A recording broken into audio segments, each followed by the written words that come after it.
di sebuah bandaraya. Rentak berterusan yang menggalakkan kita ke depan.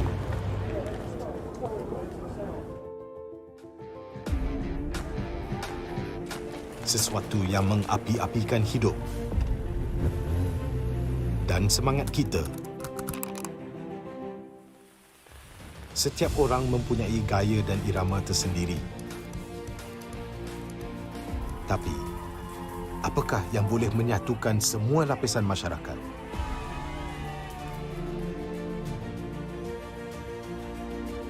Yang akan menarik perhatian seluruh negara dan mengujakan fan-fan dan players kita. MPL Malaysia ditubuh pada tahun 2017 dengan impian yang besar untuk menghimpunkan player-player Mobile Legends terbaik di atas satu pentas kompetitif yang terbesar di Malaysia. Musim-musim lepas menemui pelbagai cabaran dan halangan, tapi MPL Malaysia tidak pernah berundur. Sentiasa berdedikasi dan bertambah baik untuk meningkatkan pengalaman e-sukan yang bertaraf tinggi. Kini, MPL Malaysia adalah satu liga yang penting dan paling dinanti-nantikan di tanah air kita. Dengan fanbase yang setia dan pemain profesional dari pelbagai latar belakang yang berusaha menuju ke puncak MLBB Esports. Persaingan dah semakin sengit, namun juara hanya satu. Inilah aksi kita, budaya kita yang unik. Inilah MPL kita yang dipenuhi dengan drama dan emosi. Marilah kita nyalakan pentas kita. Ini gaya kita.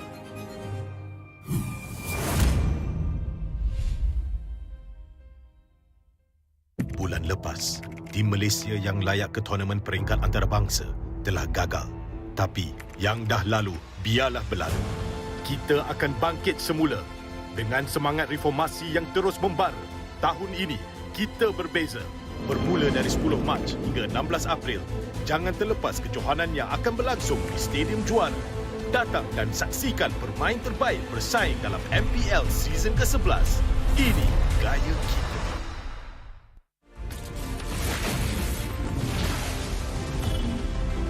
Pain is the proof that I'm still alive.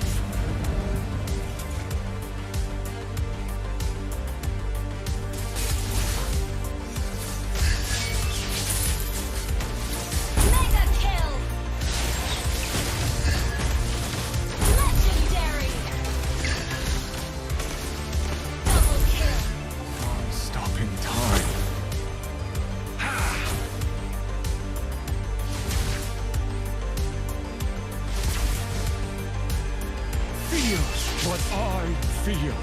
Feel what I feel.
What's up, everyone? Welcome to the latest episode of Hero Spotlight, featuring Arlant, the Lone Lancer.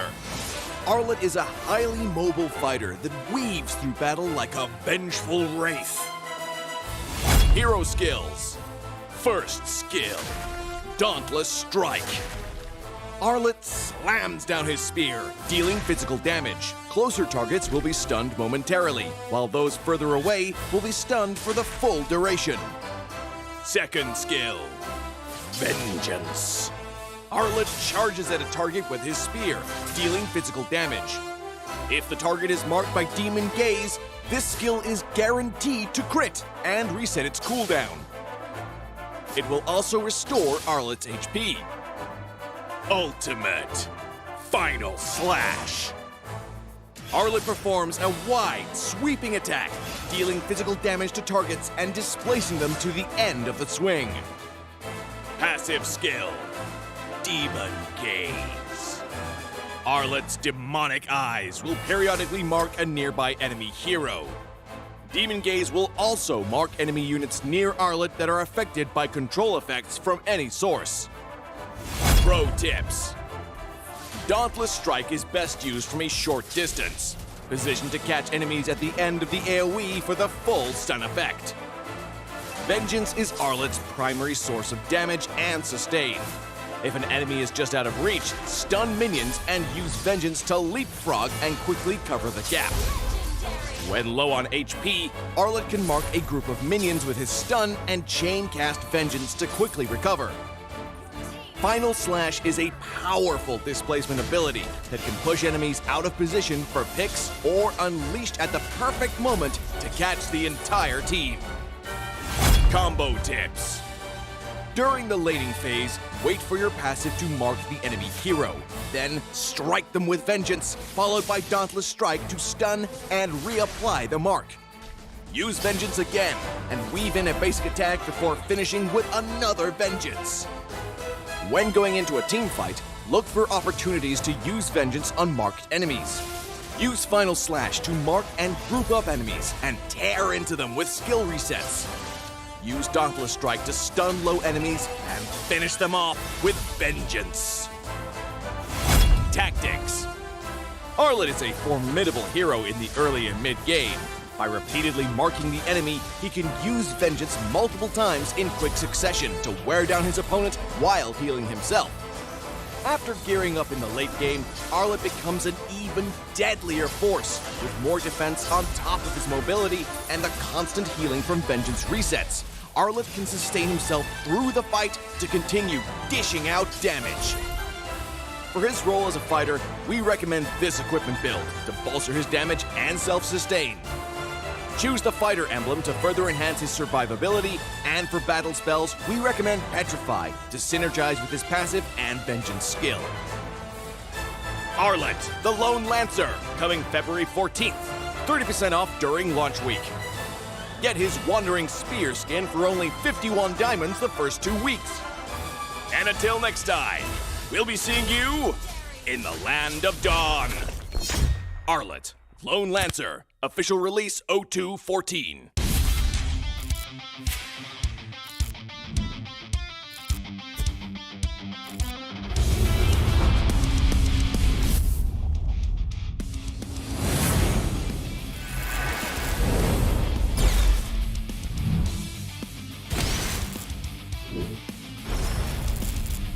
おっす決まってこうぜ少し乱暴しようか。釘崎野原喜べ男子こう一点よ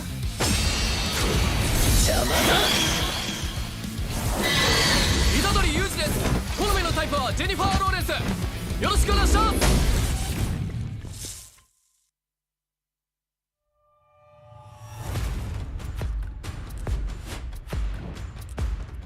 Ini kelanggaan kita. Ini gaya kita.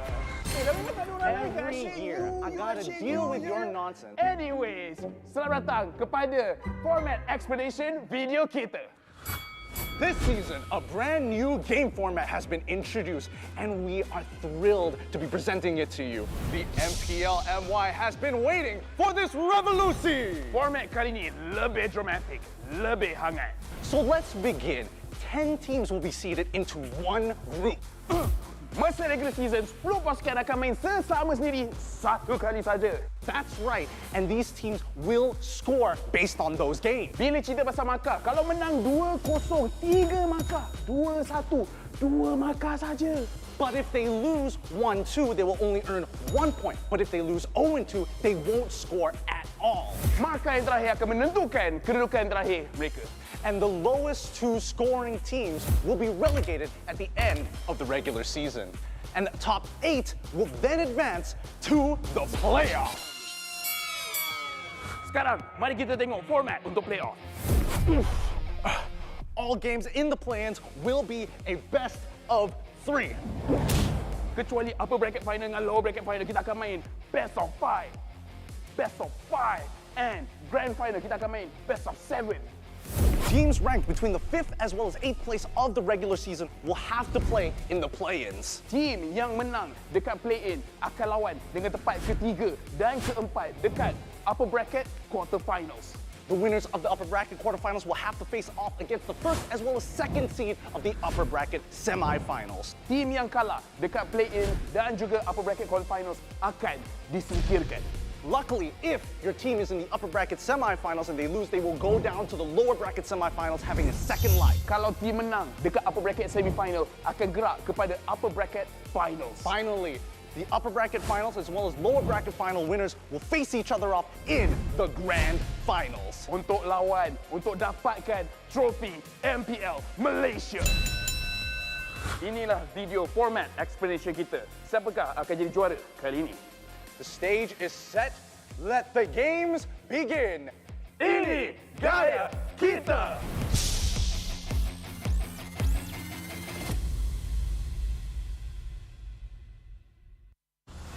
Nadi sebuah bandaraya.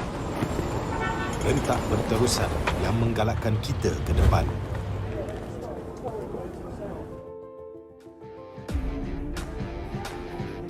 Sesuatu yang mengapi-apikan hidup dan semangat kita. Setiap orang mempunyai gaya dan irama tersendiri. Tapi, apakah yang boleh menyatukan semua lapisan masyarakat?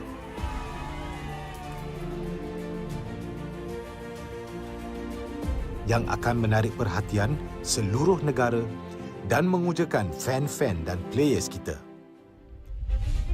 MPL Malaysia ditubuh pada tahun 2017 dengan impian yang besar untuk menghimpunkan player-player Mobile Legends terbaik di atas satu pentas kompetitif yang terbesar di Malaysia. Musim-musim lepas menemui pelbagai cabaran dan halangan, tapi MPL Malaysia tidak pernah berundur. Sentiasa berdedikasi dan bertambah baik untuk meningkatkan pengalaman e-sukan yang bertaraf tinggi. Kini, MPL Malaysia adalah satu liga yang penting dan paling dinanti-nantikan di tanah air kita. Dengan fanbase yang setia dan pemain profesional dari pelbagai latar belakang yang berusaha menuju ke puncak MLBB Esports. Persaingan dah semakin sengit, namun juara hanya satu. Inilah aksi kita, budaya kita yang unik. Inilah MPL kita yang dipenuhi dengan drama dan emosi. Marilah kita nyalakan pentas kita. Ini gaya kita.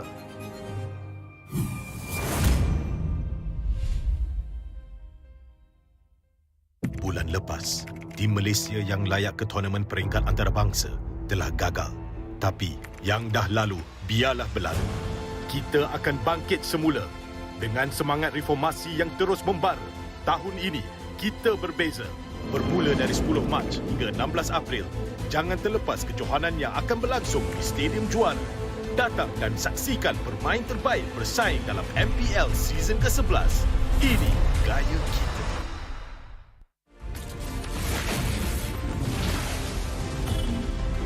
Pain is the proof that I'm still alive.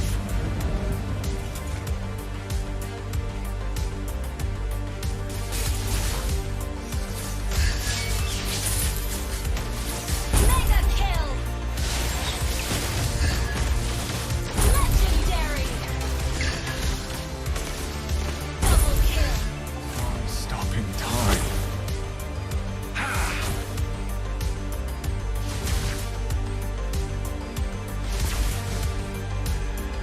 Feel what I feel. Feel what I feel.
You destroyed a turret!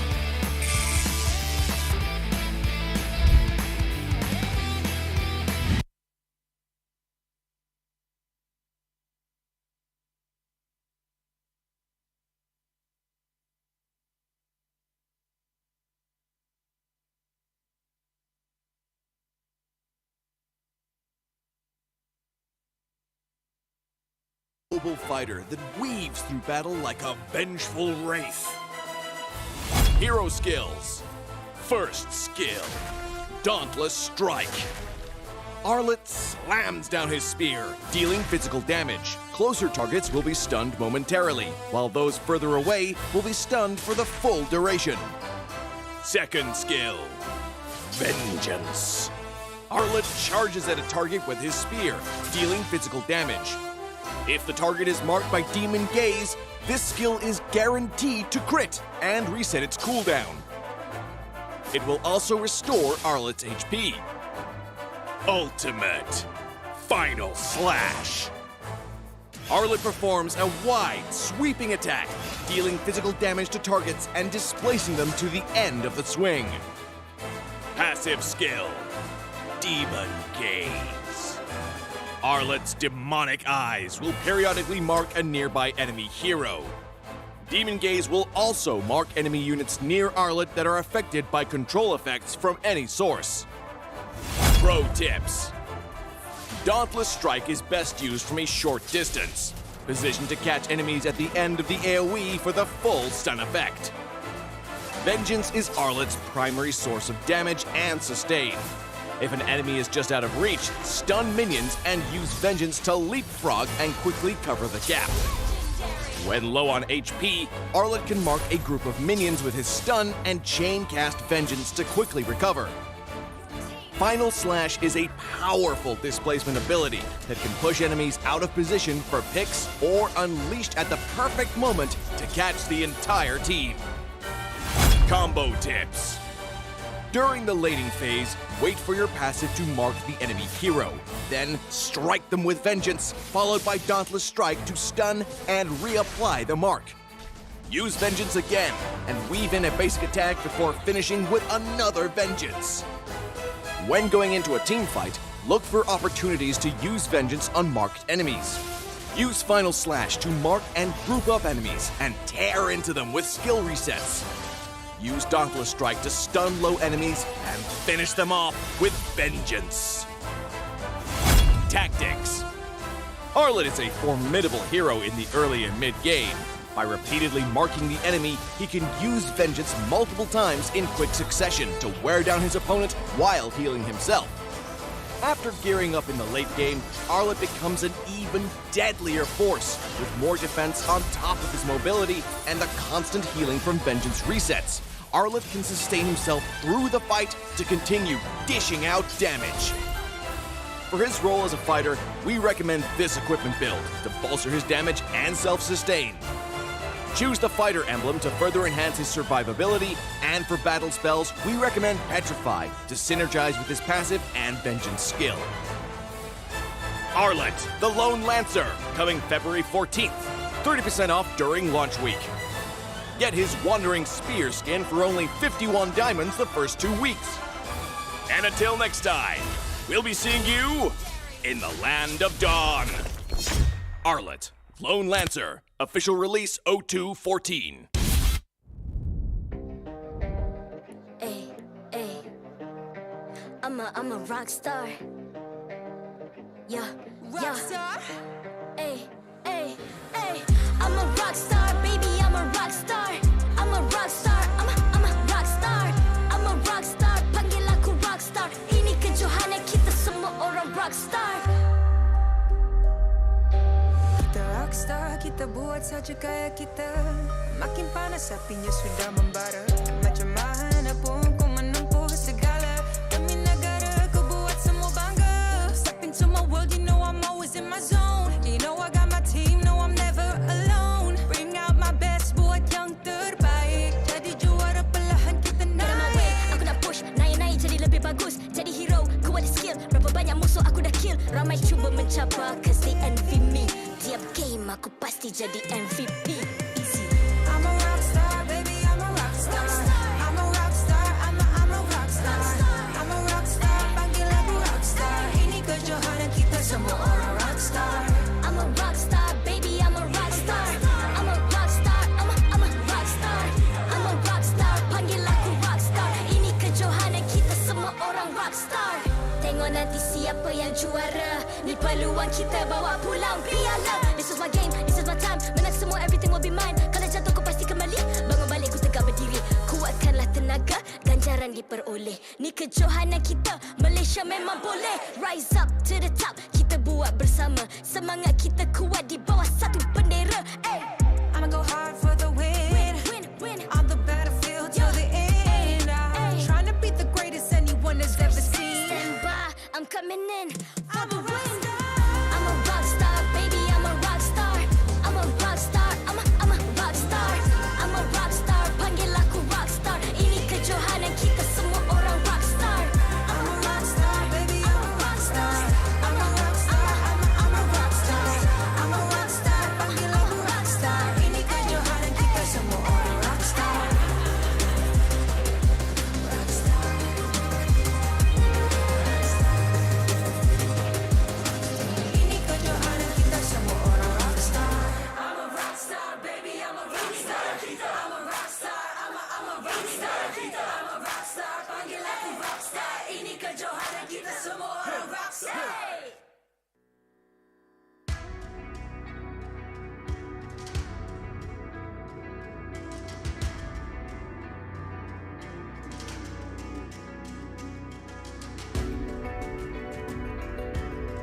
I'm a rock star. Yeah, Rockstar? Ay, ay, ay. I'm a rock star, baby. I'm I'm a rock star. I'm a rock star. I'm a rock star. I'm a rock star. Panggil aku rock star. Ini kejohanan kita semua orang rock star. Kita rockstar, kita buat saja gaya kita. Makin panas apinya sudah membara. Macam mana pun kau menempuh segala. Demi negara kau buat semua bangga. Step into my world, you know I'm always in my zone. You know I got my team, no I'm never alone. Bring out my best, buat yang terbaik. Jadi juara perlahan kita naik. Get on my way, aku nak push. Naik-naik jadi lebih bagus. Jadi hero, ku ada skill. Berapa banyak musuh aku dah kill. Ramai cuba mencabar, cause they envy me. Tiap game aku pasti jadi MVP. Easy. I'm a rockstar, baby, I'm a rockstar. I'm a rockstar, I'm a rockstar. I'm a rockstar, panggil aku rockstar. Ini kejohanan kita semua orang rockstar. I'm a rockstar, baby, I'm a rockstar. I'm a rockstar, I'm a rockstar. I'm a rockstar, panggil aku rockstar. Ini kejohanan kita semua orang rockstar. Tengok nanti siapa yang juara. Ni peluang kita bawa pulang piala. This is my game, this is my time. Menang semua, everything will be mine. Kalau jatuh kau pasti kembali. Bangun balik ku tegak berdiri. Kuatkanlah tenaga, ganjaran diperoleh. Ni kejohanan kita, Malaysia memang boleh. Rise up to the top, kita buat bersama. Semangat kita kuat di bawah satu bendera. I'ma go hard for the win. Win. On the battlefield till the end. I'm trying to beat the greatest anyone has ever seen. Stand by, I'm coming in for the win. I'm a rock star, baby, I'm a rock star. I'm a rock star, I'm a rock star. I'm a rock star, panggil aku rock star. Ini kejohanan kita semua orang rock star. I'm a rockstar, baby, I'm a rockstar. I'm a rockstar, I'm a rockstar. I'm a rockstar, panggil aku rockstar. Ini kejohanan kita semua orang rockstar.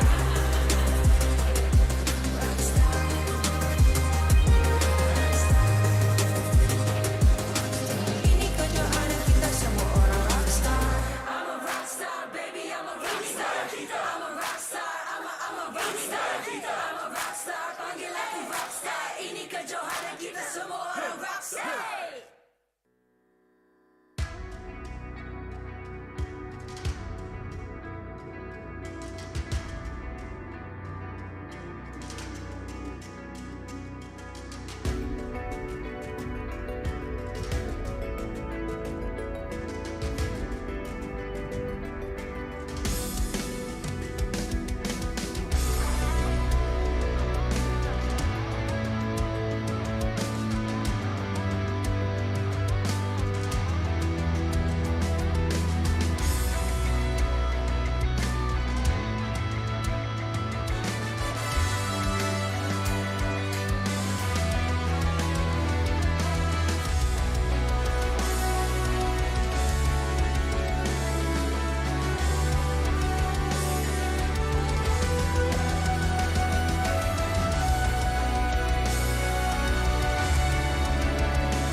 I'm a rock star.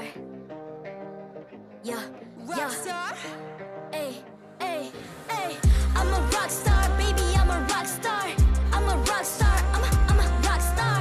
I'm a rock star, panggil aku rock star. Ini kejohanan kita semua orang rock star. Kita rockstar, kita buat saja gaya kita. Makin panas apinya sudah membara. Macam mana pun kau menempuh segala. Demi negara kau buat semua bangga. Step into my world, you know I'm always in my zone. You know I got my team, no I'm never alone. Bring out my best, buat yang terbaik. Jadi juara perlahan kita naik. Get on my way, aku nak push. Naik-naik jadi lebih bagus. Jadi hero, ku ada skill. Berapa banyak musuh aku dah kill. Ramai cuba mencabar, cause they envy me. Tiap game aku pasti jadi MVP. Easy. I'm a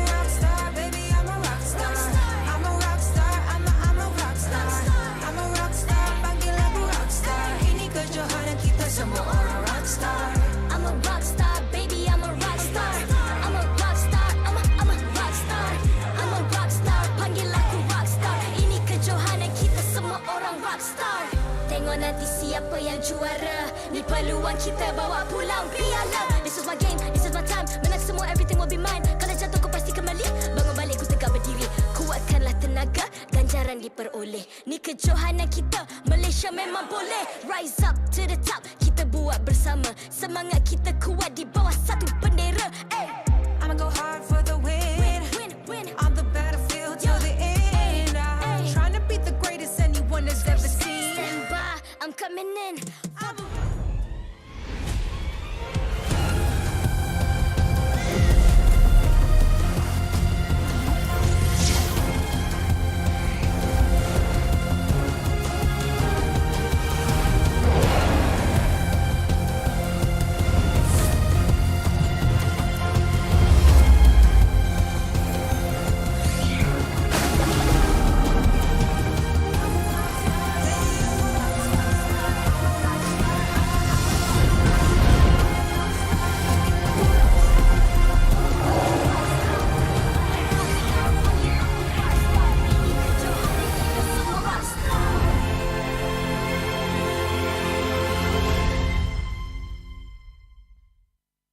MPL Malaysia Season 11 is powered by Muntong.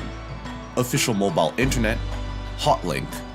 More internet, more speed, more Gaia with Hotlink. Game like a pro with ROG phone. Republic of Gamers, the #1 gaming brand in Malaysia. Champion Extra GG with Garnier Men. Fight 99.9% acne-causing bacteria in just 10 seconds. Official gaming chair, OSIM.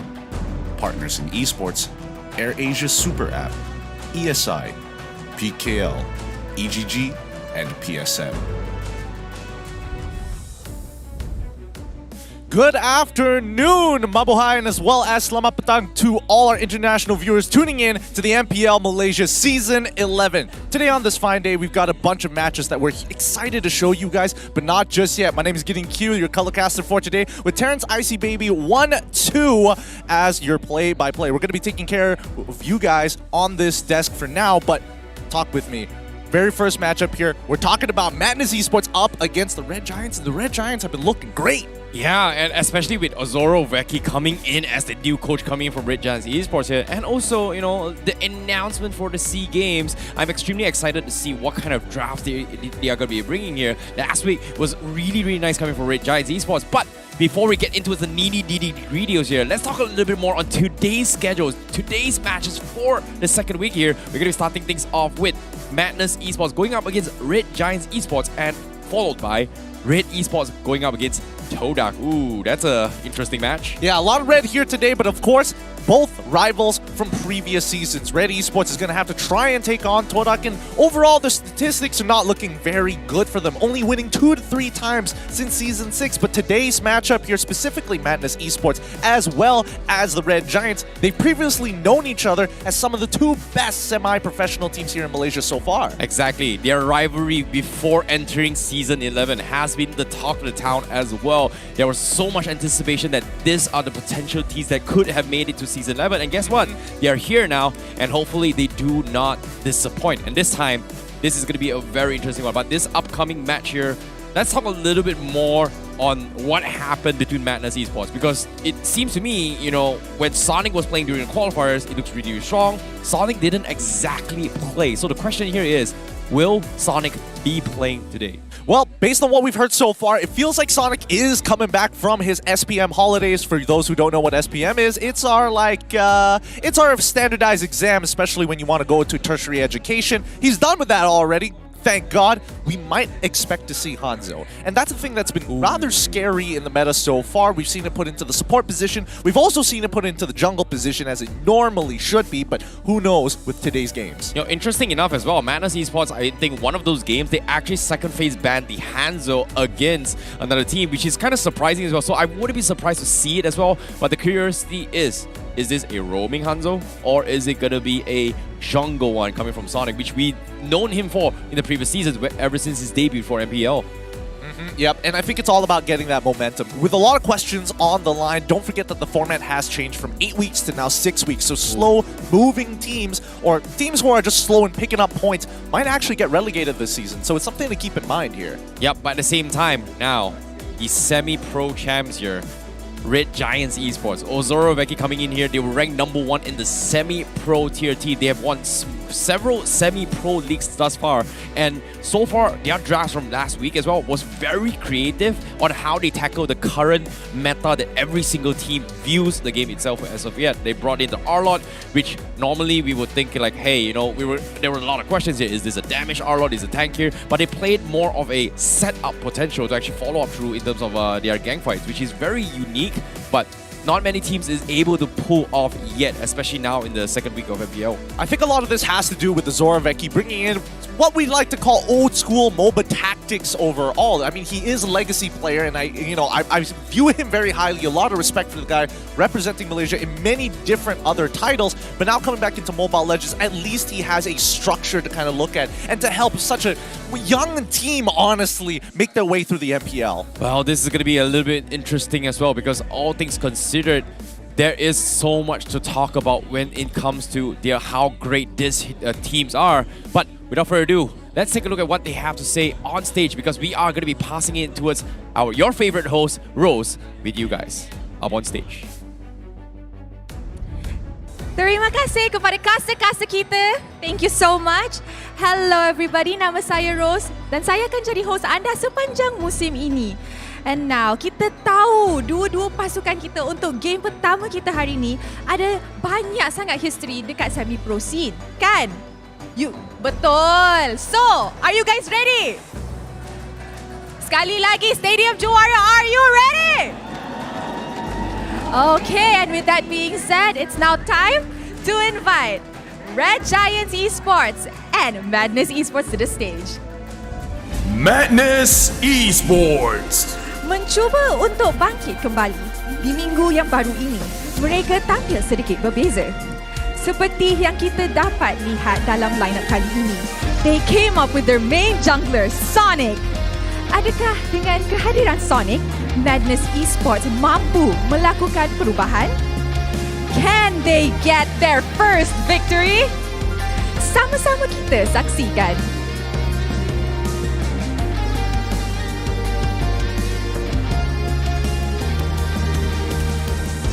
Red Giants Esports. Inilah dia lawan seteru Madness Esports. Having a great start in the first week of MPL, they showed a great dominance over their opponent. Adakah prestasi mereka akan terus kekal cemerlang? Adakah mereka akan terus mengejar top team yang lain? Kita akan lihat kemampuan mereka.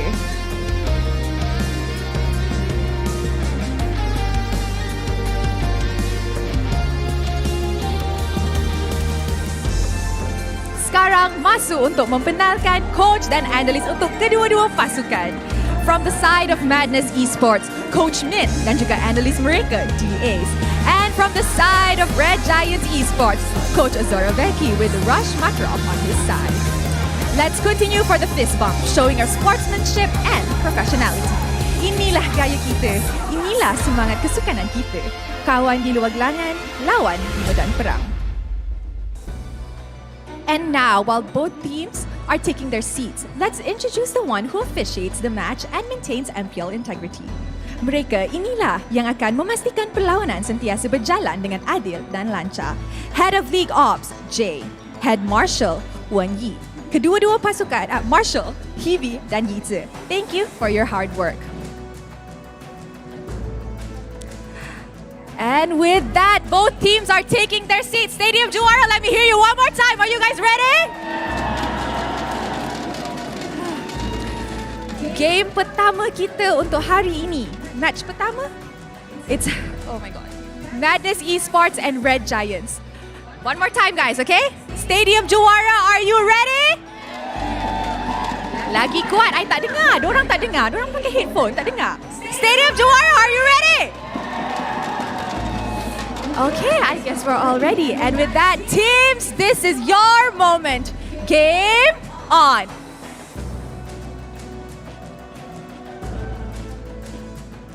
Thank you to our trilingual host rows up on the stage to introduce both of these teams. Madness Esports versus the Red Giants. Only one of these competitors are going to be walking away with some points here. The question is who, Terrence? Well, it is going to be a very difficult one because now with their second week coming in, there is just so much on the line here. We talked about the formats over the weeks as well, where it's no longer 8 weeks. It is going to be do or die. Every single point counts, especially if you want to make it into the upper brackets. Losing a point in the first week, it's fine. You know, it's all about trial and errors, but for both of these teams, there is a lot on the line, especially when it comes to Madness Esports, where they were down Sonic in the previous week. This time, bringing in Sonic here, teams are going to be a little bit aware on his potential Hanzo, and this is going to be his first appearance here on the second week. Yep, with the lineup of Zabs, Mali, Sonic, Yeah, and as well as Pozan. Oh, so far, they were missing something, and I think Sonic was that hidden piece. Based on what I've heard so far, I've been hearing rumors, and, you know, from some verified sources, that Sonic himself is supposed to be the IGL for the rest of the team. So having that extra bit of direction is going to put them in a good position. The question is, how good are the calls going to be? Well, that is going to be a good question as well, because their opponents will be very aware on his position and his comfort heroes, right? Ozorovic was playing during his time when Sonic was also playing during the seasons there. So this is going to be a very interesting one. Whether or not if he still remembers this, because now we are going to be giving you some stats on Red Giants so far. We have Asia Ohana, Gojes, Zach QT, Skies, and Sif going to be starting off. And the Harif pickup was very interesting as well, because this composition is what won them the game previous week. And it was very unique as well, because Gojes on that Arlot was actually just popping off, and he was playing on a similar role to how Akufra does when it comes to setups, and also being the nuisance he is. Yeah, and that's the beauty of Arla. So far, people are a little undecided, but it feels like in the pro scene, most people are going for the Arla tank, first item hunter strike. Either ways, I'm okay with it. I'm really okay with it. What really surprises me is when you look at Glue, you're thinking, hey, EXP laner for sure. Sometimes being brought into the support. Aisha Ohana looking so good on it during week 1. I don't know if it's going to happen again during week 2, because it messes people's brains up when you think of it in the draft. Yeah, I definitely agree. And I'm personally a big fan of how Glue roam as well, just because of the flexibility, right? You can play, it's come to a stage where XP laners can play tank. You can put the Glue on XP, you can put EDIF XP, you can put EDIF roam as well. I think SMG as well, they had Valence playing an EDIF roam, which kind of popped off against Todak. So I like how it's gotten to a stage where junglers and XP laners are going to be mostly tank in the current meta. So I just feel a little bit bad for those assassin players, man. Well, it depends. I mean, unless you're Kyrie coming in from MPL Indonesia, you can play whatever you want, apparently. But with 3 seconds left on the clock, let's jump into the draft and start talking shop here about game number 1 in this best of 3. Now, the draft's coming in here. Who is it going to be on the blue side, though? I feels like right now, based on my personal preference, red side has always a little bit more of an advantage when it comes to responding to those S-tier pickups, right? But at the same time, the bans here seems like they are going to go for a little bit of a standard ban, depending on the Fanny, depending on the 1-1. But what are your thoughts on the Fredrin? Is Fredrin worth banning on the first phase? Well, it really depends on what a team really wants to do, because if we're talking about the best, most efficient jungler in the meta currently, we have to bring Fredrin as number 1. I don't think any other tank jungler gets the results like Fredrin does in terms of its clear speed, his neutral objective game, his neutral control game, and overall just farming speed in comparison to things like Barats, Akai, so on and so forth. But based on what we're seeing so far, Martis getting banned out for the side of Madness, a very popular pick here in the MPL MY, and as well as Fanny, really giving that respect over to the junglers. Yep, Red Giants as well did demonstrate the Martis in the previous week and actually won them the game. So looking forward to Joy also going to be banned as well, coming from Red Giants. It is going to be a pretty standard opening for now, testing the waters, I guess. But my question here is, will Red Giants actually respect the Hanzo coming from Sonic, or are they going to potentially put in a pocket pick? I'm not entirely sure. I don't know how Red Giants is going to set up for the Hanzo, because revealing it early already gives you a couple of issues, but then again, it is Sonic. When he played during the qualifiers, he was doing a really good job. Joy gets banned out. Edith, follow-up ban coming up from Madness Esports. Really? You like the Edith ban? Yeah, I like the Edith ban, just because it's super annoying here. In terms of 1v1 pick-off potential, Edith can just literally zone out a marksman, even with 4 items in as a marksman, and completely one-shot him. Not really one-shot, it's more like a full combo onto it. But at the same time, this opens up opportunity for the Glue. It opens up opportunity for the Fredrin as well. Now, with the Kaja ban coming from Red Giants, that means Glue is up for grabs, Fredrin is up for grabs, Yi, Valentina also going to be prio here. Madness Esports, do they steal the Fredrin right here, right now? I think taking the Fredrin is extremely safe on their part. They do want to see how Red Giants is going to respond. My guess is that Red Giants is going to respond with either Yves and then maybe look for another tank jungler or maybe something else. But Arlott actually getting picked up here. 7 picks, 8 bans with a 71% win rate. That win rate has changed a lot over the past couple of days. Wow, that is a good win rate percentage here. It just shows you how annoying the hero itself it is. So now, Red Giants here, I'm pretty confident they are going to be taking the Fredrin alongside the Glue here just to try and secure a little bit more flexibility, right? From Red Giants, they can play it on Asia, but nope. They're going for the Valentina completely with the Air Warrior with a 43% win rate thus far. Not looking good for the Valentina despite multiple nerfs over the weeks as well. Well, Fredrin so far has been performing well, so it's understandable that they want to take it, and we were spot on with that. The Valentina, I feel like it's for more flexibility overall, right? Because we're talking about Red Giants. If they wanted to make a standardized composition, then they would probably lock in the Yves, say, hey, if Madness Esports decide to take the Yves, then we can start attacking the gold lane almost instantaneously because that's left open. So I think for Red Giants, they want to keep their options open. They want to see where Madness Esports is going to start investing. Which lane are they really going to prio? I'm curious to see whether or not does Madness Esports going to be prioritizing a potential Faramis pickup. I've seen this tier 2 team so far. They have been really leaning on the Faramis here to actually go to setup. With the Glue as well, you can actually isolate targets, but seems like that's not going to be the case. Farsa is going to be the prio here coming from Madness here for a potential burst pickup. Melissa to actually zone off Fredrin as well. So is this going to be forcing Red Giants to pick the Harif again? Because that's their solution to deal with the Melissa in the previous week. Well, it kind of depends here. I feel like Madness has plenty of options to play around to try and actually win out the gold lane. Melissa overall, pretty standard. So I feel like if I was in Red Giant's position, you should be thinking about EXP. You should be thinking about, support options that can actually get through the get away from me. Anything with anti-CC is always going to be valuable, but it then shows that Madness Esports, the fact that they got rid of the Martis is to say, hey, anti-CC, we're setting up for Melissa way before the draft even started. Well, here's to see with 5 seconds left for Red Giants, what they're going to do. They are going to go for the Claw instead. So for a little bit of wombo combo, playing a little bit safety net. Not personally a fan of it, but okay. So that's going to be the case. For Ramis, going to be completely ignored, so don't really need it. Question here is this going to be the respect ban for Hanzo? Because they are keeping up Sonic's jungle hero kind of in the air at the moment. I don't want to lean too much into whether or not they're going to set up for Hanzo. I don't think there's enough information on the Red Giants, and especially with Sonic. From Madness Esports with Sonic. So again, we'll see what exactly the setup is once we finish the second half of the draft here. Grok gets banned out for the side of the Red Giants. That's kind of interesting. I would have expected Madness to be the ones to ban out the Grok. Yeah, I think this is something that is within Mali's capabilities, right? We've known him for an Enchanter roamer style over the seasons as well. The only aggressive ones we've seen so far is pretty much Jawhead, Franco as well. So I think they are just kind of limiting their options, right? Maybe he can actually open up his pool a little bit more. But Madness, they are going to ban the Glue. So for safety reasons here, XP lane is pretty much done and dusted. There's still the Lapu Lapu. There's still the Yuzhong as well for Red Giants to actually intercept the Farsa, which is something that I think Red Giants is going to have a little bit of a problem to actually dive the Farsa with this current composition in terms of mobility. I suppose, but I think Red Giants should consider, instead of just support bans, they should be looking for jungle bans. No, instead, they're going to get rid of the Franco as well. So they really don't like the idea, well, for the side of Red Giants at least, they don't like the idea of people jumping into the back line or looking to pick them off. The fact that they banned out the Franco, the Kaja, the Grok, all supports of which can easily try and pick somebody off or set up for a full-on fight. Grok is rather interesting, but I don't know. I'm leaning more towards why they banned out Joy. They want, I guess they want Claude to be able to safely jump into fights so they can cover his battle mirror image. Tough to say.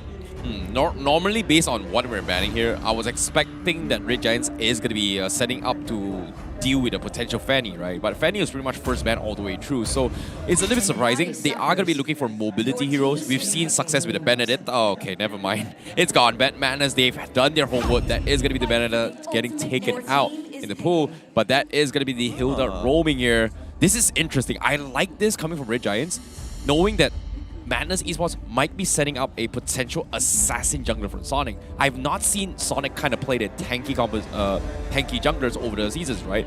Previous seasons, there are only a handful that are very comfortable in that role, but so far a majority has been on the assassin role. So I'm guessing this is what Red Giants is predicting by drafting this Hilda, anticipating that that's going to be happening.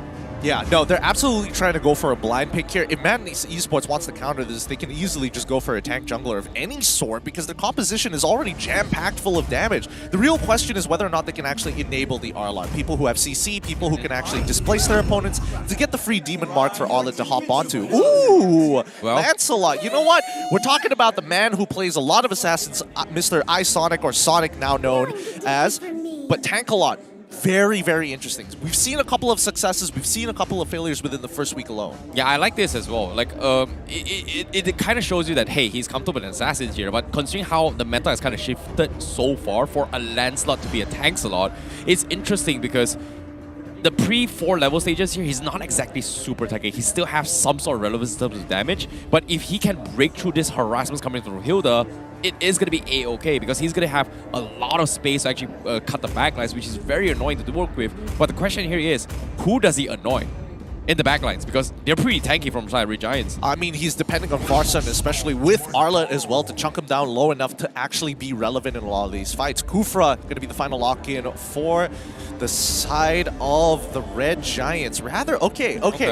So they want to be able to kind of stop the mobility of Ruby. Well, I'm not going to say Arlot because he goes completely through it, but mainly Lancelot. Yeah, I agree with the Lancelot here, but I feel like Ruby also kind of counters the Kufra indirectly as well because every single time you go to stand, it is going to be near instant mini stun to actually stop the setup and combos coming from Kufra. So I guess there is some sort of variation coming in here, but I'm looking forward to see how Red Giants actually pulls this off. But based on this predictions and stats so far, seems like it is favoring Madness Esports a little bit more in terms of the overall kill pressure. What are your thoughts on this? Yeah, they have a lot of kill pressure, especially with the Arlot, especially with Ruby. Again, they can work in tandem with each other, and we're not even including the mid lane just yet. It's going to be a tough matchup, but overall, mid to early should fall into the hands of the Red Giants, so let's jump right into it. Well, ladies and gentlemen, here, the first game of the second week so far. This is going to be Madness Esports going up against Red Giants Esports for game number 1. And to start things off here, we are going to see, yes, a potential tank slot coming from Sonic, but at the same time, there is absolutely no harassments coming from Red Giants Esports. I was expecting this to be a Hilda tank, but it seems to me it is an XP lane Hilda and tank Kufra. Yep, and now that he's holding on to this side, at least when he's going up against someone like Arlot, plenty of sustain. You can see why Ruby is moving up on the top side. Madness Esports were expecting Red Giants to do something a little crazy to affect the side lane so early on in the game. Valentina doesn't really have to do too much. There's nothing to really contest for, and Fredrin just going with the standard clear. Yeah, it seems like they are playing a little bit safe as well, hoping to try and get their force up. And it seems to me it is going to be a very slow start coming from Red Giants Esports. They're playing to try and set up for potential, I guess, a middle stage game or maybe a first hurdle. But based on this composition, I don't think Red Giants is really strong in the first hurdle engagement based on their composition as of yet. I'm not sure if Kufra spotted out the Ruby there, but both sides are still hovering around the gold lane. They know that the gold lane is by far one of the most important lanes, especially when we're talking about like scaling in this sense. Ooh, Sky's able to steal a camp. Stole it. Nicely done coming from Sky. And at the same time, this is going to limit the economy coming from Sonic, but at the same time, it seems like both teams are going to be playing a little bit more passive this game. They don't really want to get super aggressive and give them the overlead. Right? First hurdle engagement doesn't seem to be a prio coming from both sides. They are just going to try and get information, and so far, no reactions yet from both sides. I think for Red Giant Esports, they don't really need to do too much. They know Madness Esports has a lot of kill pressure, especially with Sonic on a Lancelot. Yes, he is going to be eventually building into the tank, but his base damages are high enough to really threaten your life, so got to keep those life totals high. Oh, this is so smart of Madness Esports. He did position himself here to actually set up for a rotation coming from Red Giants, right? But Gojazz, he's doing some serious damage. He is going to bully Pozan out, and this is going to have a little bit more space for the turtle, but it is going to be Red Giants Esports that steals the turtle, and Zach QT, he needs to run for his life, but Madness, they can't seem to follow through. that isolation up top is what helped them set up for this fight. Really unfortunate that Bozan decided to walk up a little too far against Gojas. The bottom side is going to clear up that wave. And honestly, Madness Esports, it's kind of strange how they positioned around the turtle for that fight. I mean, majority of their members were closer to mid. Unfortunately for Bozan, he's just isolated on that top side, and Red Giant Esports take full advantage of that fact. This is crazy, considering that how they're able to read each other, right? Like Red Giant Esports, they know for a fact that Madness Esports is going to try and punish rotations, but they're just not giving in. And somehow, with that clutch coming from Gojas, it's just actually making a lot of space for the bottom side. And I was expecting a little bit more aggression from Sonic, but with this being said, Sif is going to have a little bit more fun. But as soon as I say this, Tyrant's Rage comes in. They do get to go away through, but he needs to back off. Meanwhile, Mally is going to try and provide a little bit of assistance. They send in the Feather Airstrike to zone them off, but that seems like they're not going to be able to commit to this fight at all. A really good position coming in from Red Giant Esports. Some bad communication at the same time because Sif doesn't have his ult at that point of time. So what's the point trying to go for a kill that you can't secure unless you had a little bit of extra help? And Zach QT was supposed to be that guy, but he was so far away. So really, Red Giants taking a preemptive call to try to make Zavs down on the bot side recall early has basically failed. They've got no gold out of this, but it's the constant pressure, right? It's the mentality that they're putting on Madness Esports. Be careful how you lane. SYF just got his DHS. He is going to do some sort of relevancy in terms of damage output. ZachQT also getting the Clock of Destiny as well. This is where things are going to get a little bit slow. Sonic, however, going to get harassed by Gojas, but before he gets out, Sonic gets taken out, and that's first blood for Red Giants Esports. You can see how Madness Esports feel a little uncomfortable. They're not entirely sure how much damage Gojas actually has built into this Hilda kit. And I think that Madness Esports, they need to get on board as quickly as possible, because if they keep giving these free kills over, it's going to make the EXP lane matchup even harder with a quick lane swap at the same time. Yeah, once upon a time, Hilda needed kills to build stacks. Now, you don't necessarily need that anymore, and it's kind of scary considering how people just kind of neglect Hilda was once a very, very strong XP lane. But meanwhile, Mally, he does counter rotations coming from Asia, but you can see he's barely actually doing anything. And based on what Madness Esports is, I was expecting a little bit more aggression, but I guess they're playing a little bit safer this game. There are no objectives to take on the map right now, and I think Red Giant Esports recognize that. They're just going to go with their standard clear, and specifically leaving out camps just so people like SYF can walk in, take away the Beetle. This was done on the core ball down on the bottom side previously before the lane swap, but now, again, we're seeing Red Giants trying to be aggressive. Oh, ZachQT, he's going to get harassed his way through. He stole them, go away, but doesn't matter. Sonic will get it very, very easy takedown. Still able to poke his way through. Meanwhile, Skies gonna be here to try and harass his way through, but he gets it again. His retribution has been really, really on point so far. Yeah, and in that, hold on. Oh, Sif, he's gonna get a little bit of sidesteps here. Yeah. Getting a little bit angsty to actually kill and punish off this Cloud, but nope, not gonna happen. Kind of interesting. So Red Giant Esports, they were able to get... Oh, can they get the catch? Not for now. Tyrant's Rage comes in. They do get the catch. They get the combo. They get the setup. Takes an easy kill on Zaf. That's what we want to see. Now, Red Giants have applied so much pressure. They're willing to take unconditional fights, especially since there are no objectives to fight for. So having these smaller interactions happen between each interval of neutral objectives is forcing Madness Esports to pull back slightly, not having as much control over the river as they want to. Yep, seems like Madness Esports, they don't seem to be actually able to rotate his way through. Sonic's up there, but Pozan just walked past this Kufra as well. Pay attention to the minimap. Look at where he is, because it seems like Asia is going to try and set up as well. Connects on tree, but he does get scouted out as well. He's trying to set up for a potential kill. Feather Airstrike will be baited out, and they are going to try and contest the purple buff, and it is going to be stolen once again by Red Giants Esports. My goodness. That's what we want to see from the Red Giants. They want to continue this snowball. They have so much pressure. They're embedding it in Madness Esports, forcing them to feel very careful about how they take these trades. Well, they use the Retribution up on Skies, but the turtle is going to be up for grabs here. Fortunately for him, he does have about 8 seconds on cooldown, and you can see the hesitation from Madness Esports is going to try and buy more time for that Retribution cooldown, and eventually will get it. However, they go for the dive on Mally, but here they go for the move, and they zone them out, and the counter Feather Strike is going to be there, but it is not going to be doing any much damage. And Madness Esports, they lose Zef right from the get-go. Meanwhile, Gojas is continuing to harass Sonic out of lane on this dance slot, and they might actually get the kill. Skies is here, but they can't seem to go for Red, but they are diving tier 1s for this, and Gojas is unstoppable at this stage. Yeah. A little bit late to help his buddy, but he will trade for a kill instead. Ooh, a little kill hungry there coming in for the side of Red Giant Esports. I mean, Turtle was open wide for the taking. They had already taken out Sonic. They had already taken out Zobs, as well as Molly in the interaction alone. Nobody gets the Turtle, but Red Giants continue to obtain gold with a 2K gold lead 7 minutes into the game. Red Giants are positioned to exert full control over the map. Now, this is going to be a little bit concerning here because the biggest threat right now from Red Giants Esports is GoJazz on 5-0 on his Hilda. It feels like Madness Esports, they're having the right direction to shift to get a kill off him. But if you think about it, how can they actually kill a Hilda at this stage of the game, considering that they're so far behind in terms of economy and also objectives?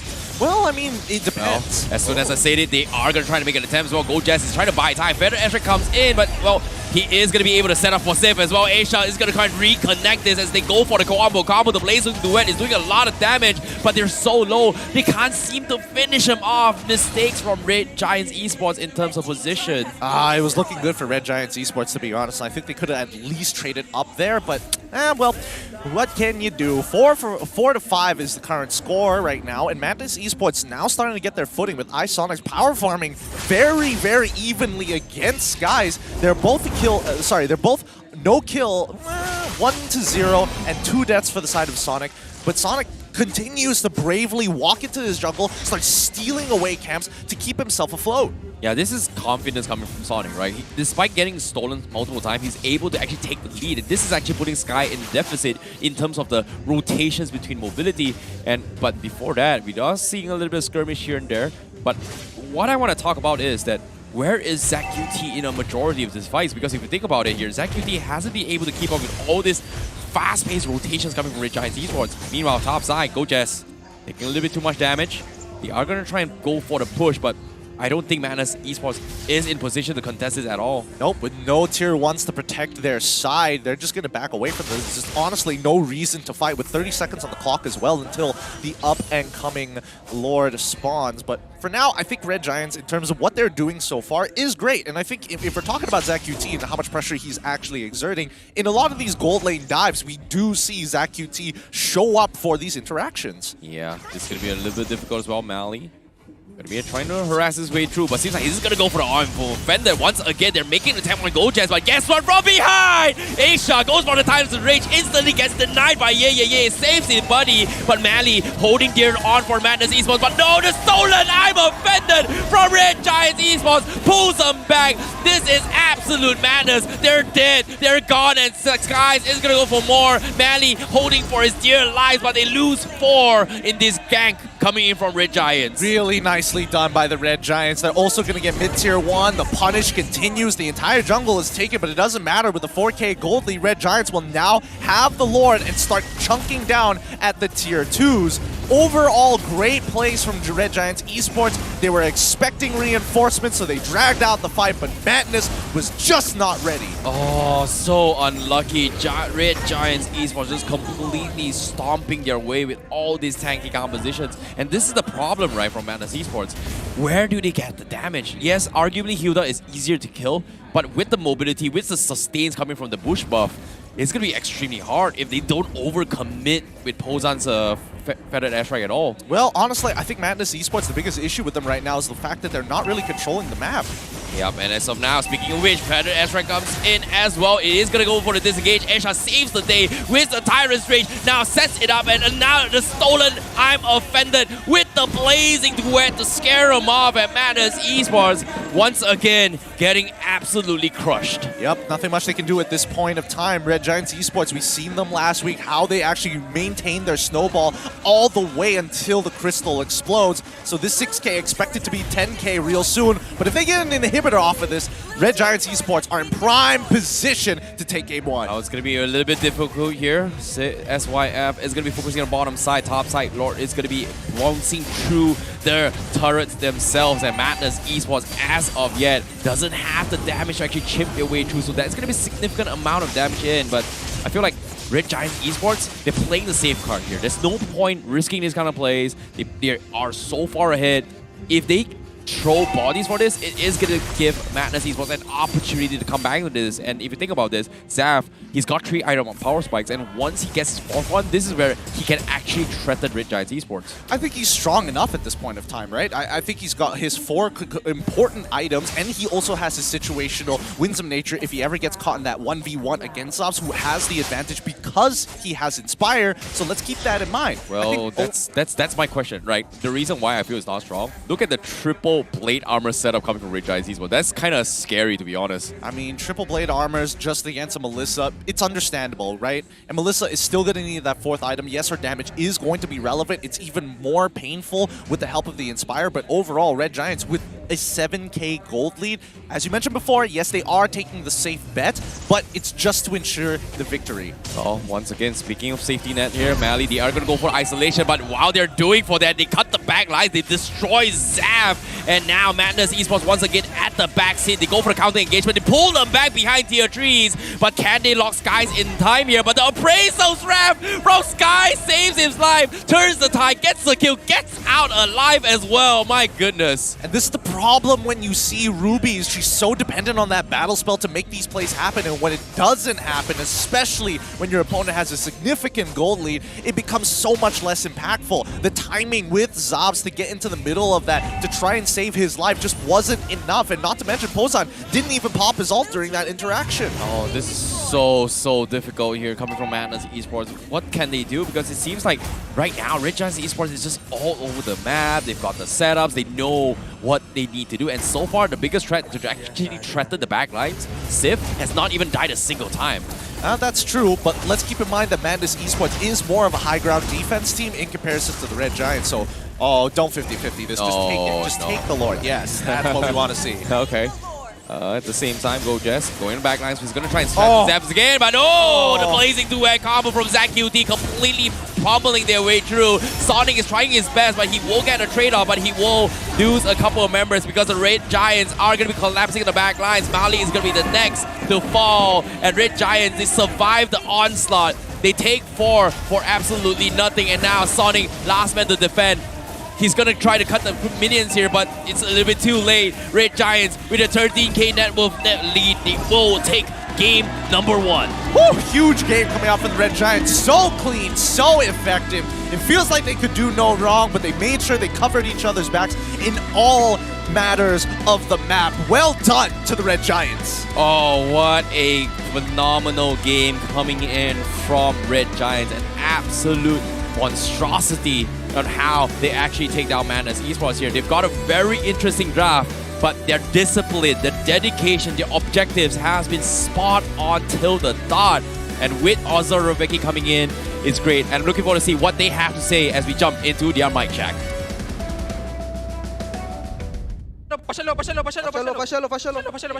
Nice! King Ratri di boss! Hati-hati guys. Boleh datang aja. Boleh. Dia nak moment dah ni. Aku flank. Tak ada tak cukup orang. Dah hati semua. Korang kalau Kasih tahu. Kasih tahu. Kasih tahu. Dah. Hati je. Nice, Jas. Itu aku, Jas. Oh, sail dah aku. Power tu. Mana dia? Aku. Nice. Bodoh tak? Bodoh tak? Mantap gila. Lagi. Bawa. Lagi. Nice. Such a clean game coming in for the side of the Red Giants so far, and Madness Esports unable to keep up and tunnel visioning on a lot of the smaller fights that were happening across the map. And I don't know what to say. Red Giants are looking much better, outclassing Madness Esports in this game number 1. Yeah, you can see, you know, the chaos between their communications as well from Red Giants. Everything is just, I just made no sense about the entire comms. I could not understand anything. It was just absolute chaos. And for me, I thought it was going to be on Madness Esports side, right? They were just going to be extremely chaotic. There's the idea in their composition, but Red Giants just completely took what they got from their composition and playstyle, just used it against it. It was just madness if you think about it. Look, it's hot. It's a little too hot for me to handle. And just like our sponsors Hotlink, more internet, more speed, and more Gaia with Hotlink. Enjoy 30 gigabytes plus an extra 20 gigabytes of bonus high-speed internet for only 35 ringgit a month, and only with the Hotlink prepaid Pantas plan. But let's not forget, for those who use the Hotlink postpaid, enjoy an extra 50 GB and on top of that, a new device for zero 0 ringgit with the Hotlink postpaid 60 plan. So keep that in mind, as if you are looking for a telco partner, Hotlink's got you covered. Yeah, and I think I should actually get one as well. I'm looking for a new device for myself. That's a pretty good deal. I love it. I would love it. It's too good. Now, talking back to the game here, let's take a look at the item build on what things went through between both these games here. Because personally, one thing I really noticed is that the triple blade armor just to counter off Zap is one thing. But I really like how they have this Hilda who's constantly making sure that Zaf cannot do the things that he's needed.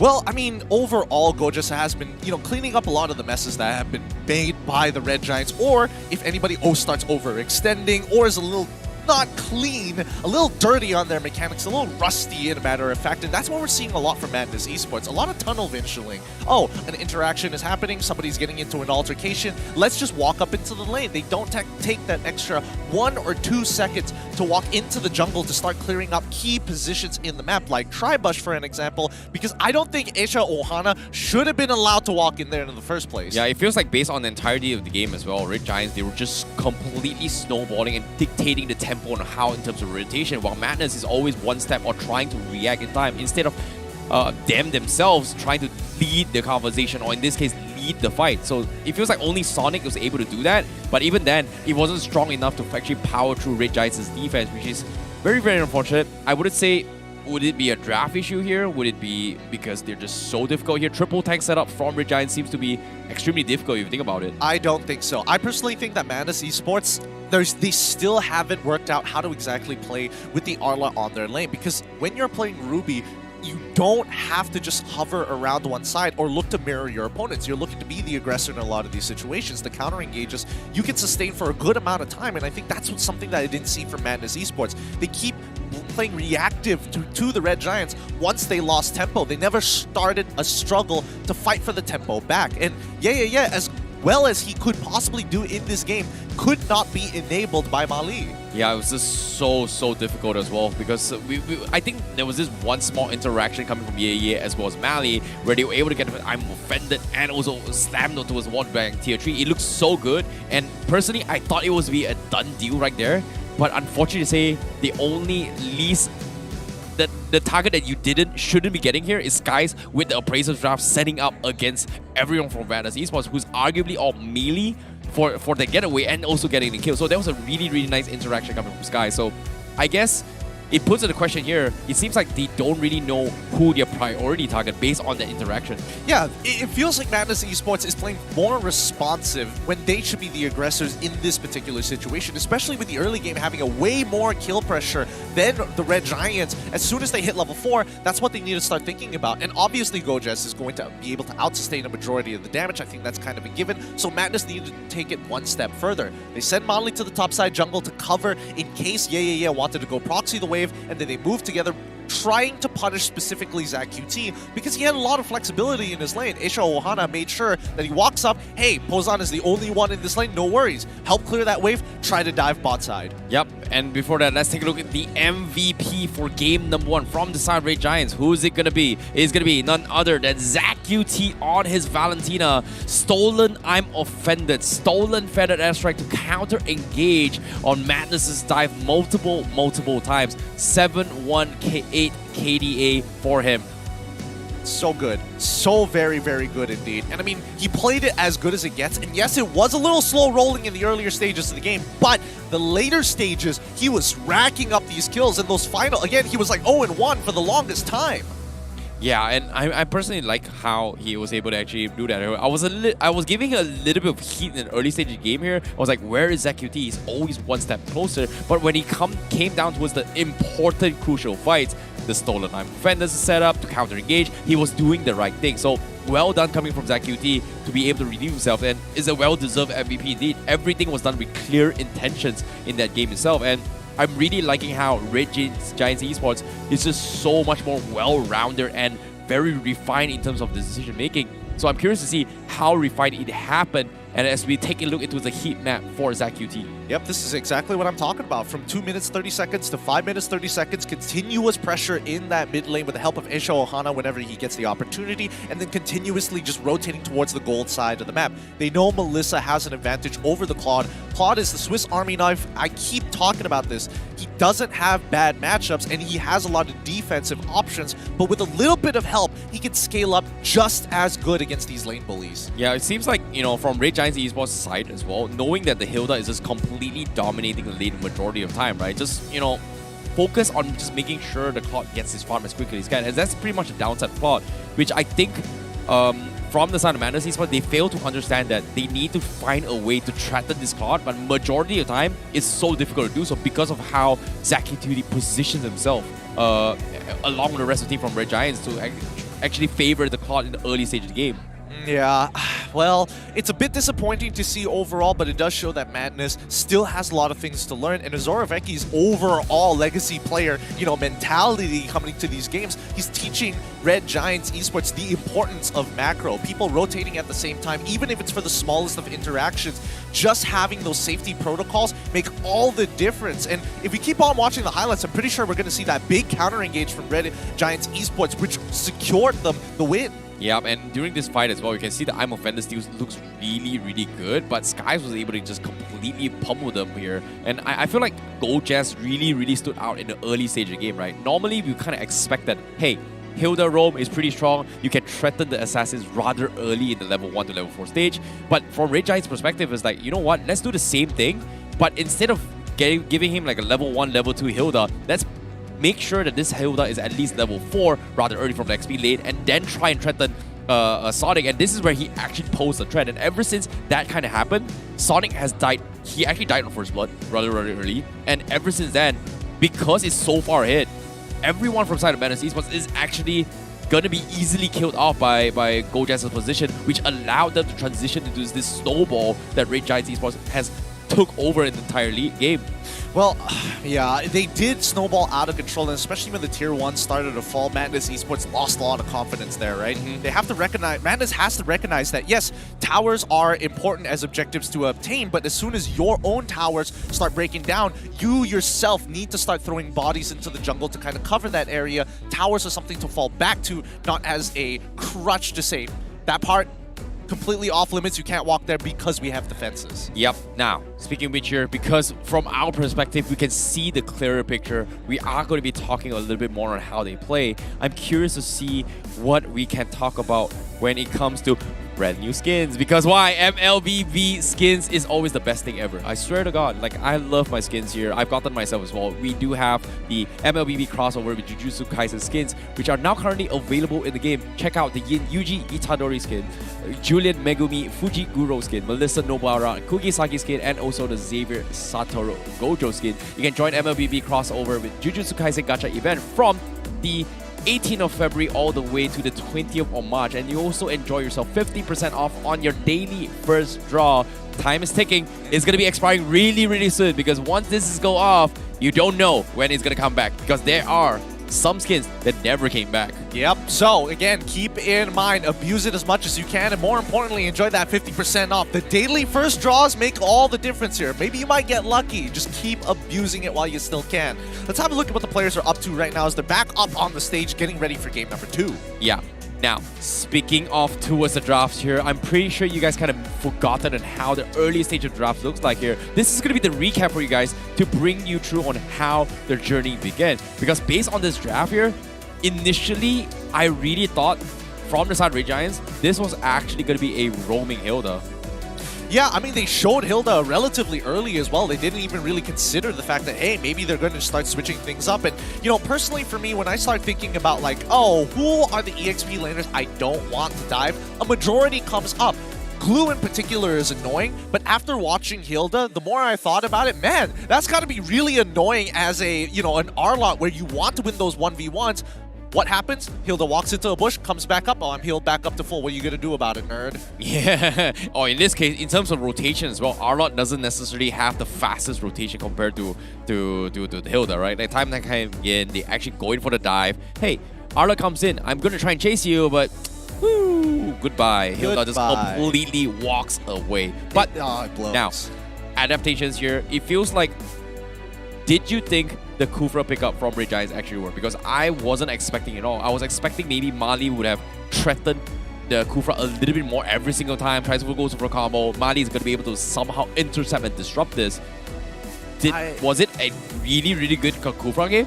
I think it was a good Kufra game overall, but let's keep in mind that it's not the traditional playstyle of Kufra, right? Again, when we expect to see a Kufra, we expect to see him engaging almost all the time, trying to take those 50-50s and trying to tilt the 50-50 into their favor. But I think what Eiichiro Ohana, he had a game plan in mind. He expects he expects Madness Esports to make that very first move. And if his team members are able to start baiting out spells and he's in the right position at the right time, the counter engage is just way less riskier and way more impactful, as we saw in game number 1. Yeah, and seeing how things is going to be going here, hopefully adaptations will be made. As of yet, you can see Red Giants, the players, they are celebrating. Oh my god!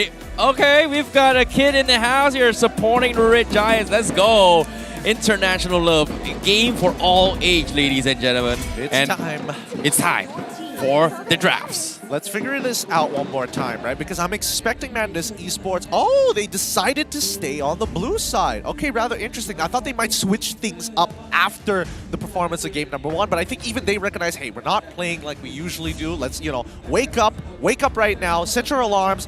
If we have to write it on our hand, let's absolutely do it, because they need to buck up and they also really need these points. Yeah, I mean, speaking of these drafts as well, and I'm really surprised that they still opted to go for it, but it feels like they should have just prioritized the Fredrin first pick, right, coming from Madness Esports instead, but they went for the Arlet, which it was pretty much a big hit or miss for Yeah. So maybe, this game they would respect it and actually ban off the Arlet, but it seems like both sides still going for a mirror matchup in terms of the first phase bans here. Nothing super out of the ordinary yet.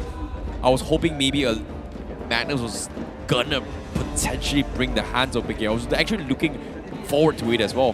Well, we'll see what are the conditions that they need exactly before they can make a decision like that. And I think that's the one thing, everybody's kind of excited for, whether this Hanzo is going to come out. What exactly do Red Giants want to see before, what does Madness Esports want to see before they lock in that Hanzo? And so far, the bans are pretty much exactly the same, except for Madness Esports, who changed up their final ban and now switched it to a Valentina.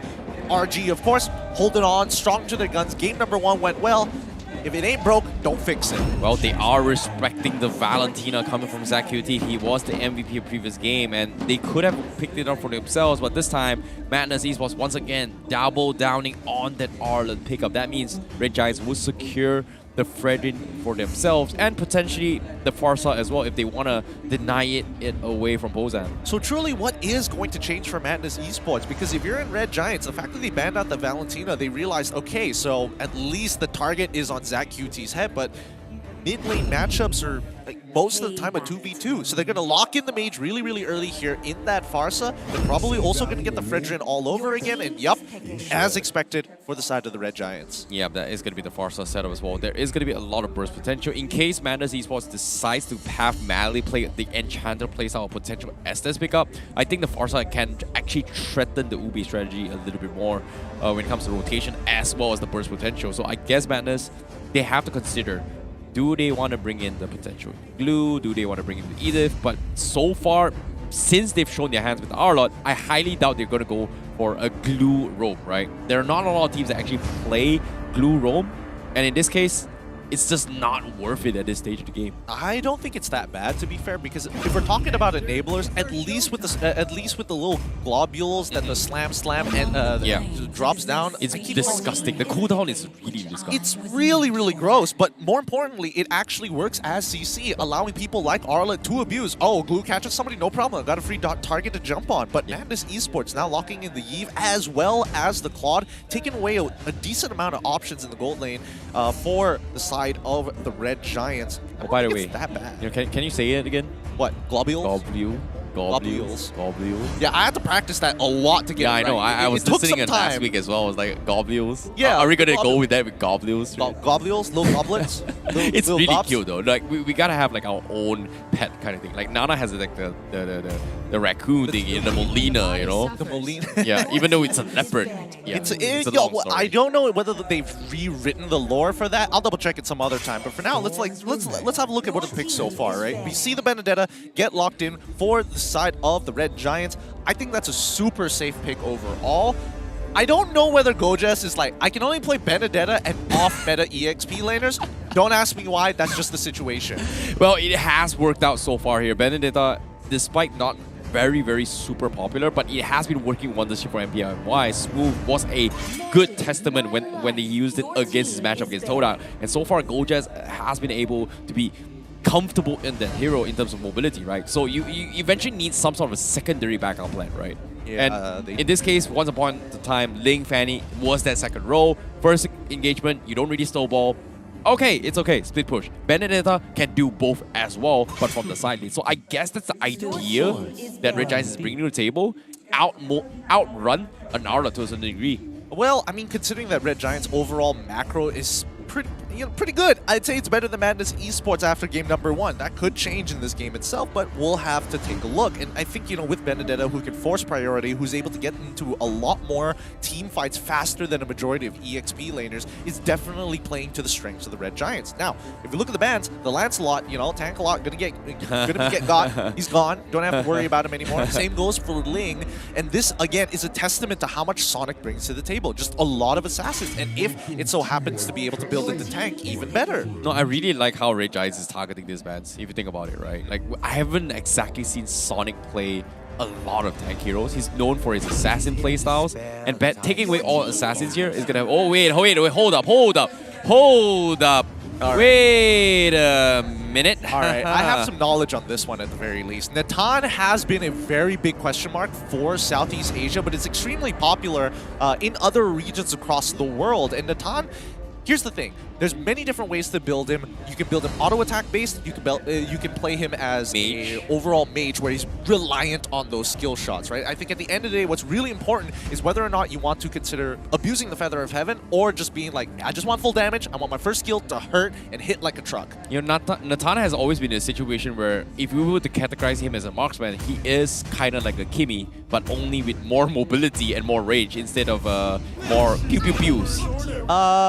If that makes sense. I mean, that's one way to define it. I get what you're trying to lean towards. It's just not very clear. But Madness Esports, on the other hand, finish off their composition with the Akai and Lolita. Again, this is a much better rounded out composition for the side of Madness Esports. Some decent early game pressure. And more importantly, just way more enablers and people who can peel effectively for divers like Claude and even Arlen. Now we have the hero matchup predictions so far. Seems like the algorithm is going to be leaning a little bit more on towards Madness Esports a little bit more, but you can see Zoro Veki with a lot of clear intention here. He's telling his players with clear objectives of what they need to be doing, especially up for Asia. So I guess they're planning to set up for a potential Kufra again, maybe, potentially. I really like, like when you see a coach in suit, it just shows you that he means business. Oh, okay. They already knew what they were going to do. They lock in the Diggy to make sure, hey, enablers, don't need them. Don't care what you do. That demonic mark, quote-unquote, works off of CC. How about having no CC for that fight? Ooh, that's really nice as well. And I like how he's using a timer as a time for him to discuss, to tell that, Asia, this is clear objectives. You need to do this. But with a limited amount of time here, I feel like coaches that can speak the language does bring a lot of value. And hopefully it is going to be able to transcend in this game, because drafts being set here, prediction-wise here, it is going to be favoring Madness once again. What do you think about this?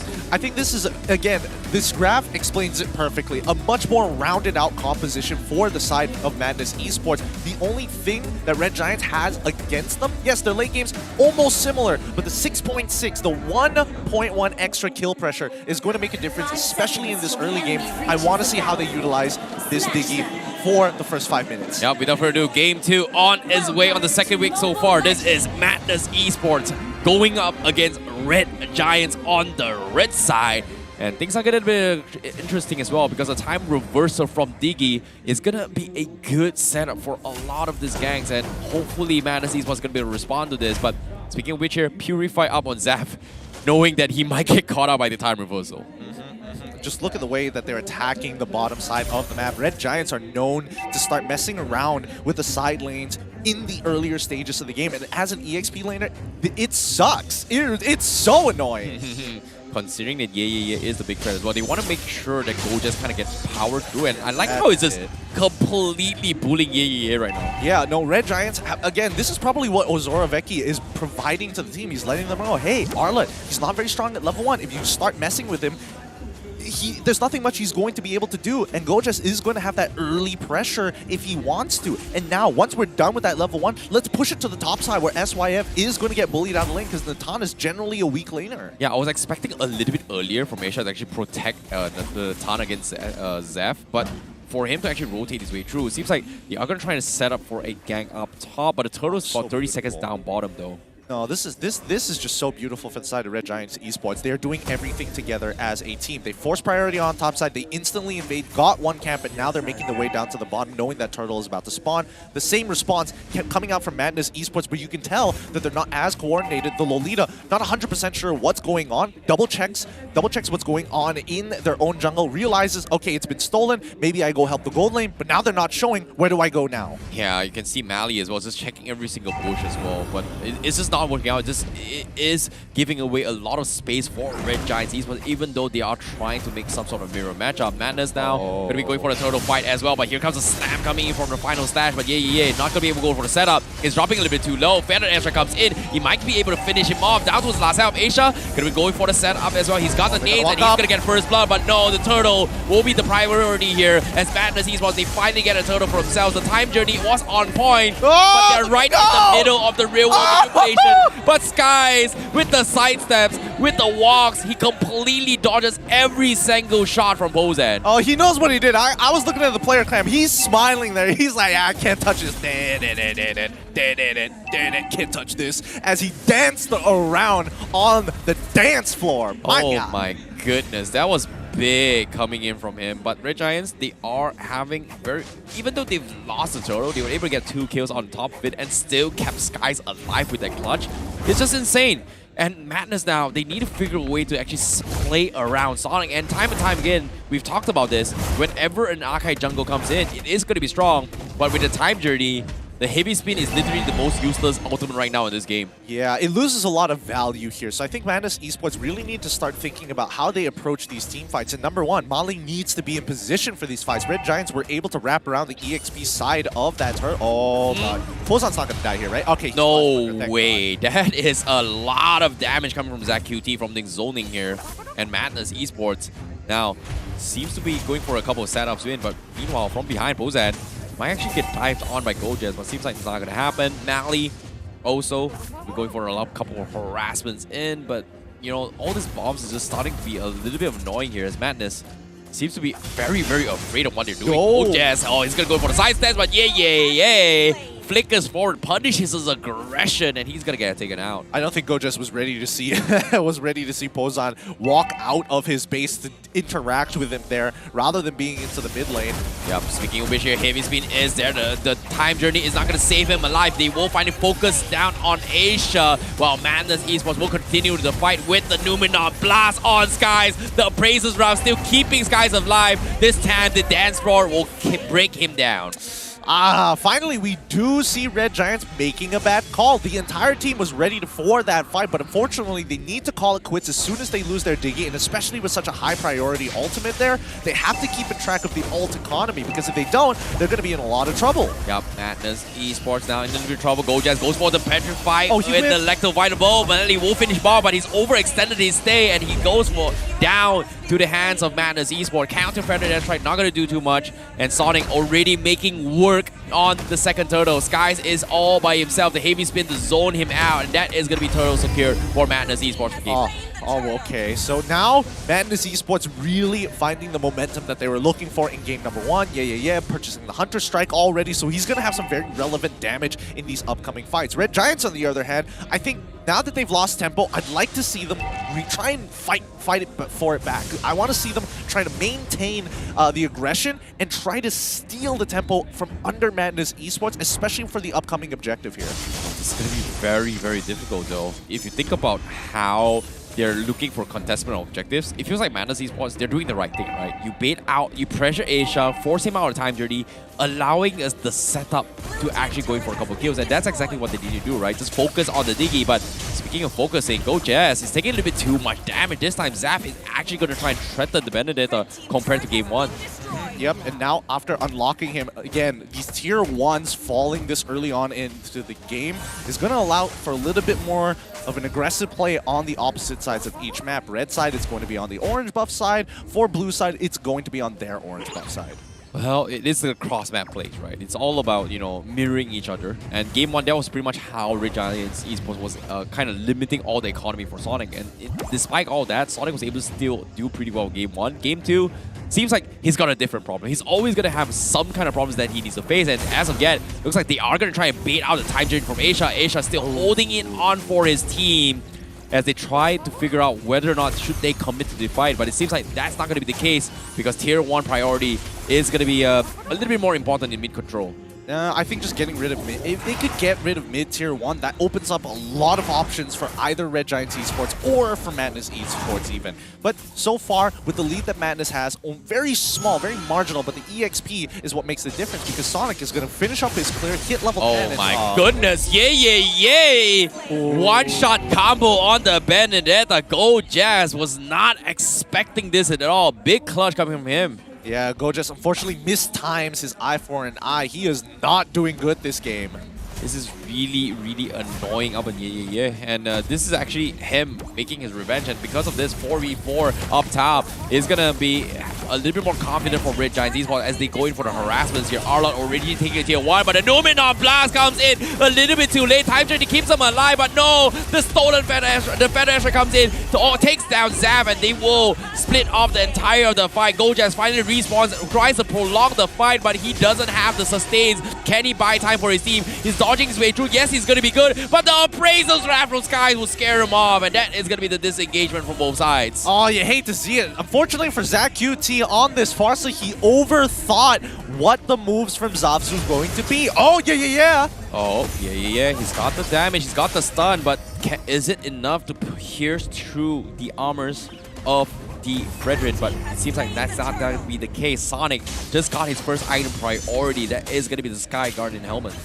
Yeah, and coming back to the topic, the point that we were talking about earlier, I think it's really important to keep in mind that you can't overthink these situations, and especially with such a high-value ult like the Feathered Airstrike, your target is going to be Zaps. Whether it's going to be his Battle Mirror image, you should be targeting his body, or at the very least holding on to your shots to predetermine whether or not Zaps is going to take it. Well, that is going to be a very difficult one as well, considering that there is so much in the chaos. First item priority for Skies is going to be the Athena shield to deal with the Eve. Interesting enough, I was expecting something else, but bottom side, Go Jazz is going to get harassed here. He's going to try and run for his life. Electro Final Blow is there, but nope, the auto attack from Zap will connect. Sonic now popping the heavy spin. The time journey is there, going to be saving Rave Giants here as they try to go for the disengage, but the railroad manipulation will slow them down in track. Numenon Blast not connecting, but the auto attacks from Zap is going to be good enough, but the big appraisers wrap. Can he kill off Zav? Zav getting kited around. He is not going to get the kill, and it is going to be Pozan that finishes him off. Yeah, he tried. He tried his absolute best here, but losing 3 members is going to allow Madness Esports to hit that 5k gold difference against the Red Giants, and this means that the snowball is in the hands of Madness Esports. Well, Madness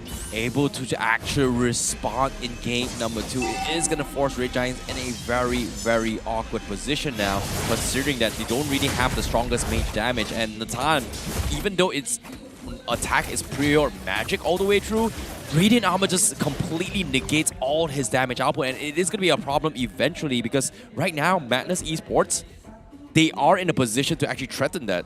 It really comes down to where they fight and when exactly, or what resources they have during the fight. Because a lot of the time, Madness Esports is going to be looking to bait out spells from Red Giant Esports. And I think without the ultimates, Red Giants loses so much value in these team fights in comparison to people like Madness Esports, who, yes... Oh, Skies is looking over for a fight. He does have the Feathered Airstrike to provide a little bit of assistance. Real mission is there, but he's going to be focused down on Zach QT. They killed him off, and he can't actually do anything, and now Natan will chip away at the tier 2s. Meanwhile, Sonic secretly steals the Lord, and now Madness Esports Very, very good trades here. All right. I like the plan. Red Giants Esports identified Madness is most likely going to contest for the turtle here. A bunch of their positions were revealed in the mid lane, so Red Giants said, let's give up. We're not going to take the Lord. We're going to look for a pick and then walk back out. Because Pozan, unfortunately, is not going to be part of this fight. And if Red Giants decide to start staggering one of these lanes, these emphasis on these Lord-empowered minions, then Madness Esports is going to lose a lot of gold by not synchronizing the waves. This is so weird, considering that, you know, how Sonic was able to steal that. I'm not sure if it was really intended, but seems like Red Giants, they have to find a way to defend against this onslaught, because with the Lord pushing down from the bottom side, this is going to be a very, very difficult defense. And Sif is only level 12. He's got the damage on his Nathan, but everyone from Madness Esports is already anticipating that they don't really have a lot of physical damage overall in general. And right now, with the Feather Airstrike comes in, Zav is going to be the first to harass his way through. Lord will quickly go down. Skies is going to try to delay the inevitable, but the time journey is going to get him out. So it is a good defense for now for Red Giants Esports. No, it's an incredible defense, in a matter of fact. I mean, the fact that they've staggered these Lord-empowered minions have really made the difference in terms of how much they lose off of it. Yes, they lose a little bit of life from the inhibitor, but it still doesn't mean that Madness Esports were able to get a free pushing wave. Yep, second attempt, Electro final blow to clear the minions, but Gojax is going to be outside of the lane here. Real manipulation will zone out the back lines. Heavy spin also going to be preemptively used for absolutely nothing. So Red Giants, they may consider trying to pressure this, but while this is happening, Gojas, he will escape the grasp of yeah. And this is going to be the reset coming in once again. Yeah, I don't think Red Giants want to take a fight right now. There's just nothing to fight for. Walking out of your base at this point of time, even if you win the fight, the most you're going to get is one camp from your jungle, because a majority of it has been stolen away by Madness anyways. And by the time you get to the enemy jungle, well, they either respawn or you have to walk back to the Lord. So I think it's a better decision for Red Giants just to hold back for a second. Let's take a look at the damage as well. Madness Esports, Bozan, Zap, and yeah, just topping the charts, and they're just doing so much in this situation. Red Giants, however, can't seem to actually get out of their base here. Meanwhile, on the bottom side, Gojas is trying to proxy a split push pressure, but he's not forcing reactions at all from Madness. Yeah, Madness Esports have adapted a little bit better in this game. Red Giants Esports, they're really starting to get a little sloppy here. Again, top wave was already pushing. They should have known that. They end up giving a free tier 2 and even a bit of damage from their inhibitor turret. That should not have happened for the side of Red Giants Esports. Yep, Lord port advantage here is going to be a little bit favoring towards Madness Esports. Your 1.6k gold net worth is a lot coming from Madness Esports, especially up on this card, right? Zaf is almost going to be hitting level 15. He's blazing the way it's going to be hit, but Gojaz is going to be auto attack as well. Oh! Nice sidestep with the Yeye's ultimate, but it's not going to do much here. He doesn't have enough interactions, but the rest of Madness Esports is going to come in. Red Giants Esports, they're scrambling. They force the time journey up on Asia. They were able to get out, but they already lost Gojas in the process. Yeah, this Luminous Lord will fall into the hands of Madness Esports with the majority of their ultimates already gone for the side of RG. It's going to be a tough fight. I mean, Mali still has the Numenon Blast, but with no time journey, there's nothing you can really do. Up safe, he's got his Divine Glaive, but Skies, he's going to get caught out. Could not get the Appraiser's Wrath, and that is going to be Madness Esports getting another kill. Meanwhile, Red Giants, they don't have the strongest frontliners actually to push forward, so this is going to be the conceded Lord in their hands. Meanwhile, Red Giants, what do they do now? Sif, he just got his Divine Glaive, couldn't even showcase his Natan at all. Well, I think at this point, it's just about high ground defense. If they have to sacrifice a couple of inhibitors, I think that's unfortunately the price that's necessary to be paid against this Luminous Lord. I mean, it hasn't gotten to its final form just yet, but it's still strong. Yep, better airstrike to try and start things off from ZaQT. Heisha forcing the time journey. Zoni just completely isolating the fight. Gojas, however, on the back lines, he is going to get completely focused down. And a big final slash to pull him back for Red Giants Esports as Madness is losing their minds in this fights here. Sky is almost getting totaled down, but now another inhibitor will fall with Madness.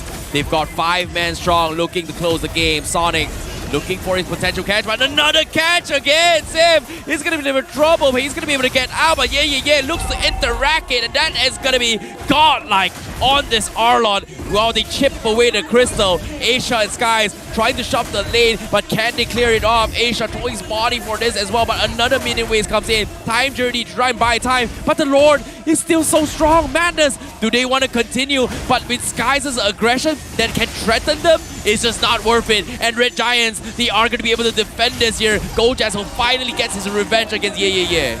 Huge shutdown coming out from Gojaz here, but the Lord base isn't done for. Yes, it's gonna be close. Yeah. It's fine. They will be able to defend against this, but Madness Esports, they really tried their best, but Red Giants somehow was able to defend against this. It's insane.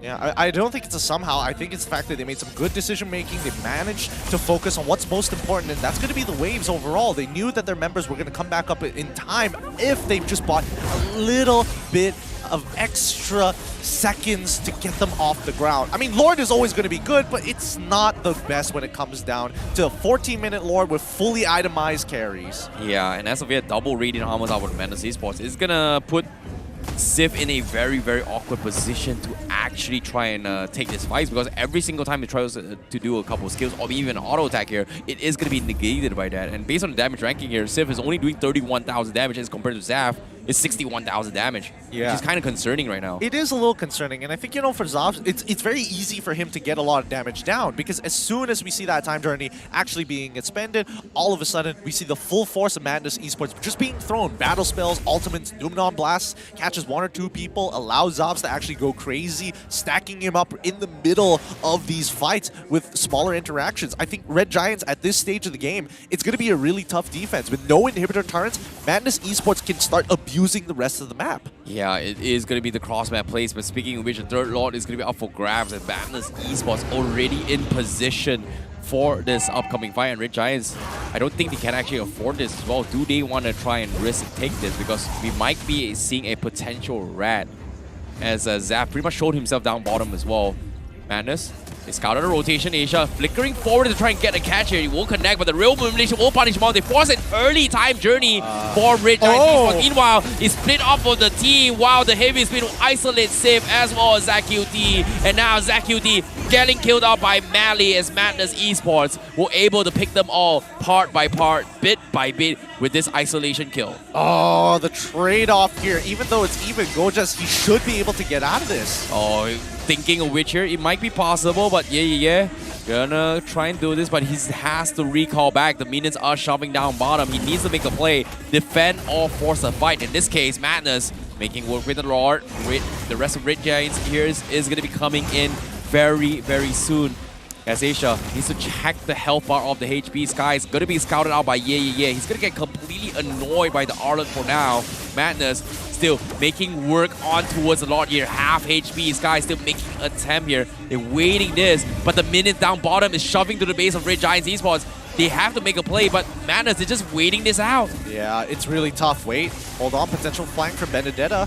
Oh, might be happening as well, but Gojaz is going to get focused down. He gets scared off. Zaf is going to be pulled away from Madness Esports. Meanwhile, Skies is still holding on. The time journey is going to keep him alive. The abrasive trap doesn't connect. Gets disrupted. The heavy spin comes in. He's going to be dropped down pretty low, and they're all clumped in. But finally, Zaf shows himself with the the blazing duet. It picks them apart. Multiple immortalities being expended, and Red Giants, they're holding on for their lives, but they are getting picked apart. Zaf finally dying, but eventually, because no marksman, that means Madness Esports, they have to respect this and back out. Yeah, I think a reset is called for Madness Esports. The gold lead has shrunk significantly in this point of time, and Red Esports, even though they're 10 kills down, it's 20-10 right now, they're still in this game. With no inhibitors, Madness Esports really needs to take full advantage of these constant pushing waves against the Red Giants. Either make a decision, take the fight, or go back to doing your macro. It's crazy, man. This is just, you know, all over the place, right? They need to make a calculated decision. The Blazing Duet looks good, but Red Giants, somehow, they're able to actually make a comeback because of how tanky and annoying Skies is. And once again, doing the exact same tactic as well. I guess they're used to the guerrilla tactics that Madness is bringing to the table, but at the same time, they still have immortalities in their favor. So this next upcoming fight is going to be a little bit risky, but Skies. He's gonna get isolated by both Mally as well as Yeah. Down towards half HP, looking for the setup, but now the Numenor Blast comes in. He will be able to dodge his way through. Feathered Airstrike is there, but no Appraiser's Wrath. Madness Esports takes him down, and this is pretty much a guarantee lord for Madness. Meanwhile, Gojas, he's threatening the back lines. He's gonna go in for the fight. Meanwhile, base race down bottom. Red Giants Esports, they're gonna go for a red. They have to force the issue, and Madness, they're gonna be able to defend it. Zaf will recall back, going for the Blazing Duet, and they are gonna threaten this as well. Civ still holding for it, still alive, but the base will finish him off. Good attempt, but Madness was able to react to this. Woo! Fast! Very fast movements from both of these teams. Solid decision making here. Zach UT is going to try and clear this way, but the rest of the reinforcements are going to come to end. Oh, Zach UT is all by himself. There's nothing he can do about this. What a game coming from Madness Esports as they tie the series against Red Giants. What a reaction coming from them. Huge plays all across the board, evening up the score and bringing it to a game number 3 in our very first best of 3 of today. Well done. Madness Esports have now started to really shape up for this third bout. Oh, what a reaction coming from Madness. You can see the Sire reliefs as well. They were able to actually close up the game. The Rats coming in from Udu Giants did not make the dub, but at the same time, it's not over yet for this series. As we take a look into the mic check of what Madness Esports has to say about this game. Aku tak ada skill 2, tak ada skill 2. Pasal ada missing kau. Aku tak ada skill 2, aku tak ada skill 2. Dia gila lambat tau. Putih 300, dia ni gila. Bandit missing. Ah, baru dah! Nice. Jangan takut, ke depan. Jangan ke depan macam orang gila ingat Aku nak sekolah. Aku on dia. Bandit ada, $5. Bandit tau. Weh, sini weh, Sam! Weh! Bisa let gua ke? Boleh. Hati-hati tau. Nak talon. Mati. Weh, sekarang masuk weh! Mati lu weh! Dabi. Oi, aku dah mood sangit. Huge plays being made by Yeah, redeeming himself from game number 1 and proving himself worthy of Arla in game number 2. And unfortunately, the Red Giants have to take the L this game. But the series isn't over just yet. And so far, I mean, again, I don't know whether it's just like because it's Friday and it's like the very first MPL game of week number 2. That's why they're feeling a little rusty. Again, they've covered up a lot of their previous mistakes in game number 1. Yeah, it's the thing, right? That's the thing, right? Sonic is his first appearance from game number 1. He needs to get used to the mojo, but somehow game 2, he was a little bit more confident with his Akai. I was expecting that the time journey was specifically here to target Sonic, and I talked about this during game 1 as well. He is the reason why it's so difficult to actually play against, because he's always finding ways, even though he's getting pressured, he's always finding ways to get some sort of farm. Game 2, his problem is now the time journey, but somehow he finds an opportunity here. Hey, Diggy is not with the team. Boom, I go in. I isolate either the Natan, I isolate either the Fredrin. Great stuff coming from him, and so far, dragging this towards game number 2, game number 3, I'm excited for this, to be honest.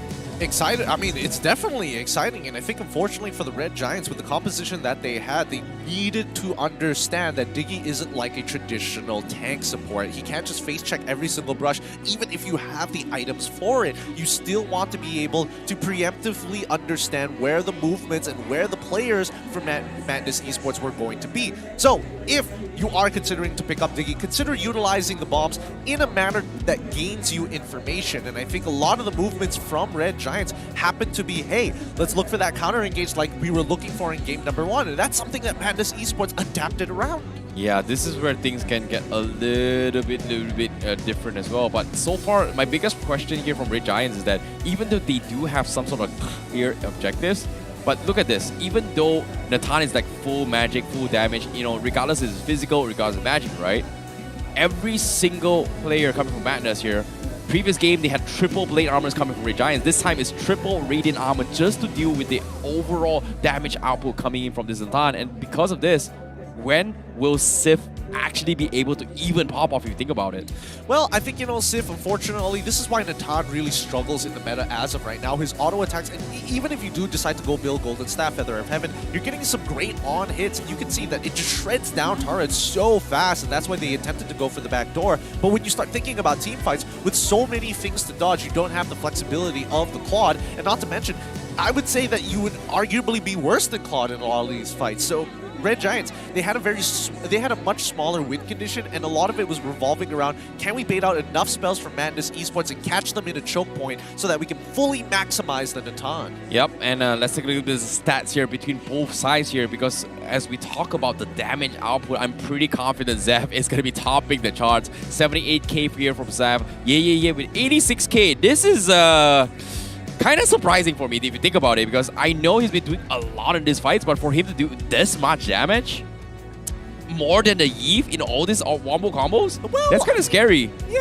I mean, it's definitely scary, but yeah, has been snowballing out of control since the EXP lane. After that first kill that he got from Gojas, he eventually snowballed it out of control despite the level 1 annoyance from Aisha Ohana on the Diggy. Yeah, that was a little bit of an interesting approach from Red Giants, right? Like Madness, they were able to somehow adapt here individually when it comes to this kind of guerrilla tactics, right? Like Madness, they really like going for split fights all the way through, individual fights rather than a conjointed one. In this case, that is exactly what Red Giants want. And I like how Madness just doesn't want to give them those kind of opportunities, and he's somehow able to punish this. But question still remains here. Why did you pick Natan? There was just so many other marksmen coming from Red Giants if you think about it. Well, I think they wanted to have someone who also had magic damage. They also wanted to make sure maybe we could get something off of this. We're able to disengage with Natan. He's able to get us out of some sticky situations, but only on the condition if and only if Madness Esports as well as Red Giants follow down that choke point. But yep. Our MVP of this game is going to be, yeah, of course, 17 years of age, a young player, and already you can tell that his mechanics is through the roof. Yeah, fearless as heck. 10 kills in the pocket here. Game 1, a little bit of a slow start of a punishment, but game number 2 instantly shows us why he is, why Arlott is pretty much one of the strongest in the current patch as well. New hero, people still figuring out how to play this here. He figured it out, and it looks really, really strong, and I'm liking it as well. So far, first item, Hunter Strike, has worked out. Thunderbelt, and then going for the Queen's Wing, which is something we haven't seen too much these days for a very, very long time. Let's not forget the Radiant Armor, because the majority of the damage coming in, especially for the carries of the Red Giants, is going to be magical. So I think well done. The itemization has been extremely good. I do think the Queen's Wings very greedy in my opinion. That definitely could have changed to something else. But overall, with the lead, a 10-2 and 4 match KDA, and an overall GPM of 655, I think yeah has done a phenomenal job. Yeah, I guess this is going to be the case as well. I guess the Queen's Wing is just to kind of mirror up the Fredrin's concept. But yeah, GG well played coming from yeah. Hopefully we will be seeing it here. 2 games in a row, Arlott has shown different sides coming from him, but I'm looking forward to see how game 3 is going to go, especially for them. But in case we missed out the action here, let's take a look at towards the highlights on how things are going to be going in, because in the start of the game, I'm a little bit worried from the side of Madness Esports, right? Like Red Giants, they're able to get a go for a pokes here, Time Journey coming in here. This was a very interesting interaction because of the Real Elimination, and it feels like the biggest threat truly from Red Giants is actually the Real Elimination coming from Hozan. Absolutely, and that's the thing. With Diggy, you're getting a 2-for-1 here. You're getting to deny Sonic his ultimate. You're allowing the box to be basically non-existent if you could just walk out of it for free. And that's the thing. Red Giants have recognized that if we can bait out these spells early on, Aisha Ohana can get us out of these tight spots. The only issue is that you also have to consider the terrain that you're fighting. In a lane where Madness Esports has a lot more playroom, not too many people overlapping each other in a very convenient straight line, Red Giants fail to actually win these team fights. Yeah, it's just so concerning as well. And this was a really, really solid defense coming from Red Giants Esports. I was very, very surprised with only Skies and Asia. He was doing so much work from Skies and this Fredrin, and it's just popping off time and time again.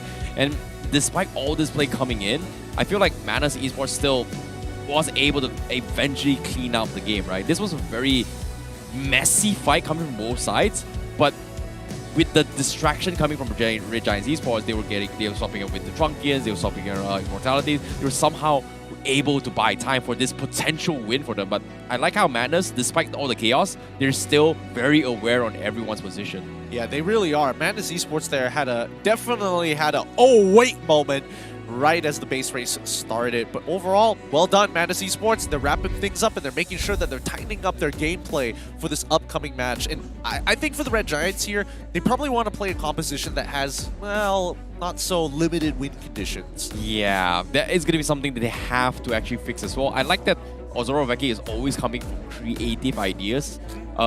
It may be a hit and miss, but personally, the Nathan didn't exactly work out in my favor. Like, it was any other marksman, fine, but I don't see the synergy between Nathan with every other heroes based on the drafts. Like, I get it, you win the gold lane, yeah, sure, but overall, where does his damage fall off? Because eventually they need to balance out between physical and magical, and the moment the Radiant Armor comes in, regardless of whoever he kills, he's not going to do anything. That's one. Two, there was pretty much no DHS on it as well to actually capitalize on this tanky composition that they had. Yeah, which was kind of weird because we did see the golden staff being built, but you got to double down. You can't just be like, I want to be 50% magic and 50% attack damage. Unfortunately, the builds to really abuse the Natan doesn't work that way. And even though he did have a lot of on-hit, a good amount of sustain, especially if it is boiling down to that 1v1 and access to Winter Truncheon, still, there just aren't enough item slots for him to abuse those things. Yeah, that's going to be a little problem. And of course, hopefully Red Giants Esports is going to be able to adapt for game number 3, because as of yet, Madness Esports, they're not backing down yet. We know how important it is when it comes to their points. And I'm looking forward to see as we throw in towards our host to talk about how things are looking from behind the scene as we take you through. Rose, take it away. Hello everybody, now the game is at a 1-1. Kita dekat bilik Madness Esports and we are of course with Coach Mint. Hello! Oh, agak hard kat sini, hard. Okay, Coach, I nak tanya, tadi game pertama korang... it's not on? It's on. Okay, so tadi game pertama korang kan, it was a very different game compared to game 2. Adakah Madness Esports dah adapt dengan playstyle Red Giants?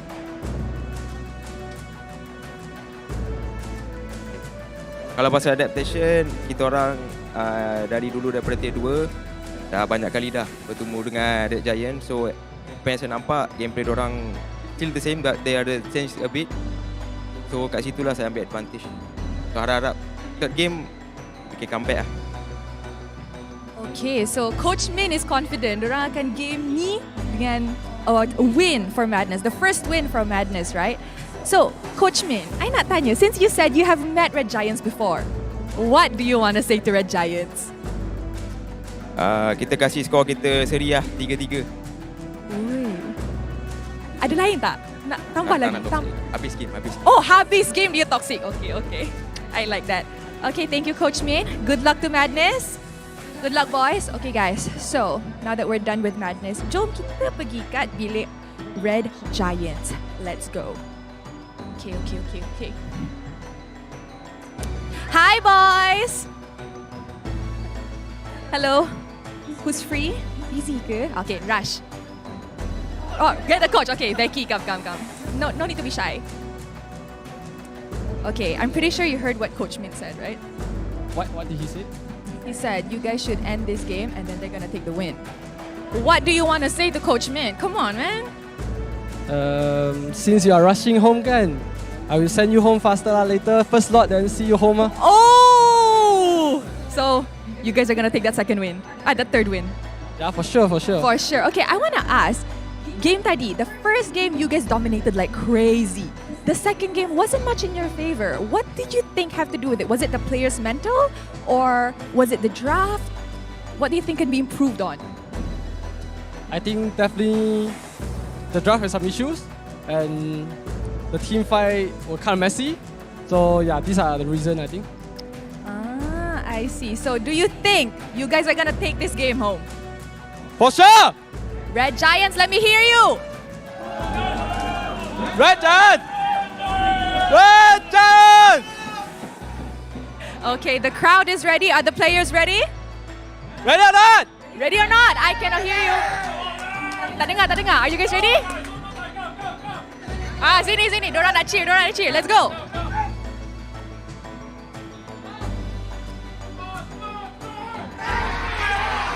Oh, we love the spirit. So now it's time to throw it back to our casters. Casters, take it away. Oh, well. Very, very interesting segment there. Things are getting a little bit tense between the two players, but Madness Esports, you know, a little bit worried as well. They want to try and tie the series in their overall rivalry track record of MPL. I like it. I love the nitty-gritty details, you know, being very petty and particular about their track records, but it seems like from Becky's side, Look, Vecky's a simple man. He knows, even in his breakdown of what happened in game number 2, yeah, we had draft issues and our team fights were messy. Simple, easy, and he knows how to translate these things to his players. The fact that they have a rivalry, I didn't even know that the score was 3-2 as of right now in favor of the Red Giants. So let's see whether or not Madness Esports can tie things up. Yep, this is going to be interesting as well. In case you missed out how Game 2 here, we are going to take a look at the draft recap on how Game 2 went. Pretty standard opening in terms of the bans here, but the pickups coming in was a little bit interesting as well because they final picked the Akai, and Red Giants responded with the Digi with as well as the Natan. Thoughts on that? Overall, I think the Natan was kind of strange. The Digi, I think it's definitely a consideration in their position. You're seeing just so much CC from the side of Madness Esports that it does feel like, hey, Diggy is just going to get us a lot of value regardless of what we do. I think, unfortunately, the game plan for the Red Giants was a little disorientated. They weren't sure how to actually approach these fights, and they didn't realize their win condition came about deciding when and where the fights needed to happen. So I think with that in mind, Azorveki is probably going to adjust the draft to say, hey, let's give you something a little bit more flexible where you can fight at any time, at any point, and we're going to play a little bit more selfishly and less reactive to Madness Esports. Yeah, and based on the drafts as well, I think Skies fulfilled his role really well from game number 2 on the jungler role, right? The biggest question was that Gojaz wasn't able to do what he's done from game number 1 to actually come up on top, which was pretty much a big problem for Red Giants. Meanwhile, for Madness Esports, I like how they're adapting, and oh my goodness. That kid's really into the drums. He knows how to make a beat. He doesn't even realize he's in his own world. Oh, giving him the song drums, you know, the war horn. You know, I would like to hear the war horns than drums. I'm more of a horn guy than a drum though, but all right. Look, I don't know if they can fit it in the arena here. It's a big arena, but I don't want to blow up my eardrums just yet. Fair enough, but at the same time, now, adaptations must be made as well. I'm pretty sure Min is a little bit nervous in terms of coaching, right? Like Madness Esports, they were able to bounce for game 2. Would you say that it was a convincing win? I think we could say that it was a convincing closeout by Madness Esports. Was it a convincing win? I would lean more to no. Mainly because Red Giants definitely made a lot more mistakes towards the mid-game in comparison to Madness Esports, right? But you never want that to happen. You never want this to be a battle of who makes more mistakes, more so who makes the more proactive movements on the map to really show the maturity of a team. Yeah, let's talk a little bit more on how the drafts are coming in. Seems like we are going to see a little bit of flip side. This time, Red Giants taking the blue side instead, and Madness will be forced to react. So, Ozoroveki, he's pretty much drafted his ways from the second pick all the way through. Adapted from Madness Esports this time, going for the switch up. I like it. Hopefully it is going to be able to be favoring his way through, but yes, at the start of the series here, I talked about this. Is it respectable to ban Fredrin? Boom.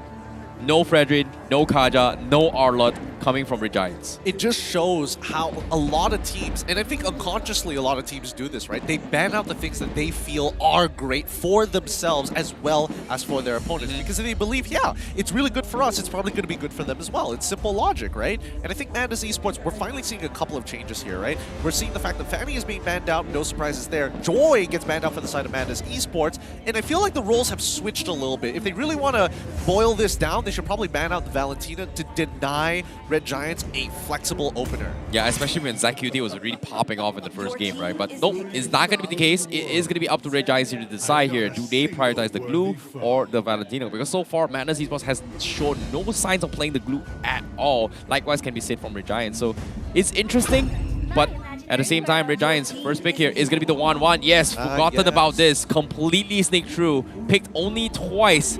19 times banned, but 100% win rate thus far. Yep, it's just too good. Overall, Wanwan is pretty devastating. Almost similar to Carry, whereby you get 3 items, all of a sudden you're a relevant marksman. And it doesn't matter how far behind you are, as long as you have those 3 items, you're going to be an absolute beast. So I think Wanwan here as a first pick is very strong, but Madness Esports still have plenty of options. We've seen time and time again, mages in the gold lane are a good way to actually bully the Wanwan out. Melissa is always going to be relevant, especially with Inspire as well, just in case it boils down to a 1v1. Valentina as well as Claude. Oh, Swiss Army Knife back out again with a 67% win rate overall for Madness Esports. Now this is where I'm going to say it is a comfort pick for Madness.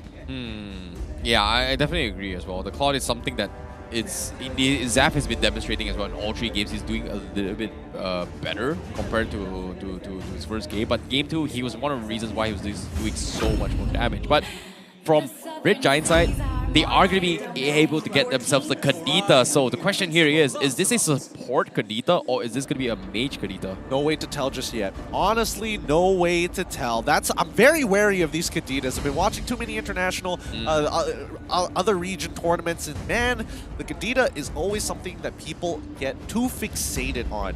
But so far, based on what we're seeing from the Red Giants, they're denying a lot of ultimates from Madness Esports. Again, Rough Wave's not exactly the most ideal spell for Valentina. Same goes for the Phantom Execution because that puts you way out of position. I guess the Rough Wave is still okay, right? Like, it still gives you like an iframe edge to actually dodge his way through, but forcing a Valentina to go for Petrify, not exactly the greatest. So I get where you're coming from that perspective. But now, the question here is, what is Madness going to be playing here? Because as of that, I feel like, oh, okay, they're going to be sticking with Lolita for Mali once again. It is a good response with the 1-1 here, so I guess it's something that they didn't mind losing the 1-1. But for me, I feel like I think this is most likely going to be a mage Kadita, considering that Lancelot isn't exactly the most tankiest tank slot, right? It's a more like a self-sufficient kind of jungler where you play to keep yourself alive long enough to be as annoying as possible, rather than a zoning kind of tank where you normally see like an Akai or maybe even a Barras to a certain degree. I mean, if he takes Killing Spree, then yes, then it's going to be a full damage build. But most of the time, people go for the Demon Slayer. You just want that extra bit of, clear speed. You want to be able to have your Retribution deal the additional amount of damage, especially with so many tanks in the meta so far that run the Demon Slayer. So there's a lot of attributes that are taken into consideration, but for the most part, just keep in mind, it is a self-sufficient jungler. As long as they have the mechanics to dodge the right abilities, they should be fine. But we're looking at the bans, right? We're seeing the Karina get banned out for the side of the Red Giants. They understand, hey, we are playing Wanwan. She's very auto-attack dependent, so let's take away a potential assassin that could be a tank, especially when you're going up against Sonic. Yeah, that's a pretty good one as well. But the question here remains, are they finally gonna bring the Hanzo? Because I've been asking for it for quite some time, but as of yet, they're still keeping Sonic's jungler open as well. Red Giants, they're banning off all of Game 1 and Game 2's heroes coming from Madness, so they are gonna try and test Madness Esports comfort pickups. But now, here's gonna be a milestone achieved here. Zach QT with 600 assists achieved since Season 6. Wow, okay, that's good to know. That's really good to know. Oh, Zach QT being able to pump out those assists as much as he can. Wow. Now, Madness Esports, I'm guessing that they're not going to lock in their jungler here just yet. They're probably going to show an EXP. There's 2 different arguments that can be made here, right? If you are locking in an EXP, Glue isn't too bad, and overall kind of helps around with the composition, as 3 tanks usually is the standard meta. Yeah. Oh, okay. All right. Jungle Baxia, love it. 0% pick, 0% ban rate, and also win rate so far. Obviously, it's a first appearance coming in, but at the same time, I'm personally a big fan of Baxia, but I do see the limitation of Baxia as well. Rotations-wise is great, but if you mess up your first stun engagement, there's pretty much no way out. And your only way out is pretty much forcing a Tortoise Persona, which obviously people will be able to actually back out from that situation. So I guess I like the degeneration concept of it, considering that now... What? Okay, degeneration concept? Okay, so what I mean by degeneration concept is that normally people rush Dominance Ice first, blah, blah, blah, but the meta has shifted where people say, oh, Dreadnought Armor comes first, and then, you know, maybe a Dina Shield, yada, yada. Then they go in for the third phase with Dominance Ice. But here with the Baxia, that Dominance Ice effect is straight away there, without any items regardless. So I guess that is where we're coming from. Interesting way to phrase it, the anti-heal. I get it now. It makes a lot more sense. All right, so with this pick and with the final composition of the side of Red Giants, they lock in the Kufra as well as the Yutsong. Now, out of respect for Madness Esports, if they wanted to play Hanzo, it's definitely a possibility. Will it be good? I don't think so, mainly because the lineup for the side of RG is kind of tanky, and it's a little difficult to get on someone like Wanwan who can move around a lot when you want her to just be a little bit immobile so you can chunk them down. But Baxia does well in lane against Yuzong, so I'm just going to leave it at that. Yeah, I don't think it's going to be the Hanzo anyway. It's going to be Lapu Lapu XP for sure.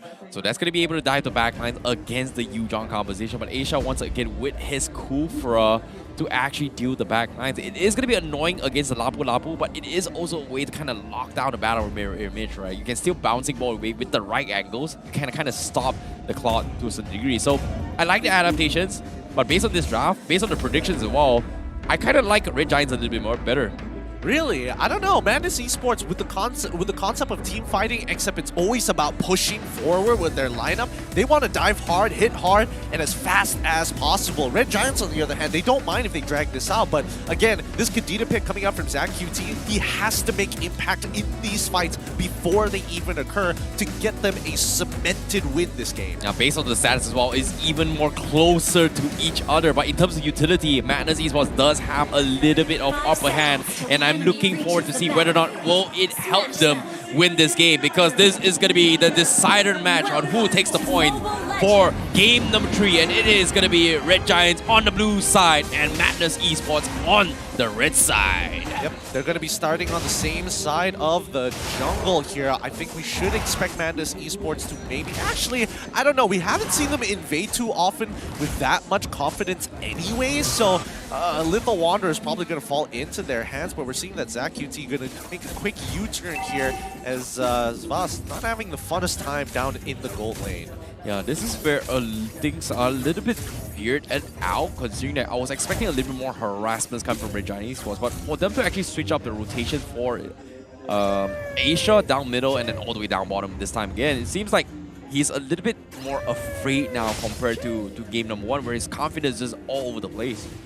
Yeah, but I don't know. I feel like Madness Esports, one defining factor of the composition is that they have so much mid lane control. And with this mid lane control, it allows people like Sonic to kind of, you know, cover the map pretty well, because he's always going to have backup. Well, let's take a look at Sonic as well. He's looking for the catch as well. There's going to be Lansdowne being focused down. Skies taking half HP all the way through. And yeah, that's a good way to actually deal with the stun as well, because you can never really dodge the shield unity if the ball is right in your hitbox, right? After the Thorn Rose comes in, boom, you are guaranteed stun. There's nothing much you can really do about that. It's going to be a little tough on Skies, but he definitely can outplay it if he has the team playing around him. ZachQT as well on that top side as well. Can they find the pick? Yeah, top side as well. They are going to be going in as well. ZachQT doesn't have his Ocean's Breath yet. He is going to get focused his way through, but Sonic missing the second skill means no reset. Unfortunately cannot bully out Red Giants Esports. So Red Giants, they do know how to deal with it as of yet. Gojas, half HP, almost getting his Black Dragon as well. He finally gets it. And now they are going to force the stolen Black Dragon out on Fozen to actually zone out Skies, but they focus his way through. Here he comes, and it is going to be Red Giants that steals it here. But the bait knockout comes in. It is going to be Red Giants that finishes them off. Madly going for the Numenor Blast. Doesn't connect, but Madness was able to come back on top. And yeah, to clean them out. Asia running for his dear life, and he escapes his way through at the edge. Oh, that's just poor communication. That Asia should have absolutely died there. You can very clearly tell that Mali was going for the auto attack. Yeah. Stops his auto attack. Mali realizes he had to give the kill over to yeah, and then it's too late. Just a simple miscomm there negated them a kill. But overall, really well played from both of these sides. Red Giants, they come in very hard, very fast. Madness Esports take a really good response, and especially with someone like Pozan deciding, hey, the most valuable ultimate is going to be that Black Dragon form to zone out the rest of the backline. I can regroup with the rest of my members, and we might make something happen. Very good ideas across the board for both teams. Yeah, very early as well, coming from Pozan to actually pop it off preemptively to secure the ward, right? But let's take a look at the emblems real quick as here, because as of yet, the emblems is just pretty standard coming from both sides. But I'm a little bit curious to see how Pozan is going to be able to contribute to this, because as of yet, going for a Black Dragon means you are going to be exposed to a lot of danger, and easily pickable heroes like SYF is going to be able to capitalize on this dealing damage. So it might work one time, but not necessarily every single time. We'll see how many times it's going to work, actually, because it's very tough to predict from what angle it's going to come, especially since these tier 1s haven't really been affected too much yet. But walking up into the river, this could be bad. Asia, game sense? Oh no, that is going to be set up coming in. Sif, he's going to be in a little bit of trouble as well. Numenor Blast coming from Mali will keep the Kufra in check. Here comes the Ocean Breath counter, but it's not going to connect. But the Petrify from the side will finish off Zav as they pick them apart. Now the Black Dragon coming from the sides as well is going to go in from the side to actually get the kill, and they will fight back. Skies is holding on, but now Sif finally gets his crossbow. Thanks, it looks good, but is it going to be enough? Yes, it will, and they will trade 3 for 3. Oh, good plays from both sides. They are going head-to-head against each other. Very neck-and-neck game so far. Again, very good macro for the side of Red Giants here, but Madness Esports, when it comes down to the micro, we are starting to see a couple of differences. Yeah, this is scary as well, considering that Red Giants right now,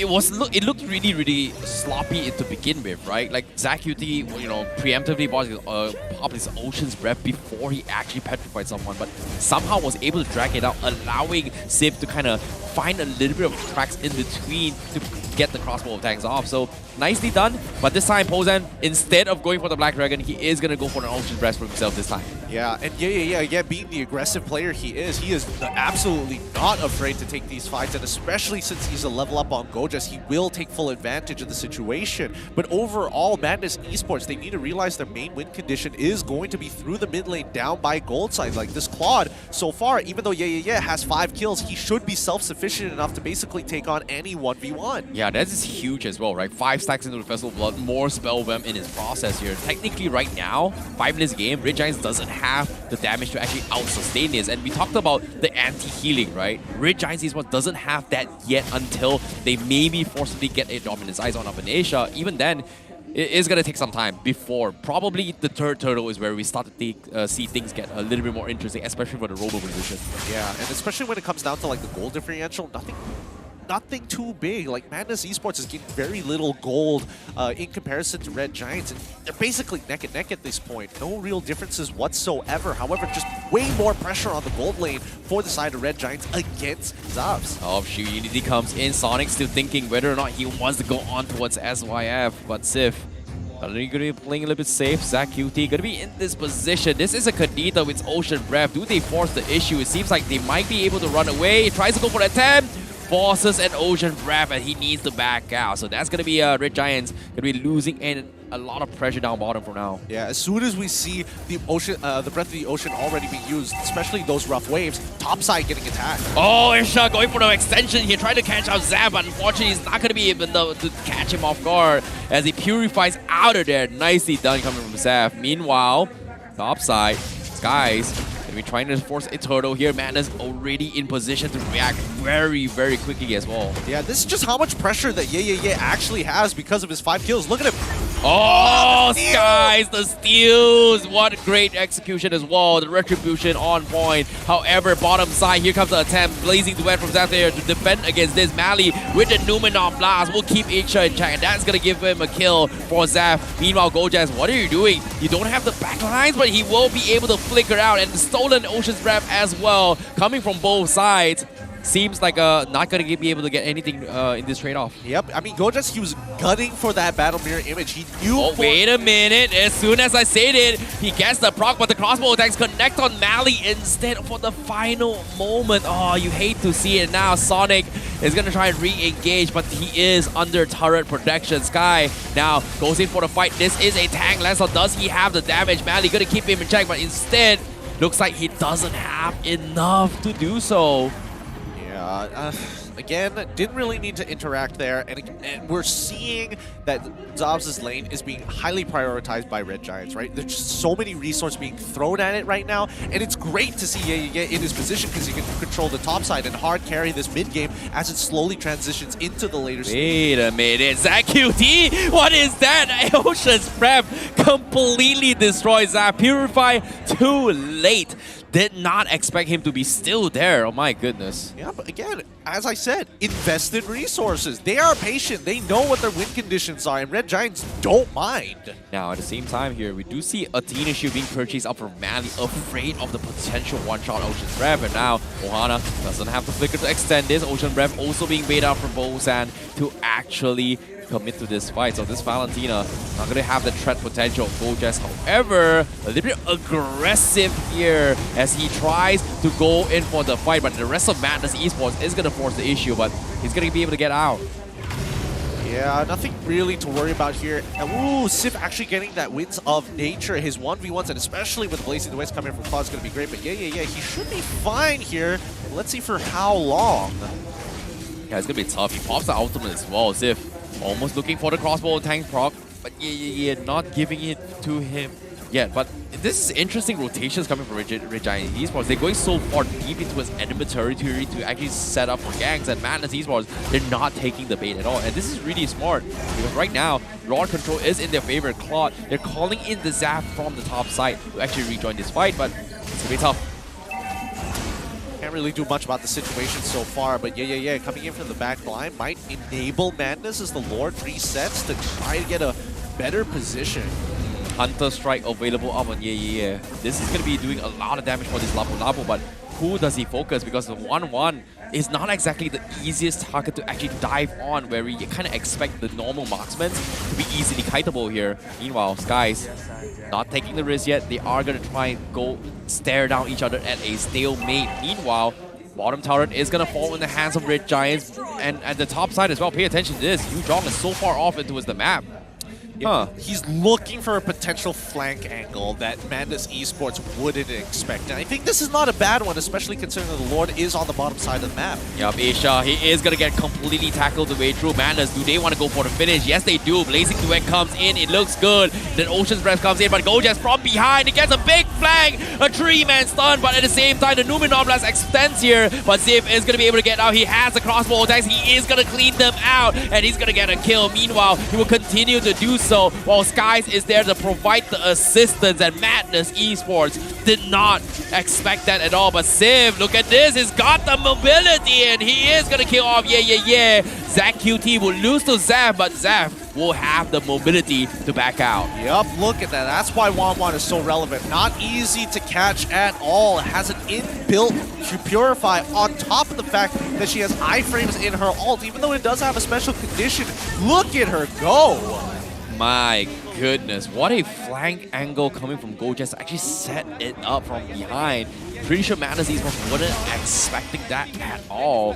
But now, with the Scarlet Phantom up on Sif, Sif is going to try and do a little bit more damage. When gold ranking as well, he is topping the charts alongside with this tank slot.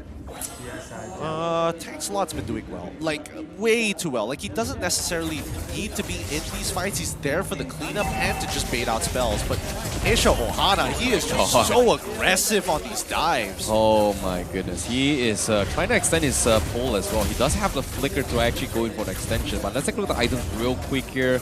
Nothing super crazy yet, but I guess from the side of Zap, he's looking for... What is he looking for? Rose Kill Meteor, maybe? For Zops? I don't think he's looking for anyone. I think he's just playing for the high ground at this point in time. Okay, but at the same time, top side, Sonic is going to get focused down as well. That's going to be the first to fall, getting petrified his way through. ZQT with the Ocean Breath to zone the back lines. The Lord coming in. Madness Esports not going to do too much here. Numenor Blast comes in. It is going to buy them a little bit more time, but Madness Esports still will be able to hold on and defend against the Lord. Lord is already gone. Tier 2s have fallen. Second wave is starting to come in. Yeah, but Blazing Duet from Zap looks good. It scares him half HP. Black Trigger coming from Bozan to try and re-engage this fight. But I don't think they have the mobility to fight this at all, as Bozan tries to extend the lead. But Ray Johnson, once again, disciplined plays from game 1. start to kind of mirror back into Game 3 here for Red Giants. Honestly, it's looking good for Red Giants, right? You're setting yourself up for success. That Lord push alone, netting them a huge amount of gold, putting Madness Esports at a 7K deficit 13 minutes into the game. And if it's going to end up anywhere like game number 1, you know for a fact that Red Giants knows how to close these games out and slowly suffocate Madness Esports. Yeah, but it's all about the waiting game. And currently, let's take a look at what the AI prediction thinks. It seems like they are going to be on the same boat with us. 74% in favor of Red Giants Esports. And as you can see, Red Giants, they're setting up for the ambush again for Zach QT.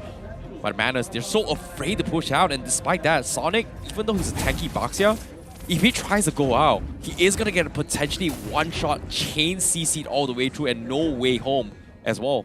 Very curious about his items overall, but let's look at the Lord advantage. How much do they actually get? They got 4,000 off of that. Okay, so Red Giants developed a 3K gold lead, and we're almost basically able to get a 10x on their returns. In terms of tower damage, 25,000 over the board. Not getting an inhibitor, sadly, but this next Lord, this Luminous Lord, as a matter of fact, will guarantee at least one. Yeah, it is going to be a different situation here, but the problem here is, what is this? Oh, God. Red Giants do this I hate this. No, no, he's gonna fall for it. Don't touch the grass.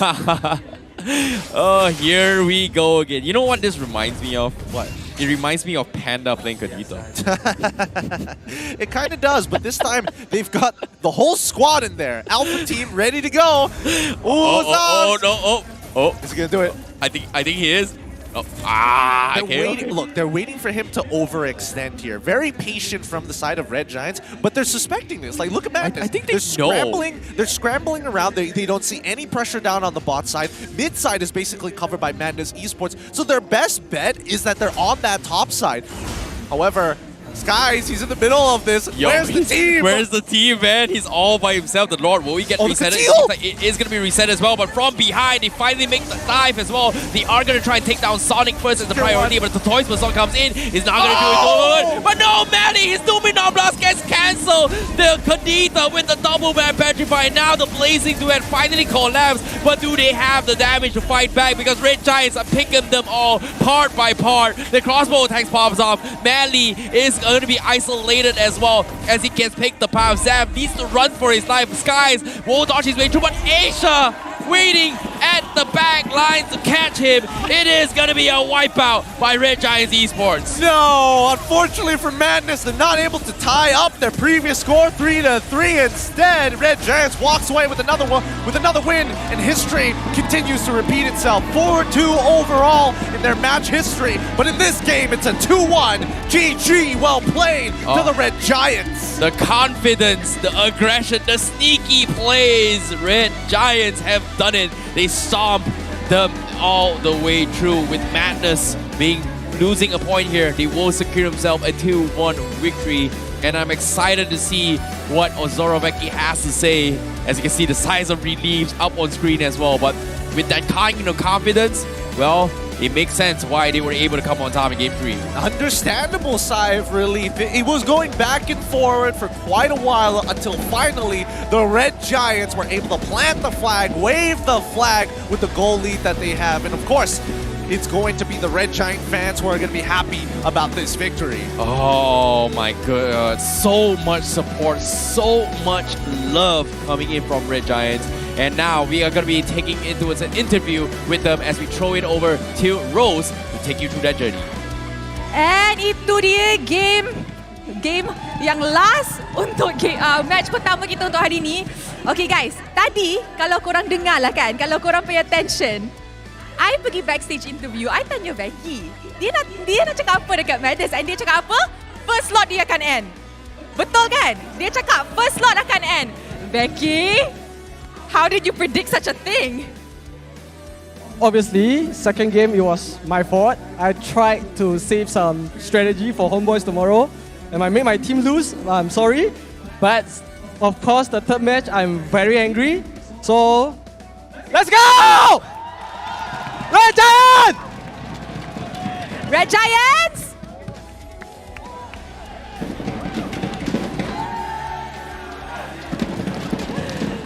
Red Giants! Okay, we can see that everybody is so happy kan. Okay, I nak tanya Esha. Esha. Sini. I nak tanya Esha. Ya saya. Okay, tadi coach cakap salah dia kan. Tapi korang yang main mesti rasa pressured sikit atas stage. Korang rasa second game tu macam mana korang dapatkan momentum balik untuk game ketiga? Sebab kita orang bukan salah coach. Kalau kita orang ni salah semua, salah seorang, salah semua. So kita orang reset balik, kita orang fight as a team bukan as individual. Oh, that's so cute. Okay guys, sekejap. I nak tanya one more thing. Game esok, Homeboys versus Red Giants. Do you guys want to say something to Homeboys? Nak cakap apa tak dekat Homeboys esok? Homeboys tengah win streak kan? Yes. So get ready lah. Mimpi seram Esport MY is back. Oh! Okay, Red Giants, are you guys ready for the MVP of the match? Ready? Okay. Countdown with me guys. In 3, 2, 1. MVP of the match kita ialah Gorgeous!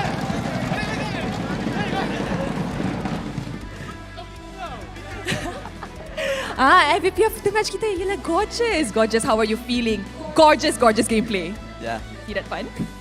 Okay, so you rasa apa tadi kan? Perform, lepas tu banyak moment yang you buat. Game pertama, game ketiga, there was a lot of moment yang you buat. How do you feel getting MVP of the match? First of all, memang happy. Tapi bila dah habis draft tu, sebenarnya saya silap spell tadi. Patut saya pakai Petrify, tapi saya pakai Flicker. Tapi tadi pakai Flicker pun banyak larikan diri ke Banyak ke boleh larikan diri. So, okay. Salah spell Tapi asal macam perform je? This is humble kan? This is what you call, okay guys, this is what you call God's favourite. Tengok, salah spell pun boleh dapat MVP of the match. Let me hear it from you guys. Cheer for Gorgeous. Jangan nak malu. Okay, thank you. Okay, now guys, it's time to invite a very special fan ke atas stage. Hydro? Where's Hydro? Hydro, hello. Okay guys, dia fan Red Giants. Tengok, dia duduk pun sebelah sini. Okay, and dia nak tanya soalan dekat Red Giants. Okay, come here. Ui. Dia happy Red Giants menang. Okay. Oh, I'm so nervous. Nervous. Happy tak? Oi, happy betul. Sejak daripada tier 2, saya memang support diorang. Oh, dia macam tengah shake tau. Oh, yo. Daripada tier 2, saya support diorang. Dan diorang dekat sini, saya rasa bangga. Dan juga menang lawan Madness sekali lagi pun saya rasa bangga. Tapi ada satu benda lagi saya nak cakap kat Rose. Kat saya? Rose comel lah hari ni. Thank you. Boleh tak nak ambil gambar? Boleh ambil gambar. Nantilah kita. Nanti ke? Okay. You nak tanya dekat Red Giants okay. kan? Soalan dekat Red Giant lah kan. Tadi Haido cakap pasal tier 2 kan. Macam mana korang boleh adapt daripada tier 2 nak naik tier 1? Environment dia lain betul tau. Haido tahu benda tu. So macam mana korang adapt? Siapa nak jawab? Becky answer. Coach kan? The question is about adapting, right? Yes, adapting from the second tier. Now that you guys are in the first tier, how did you guys adapt as a team? I think my team, they are actually playing like tier 1. Diorang bukan tier 2 punya tu. Dia main stage, dia lagi hot tu. Dia lagi hype tu. Tu, tengok guys, apa you buat tu tadi? Apa you buat tadi? Apa you buat tadi? Apa you buat dengan Toto tu tadi? Lupa dah. Dia Toto! Shout non-stop dia lupa Toto dia tu. Dia teammate dia agak revive Toto, guys, Toto. Tapi ya, teammate aku memang semua bagus lah. Thank you for the support. I am happy that we didn't disappoint you and we win today. He's very happy, he's shaking. Ya, tu boleh kata El Clasico tier 2 lah tu. El Clasico tier 2. Sangat hype tu. I agree. Okay, thank you. So, I nak bagi dorang peluang untuk ambil gambar. I'm gonna move to the side. Guys, go closer. Dia suka korang sangat tu. Go closer. Okay guys, that was a very interesting match pertama kita untuk hari ni. Dia end dengan 2-1. Kalau korang nak jadi macam Hydro, jom datang ke Stadium Juara by scanning the QR code down below. Kalau korang naik pentas MPL, korang akan dapat juga skin yang bernilai 899 diamond. Alright, thank you boys. Thank you Hydro. Guys, one more time. Red Giants. Oh, sekali lagi. Let's go.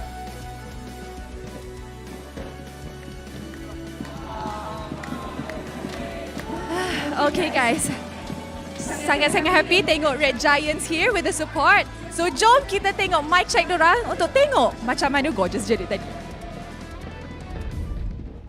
Tentu dah second tau. Okay, Asha. Sini kau deh. Nice. Lampu. Akido. Gas.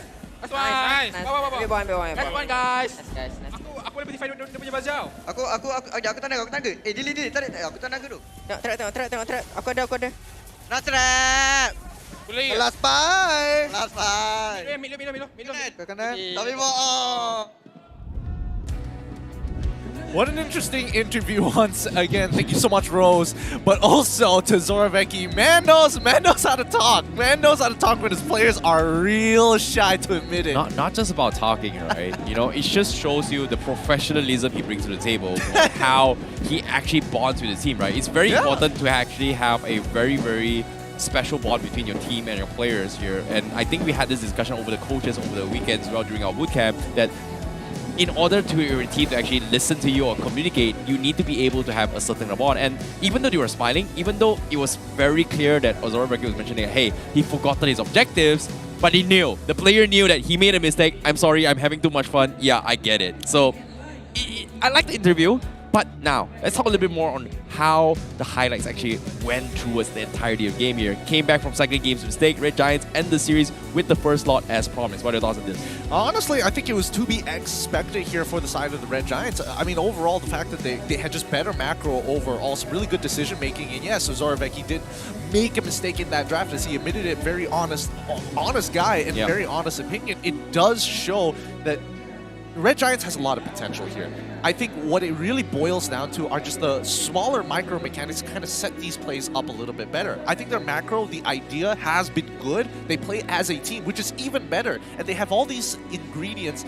What they need is a bit of fine-tuning, and I think success is naturally going to fall on their laps. Yeah, I really like that he actually brought up the point where he was trying to save strategy from game number 2 and then bring it into his game number 3, right? He's honest. But he's honest, but based on game number 3 as well, he was using a lot of very interesting rotations and a lot of camp spots that we don't really expect as well. Because I noticed one thing that Gojaz was in the bush where he set up for a Black Dragon where Madness Esports wasn't able to react in time, and there was a very interesting angle to take from. Likewise can be said for the gangs with the Kadida up top as well. So I like the adaptations. But before that, let's talk a little bit more on items here. Any major changes? In terms of major changes, honestly, no major changes all across the board.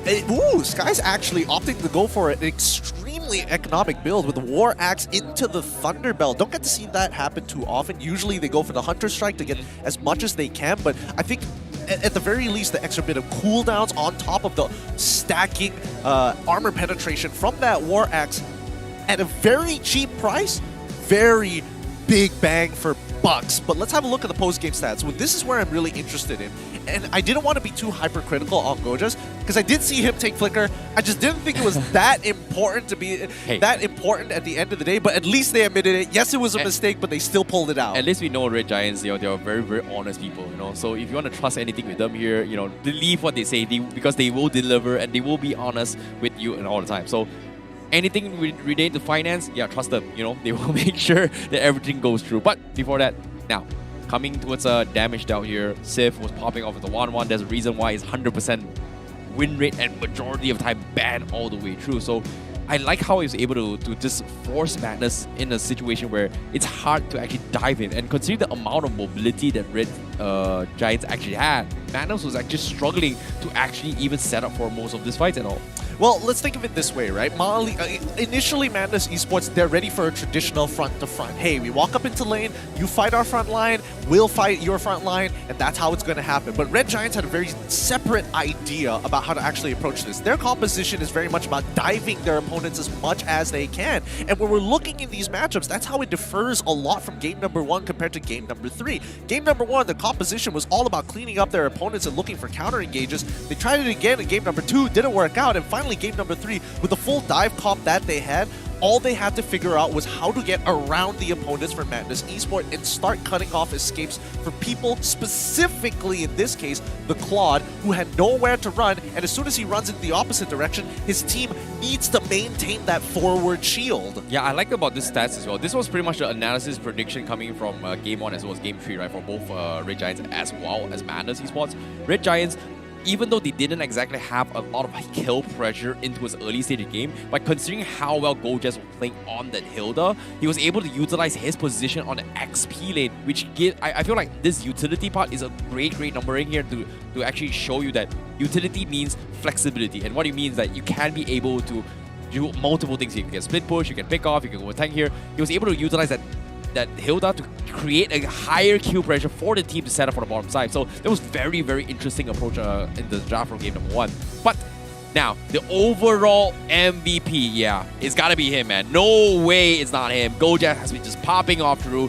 He is none other than the MVP of game number 3 as well. Yep, he has been a continuous playmaker, and even though his battle spells were entered in wrongly and he walked out with a flicker, he's able to escape more situations than he can actually set up. However, if he took that Petrify, a lot of these fights would have been so easy to do.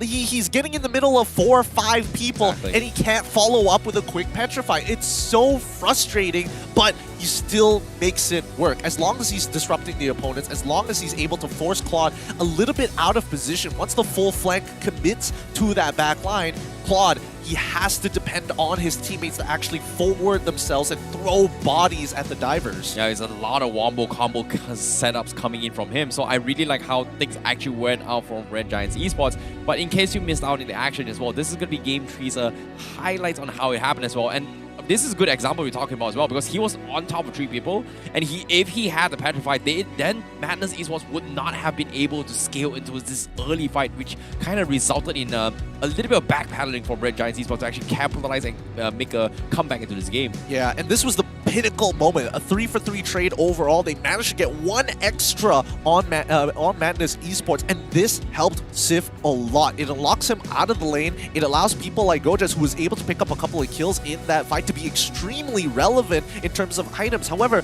you have to give Red Giant Esports a lot of props when it comes down to the way that they set up their dives, right? Again, you wouldn't expect so many resources being invested into the gold lane with so many delays on sending in the members. Like, were they unaware? Was it a conceal play? It's very tough to tell whether Madness Esports were unaware about the entire situation at all, because the map was basically theirs. It's all about poking the bear and seeing whether or not it comes out of the grass. Now that you mentioned it here, a lot of these fights, right, even though we can see that Gojaz actually doesn't have the Petrify actually going for the setup, you have to give credit to his Zac QT, because all his knockups actually set up for a potential counter engagement has been really on point, especially when there's no follow-up, right? It's not exactly easy to actually hit a second skill with a delayed, where normally people can actually dodge his way through. So he has been able to hit multiple ones to actually set up and prolong the fight long enough for a 1-1 to pop off or a Sky to pop off. And it's really nice to see how Red Giants Esports is still well-rounded and disciplined coming to this regular seasons. But now, with that being said here, with that victory, let's take a look at the standings so far. Red Giants Esports currently in the 2nd position with 5 points. Yep, and again, like a team of their caliber, Red Giant Esports, in the words of Zoraveki themselves, they have the mentality of tier 1s here, so he doesn't look at them as semi-professionals anymore. And I think Red Giants in 2nd place, 5 points overall. If only they're just winning 2-0s, they'd be in a more comfortable position. But hey, this is as good as it gets. Yep, and as of yet, this standings can change very quickly as well, because it's only the 2nd week, game 1 and day number 1 of the seasons here. All things considered here, the current standings here, even for Team Secret and Red Esports, who's currently in the bottom seed, still has a very strong fighting chance to push to the top. But like you said as well, stronger position to be in, because Homeboy is currently topping charts with 6 points, 5 for RG, 5 for SMG. Everybody is looking for the clean 2-0 if they want to secure an upper bracket spot.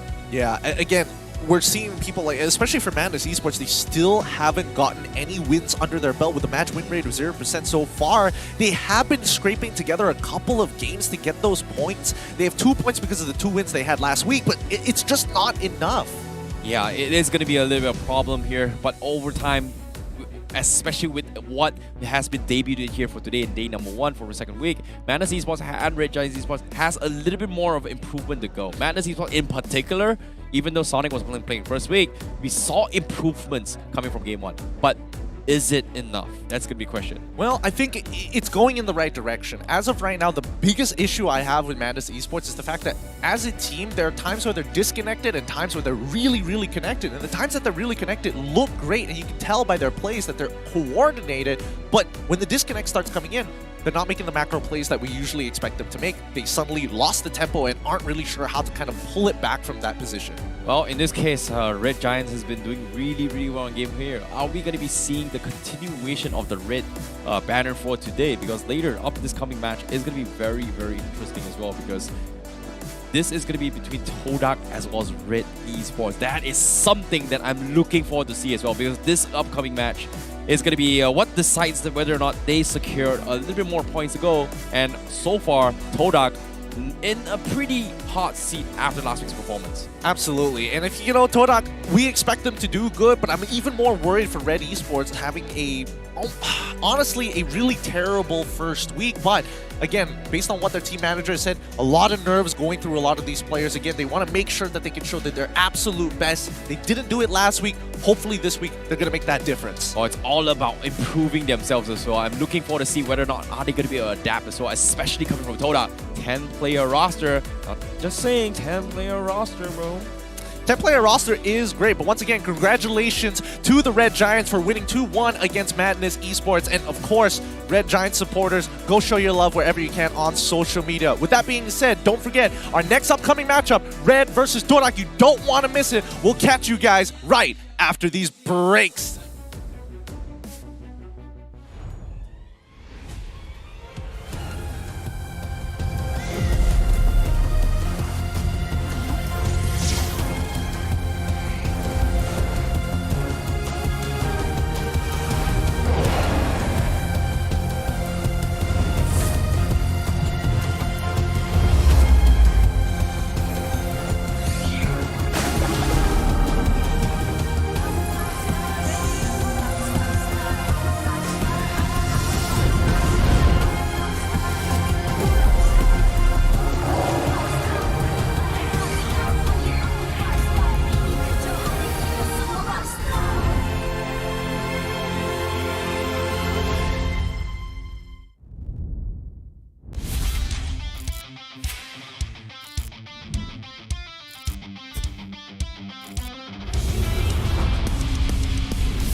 Oss!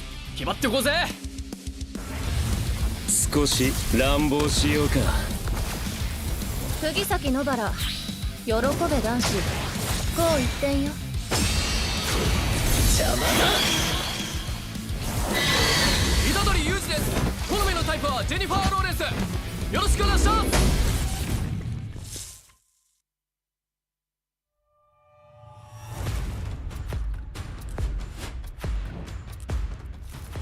Kelanggaan kita.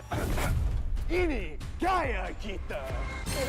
Every year, I gotta deal with your nonsense. Anyways, selamat datang kepada Format Expedition video kita.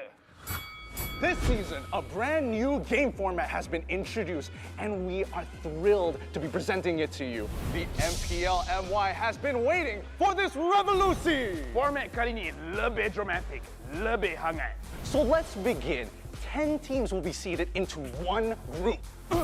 Masa regular season, 10 pasukan akan main sesama sendiri satu kali saja. That's right, and these teams will score based on those games. Bila cerita pasal markah, kalau menang 2-0, 3 markah, 2-1, 2 markah saja. But if they lose 1-2, they will only earn 1 point. But if they lose 0-2, they won't score at all. Markah yang terakhir akan menentukan kedudukan terakhir mereka. And the lowest two scoring teams will be relegated at the end of the regular season. And the top 8 will then advance to the playoff. Sekarang, mari kita tengok format untuk playoff. All games in the play-ins will be a best of 3. Kecuali upper bracket final dengan lower bracket final, kita akan main best of 5. Best of 5. And grand final, kita akan main best of 7. Teams ranked between the 5th as well as 8th place of the regular season will have to play in the play-ins. Team yang menang dekat play-in akan lawan dengan tempat ketiga dan keempat dekat upper bracket quarterfinals.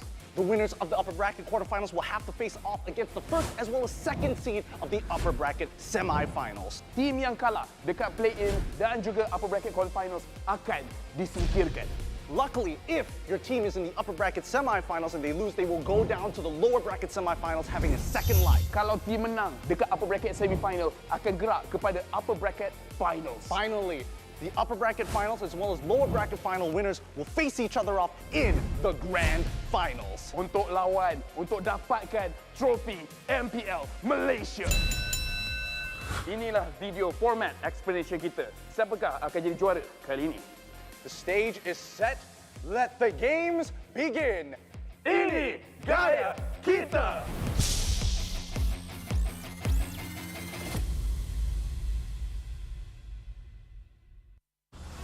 Nadi sebuah bandaraya. Rentak berterusan yang menggalakkan kita ke depan.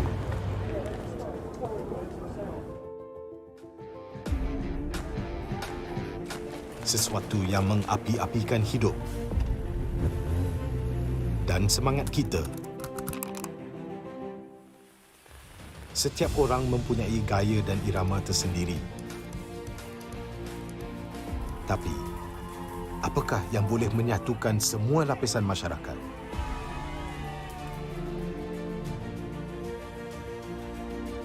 Yang akan menarik perhatian seluruh negara dan mengujakan fan-fan dan players kita.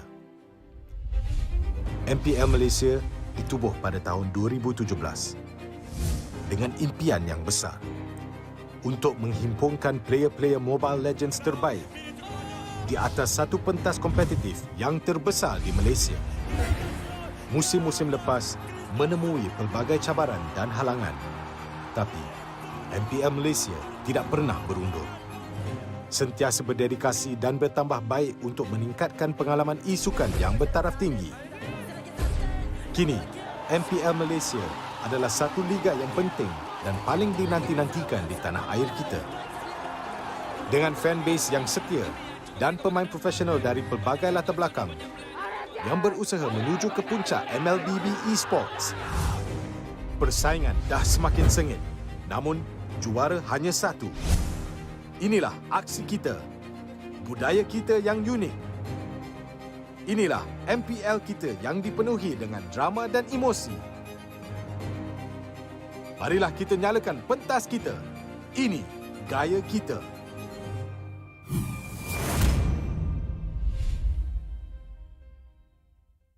Bulan lepas, tim Malaysia yang layak ke tournament peringkat antarabangsa telah gagal.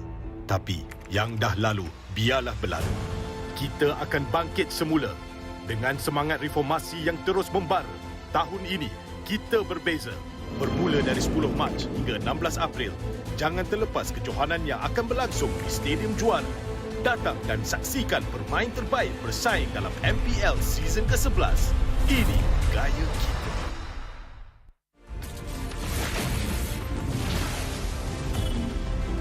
Pain is the proof that I'm still alive.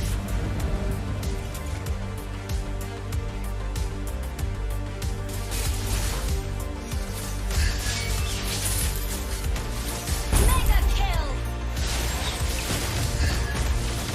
Legendary! Double kill! Stopping time.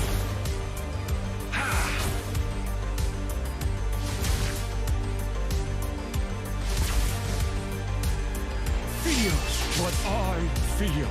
Feel what I feel.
You destroyed a turret.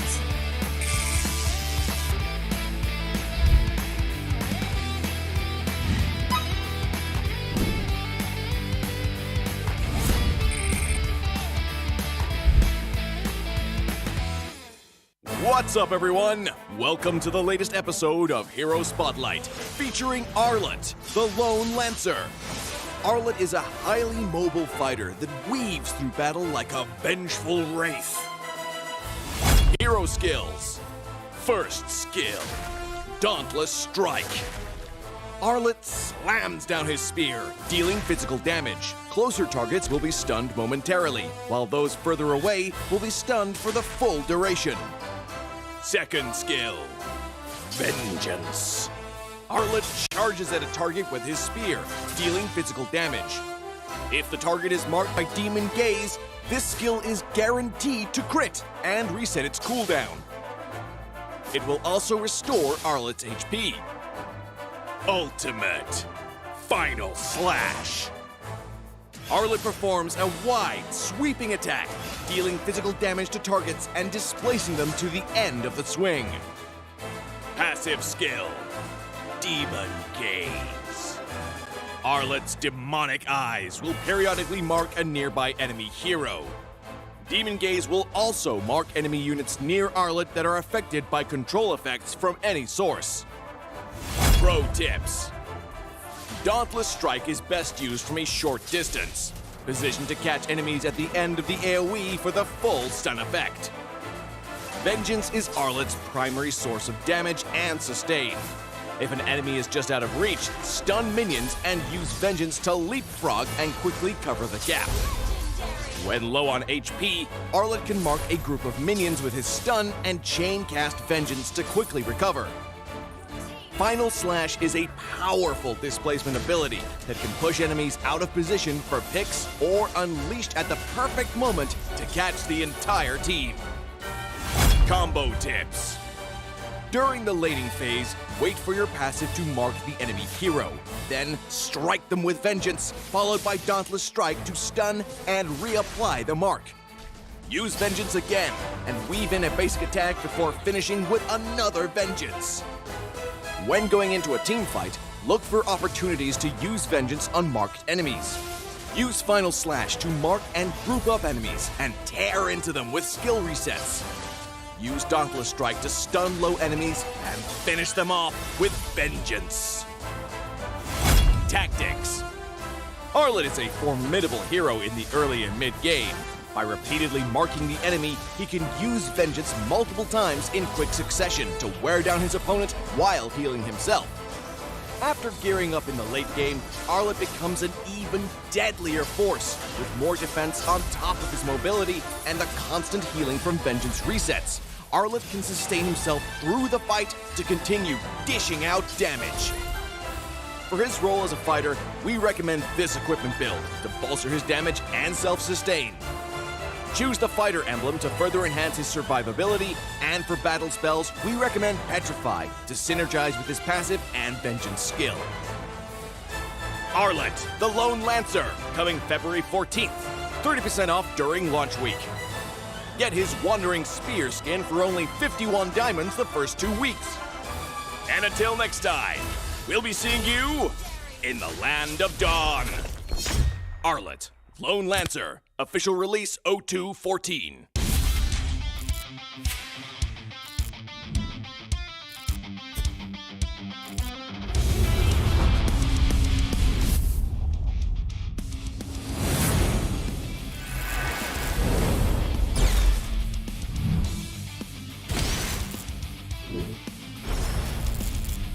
Oss! 決まってこうぜ少し乱暴しようか。釘崎野原喜べ男子こう一点よ。邪魔だ虎杖裕二です。好みのタイプはジェニファー・ローレンス。よろしくお願いします。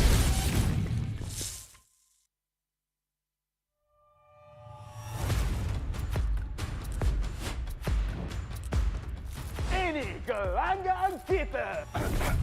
Ini gaya kita. Every year, I gotta deal with your nonsense. Anyways, selamat datang kepada format explanation video kita. This season, a brand new game format has been introduced, and we are thrilled to be presenting it to you. The MPL MY has been waiting for this revolution. Format kali ini lebih dramatic, lebih hangat. So let's begin. 10 teams will be seeded into one group. Masa regular season, 10 pasukan akan main sesama sendiri satu kali saja. That's right, and these teams will score based on those games. Bila cerita pasal markah, kalau menang 2-0, 3 markah, 2-1, 2 markah saja. But if they lose 1-2, they will only earn 1 point. But if they lose 0-2, they won't score at all. Markah yang terakhir akan menentukan kedudukan terakhir mereka. And the lowest 2 scoring teams will be relegated at the end of the regular season. And the top 8 will then advance to the playoff. Sekarang, mari kita tengok format untuk playoff. All games in the play-ins will be a best of 3. Kecuali upper bracket final dengan lower bracket final, kita akan main best of 5. Best of 5. And grand final, kita akan main best of 7. Teams ranked between the 5th as well as 8th place of the regular season will have to play in the play-ins. Team yang menang dekat play-in akan lawan dengan tempat ketiga dan keempat dekat upper bracket quarterfinals. The winners of the upper bracket quarterfinals will have to face off against the first as well as second seed of the upper bracket semifinals. Team yang kalah dekat play-in dan juga upper bracket quarterfinals akan disingkirkan. Luckily, if your team is in the upper bracket semifinals and they lose, they will go down to the lower bracket semifinals having a second life. Kalau team menang dekat upper bracket semifinal, akan gerak kepada upper bracket finals. Finally, the upper bracket finals as well as lower bracket final winners will face each other off in the grand finals. Untuk lawan, untuk dapatkan trofi MPL Malaysia. Inilah video format explanation kita. Siapakah akan jadi juara kali ini? The stage is set. Let the games begin. Ini gaya kita.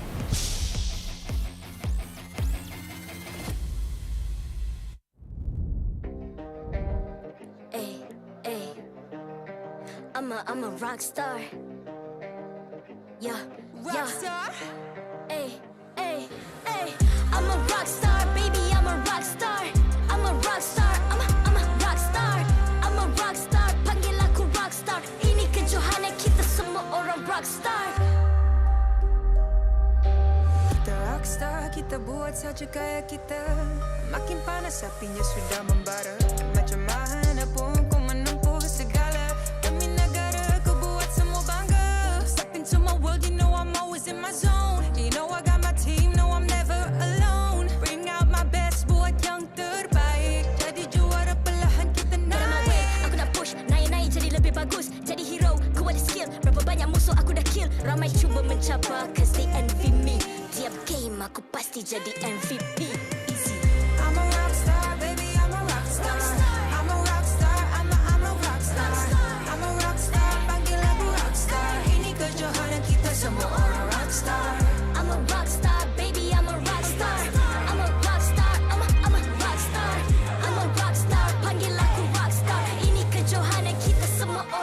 rockstar. Tengok nanti siapa yang juara. Ni peluang kita bawa pulang piala. This is my game, this is my time. Menang semua, everything will be mine. Kalau jatuh kau pasti kembali. Bangun balik ku tegak berdiri. Kuatkanlah tenaga, ganjaran diperoleh. Ni kejohanan kita, Malaysia memang boleh. Rise up to the top, kita buat bersama. Semangat kita kuat di bawah satu bendera. I'ma go hard for the win. On the battlefield till the end. I'm trying to beat the greatest anyone has ever seen. Stand by, I'm coming in for the win. I'm a rock star, baby, I'm a rock star. I'm a rock star, I'm a rock star. I'm a rock star, panggil aku rock star. Ini kejohanan kita semua orang rock star. I'm a rock star, baby, I'm a rock star. I'm a rock star, I'm a rock star. I'm a rock star, panggil aku rock star. Ini kejohanan kita semua orang rock star. Rock star.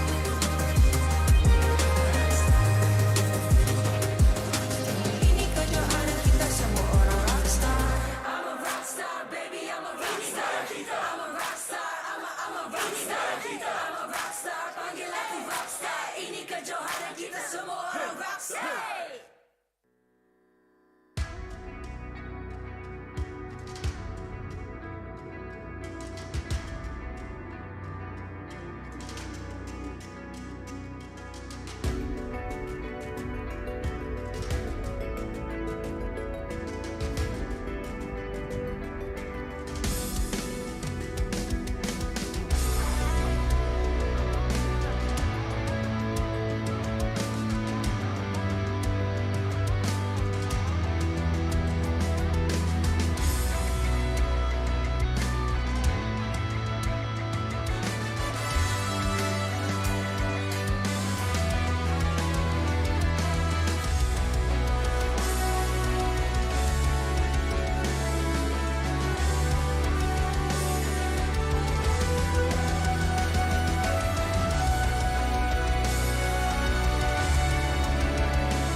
I'm a rock star. Yeah, Rock star. Ay. I'm a rock star, baby, I'm a rock star.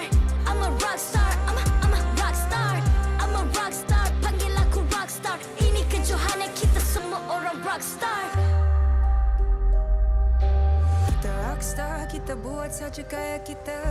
Makin panas apinya sudah membara. Macam mana pun kau menempuh segala. Demi negara kau buat semua bangga. Step into my world, you know I'm always in my zone. You know I got my team, no I'm never alone. Bring out my best, buat yang terbaik. Jadi juara perlahan kita naik. Aku nak push, naik jadi lebih bagus. Jadi hero, ku ada skill. Berapa banyak musuh aku dah kill. Ramai cuba mencapai, cause they envy me. Tiap game aku pasti jadi MVP. Easy. I'm a rockstar, baby, I'm a rockstar. I'm a rockstar, I'm a rockstar. I'm a rockstar, panggil aku rockstar. Ini kejohanan kita semua orang rockstar. I'm a rockstar, baby, I'm a rockstar. I'm a rockstar, I'm a rockstar.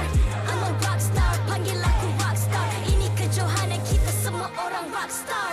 Tengok nanti siapa yang juara. Ni peluang kita bawa pulang piala. This is my game, this is my time. Menang semua, everything will be mine. Kalau jatuh kau pasti kembali.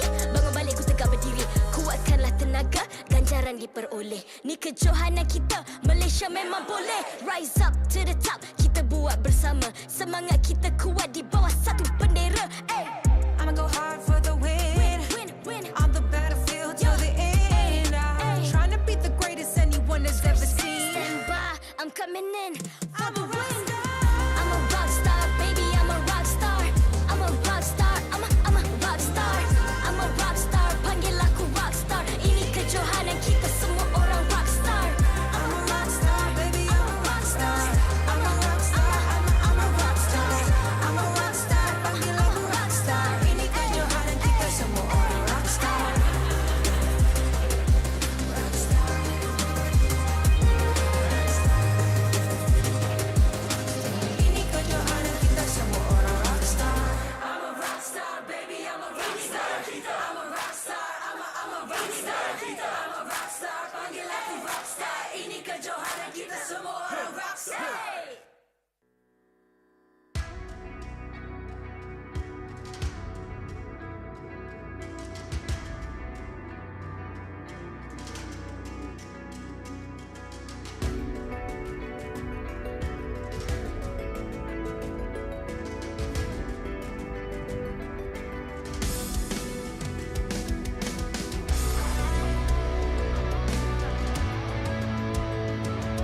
I'm a rock star.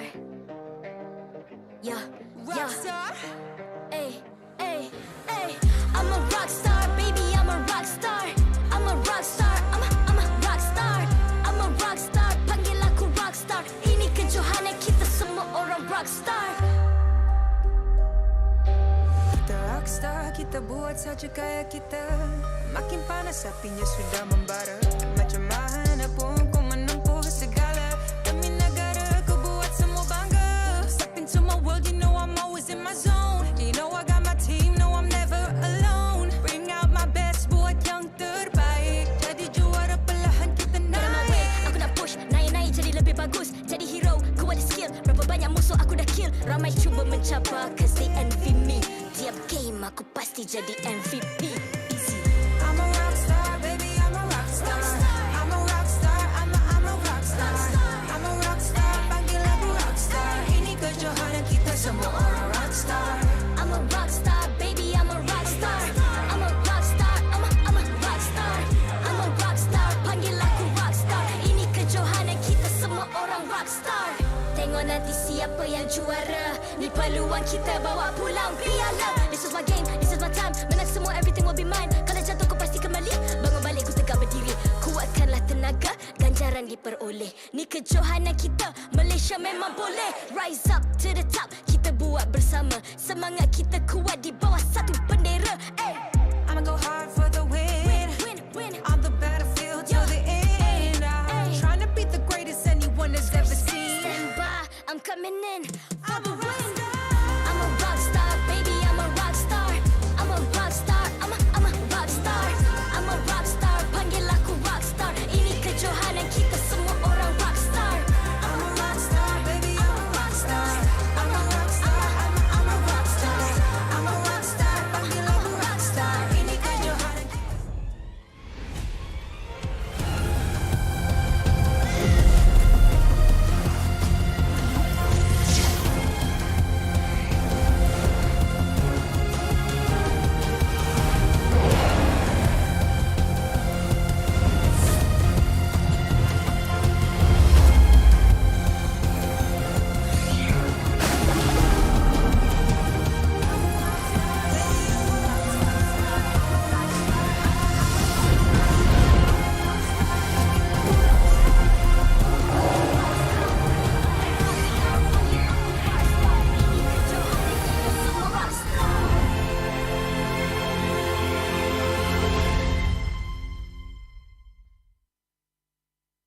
MPL Malaysia Season 11 is powered by Munton. Official mobile internet, Hotlink. More internet, more speed, more Gaia with Hotlink. Game like a pro with ROG phone. Republic of Gamers, the #1 gaming brand in Malaysia. Champion Extra GG with Garnier Men. Fight 99.9% acne-causing bacteria in just 10 seconds. Official gaming chair, OSIM. Partners in esports, AirAsia Super App, ESI, PKL, EGG, and PSM.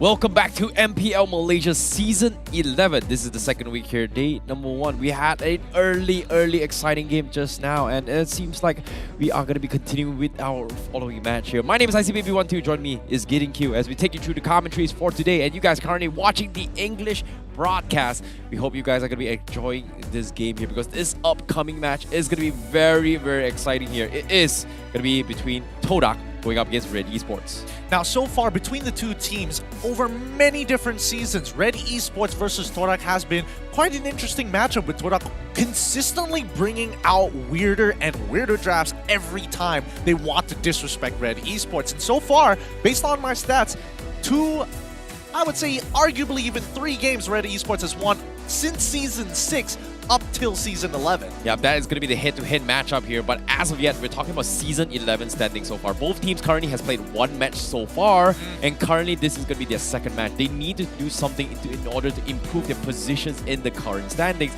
And what I'm seeing right now, based on last week's performance, Todak seems to be a little bit struggling in terms of their composition here. It might be a little bit of a question here between the coaches here.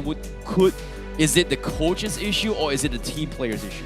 Well, it's a little hard to say here, and especially for Todak's position, they are running a 10-man roster, so it can be difficult to decide who's going to be playing on the front lineup, especially when it's game day here at MPL. Now remember, game day means that they're going to look to earn points, and after last week, and unfortunately for them, they weren't able to get the results that they wanted to, this week they're looking to catch up in points, and the first victim has to be Red Esports. Yep, and now, speaking of Red Esports as well, they seem to start things off with a little bit of a very slow start as well, especially with Mao, who's been known for his marksman over the multiple seasons, now taking into his role into his attack position. It feels like he's a little bit discomfort here. Has he gotten used to this as well? And on top of it all, living up to his predecessor, also playing the same team, Mel QT is also somebody that he needs to be concerned as well, because he wasn't be able to actually deliver as a goal laner for Red Esports in the previous week. Well, if we're talking about goal laners, we have to talk about Chiku here. Now, looking at the stats so far, he's been doing pretty well. I mean, his average DPM is netting at least over 3,000. His average GPM is hitting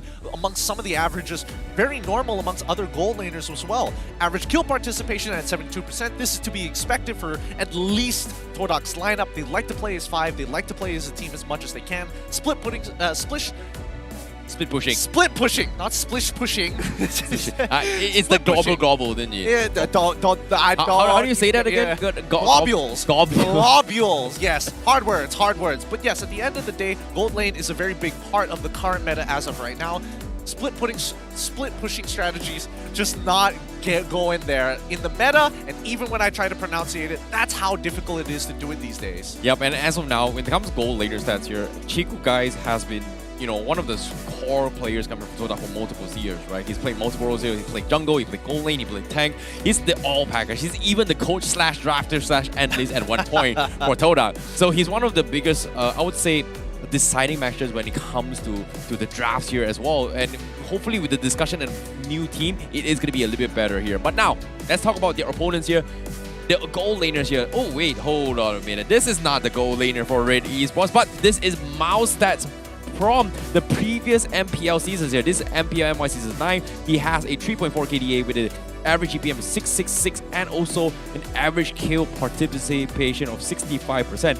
Interesting enough, this is actually pretty decent if you think about it. Yes, no, overall it is pretty decent, and if we compare it to Jiku's stats, the average GPM definitely isn't there, but Red had a really rough season, especially in MPL Season 9. So again, you can't really blame them, and the fact that Mal is actually switching over into the support role does kind of give us a bit of information. I mentioned this last week, gold laners moving into the support, it's not the easiest role to take over, but at least you understand the lane mechanics enough to know how to affect them. And speaking of which, this isn't the only team who has made that same choice of putting their gold laner as a support. Even Team Hawk, Panda has made that same decision. Yeah, SMG has kind of put in the situation as well. It seems like, considering how the meta is right now, people are prioritizing and roamers understanding on rotations towards a gold laner here. Maybe, just maybe, because they are a gold laner, they have a little bit better understanding. But before that, let's take a look at what the teams have to say about this, because we are going to be throwing it over to Rose to take you through the journey of these two teams. Terima kasih kepada caster-caster kita yang sangat handsome hari ini. Hello everybody, my name is Rose dan saya akan jadi host anda sepanjang musim ini. And now, for the last match of the day, Todak melawan Red Esports. Let me hear you guys. Okay, I love the energy. I love the energy at Stadium Juara. Korang tahu kan, usually every season dari musim ke-7, Red Esports dengan Todak akan berlawan juga. Will it be any different this season? Are you guys ready? Should we invite them? One more time, should we invite them? Okay, mari kita invite Team Todak dan juga Red Esports ke atas pentas MPL Malaysia. Red Esports. Pasukan yang masih merah membara melakukan percubaan untuk kembali bangkit. Masih membawa line-up yang sama. Game plan apakah yang akan mereka tampilkan hari ini? Can they defeat Todak to earn them the points that they are looking for? Mari kita lihat kemampuan mereka dalam perlawanan ini.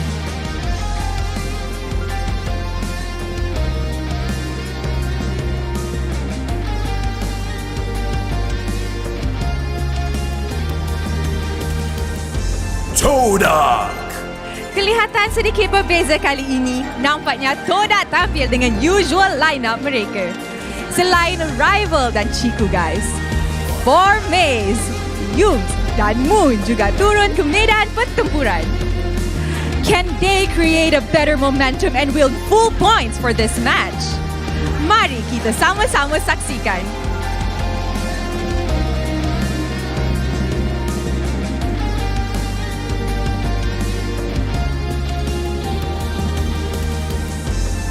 Sekarang masuk untuk memperkenalkan coach dan analis untuk kedua-dua pasukan. From the side of Red Esports, seperti biasa, Coach Sora Payung mengalas tugas berseorangan. And from the side of Todak, kelihatan hanya Ajin yang akan berada di pentas untuk membantu mereka. Let's continue for the fist bump, showing our sportsmanship and professionality. Inilah gaya kita. Inilah semangat kesukanan kita. Kawan di luar gelangan, lawan di medan perang. And now, while both teams are taking their seats, let's introduce the one who officiates the match and maintains MPL's integrity. Mereka inilah yang akan memastikan perlawanan sentiasa berjalan dengan adil dan lancar. Head of League Ops, Jay. Head Marshal, Wen Yi. Kedua-dua Marshal, Haikal dan Yitze. Thank you for your hard work. And now that both teams are seated, Stadium Juara, let me hear you scream! Louder, I can't hear you. Stadium Juara, are you ready? Okay guys, untuk last match hari ini, siapa yang akan menang? Is it Todak? Or is it Red Esports? Teams, this is your moment. Game on.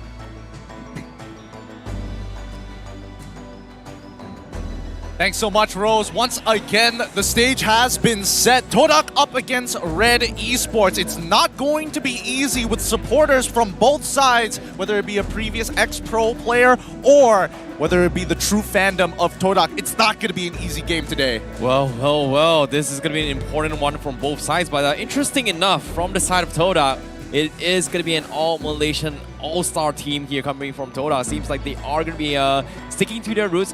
Adaptations has been made as well. But interesting enough, is this the full Malaysian squad all the way through? Because if you think about it here, you know, last week their performance was a little bit shaky. Is swapping out the coach as well as the players here a little bit too soon?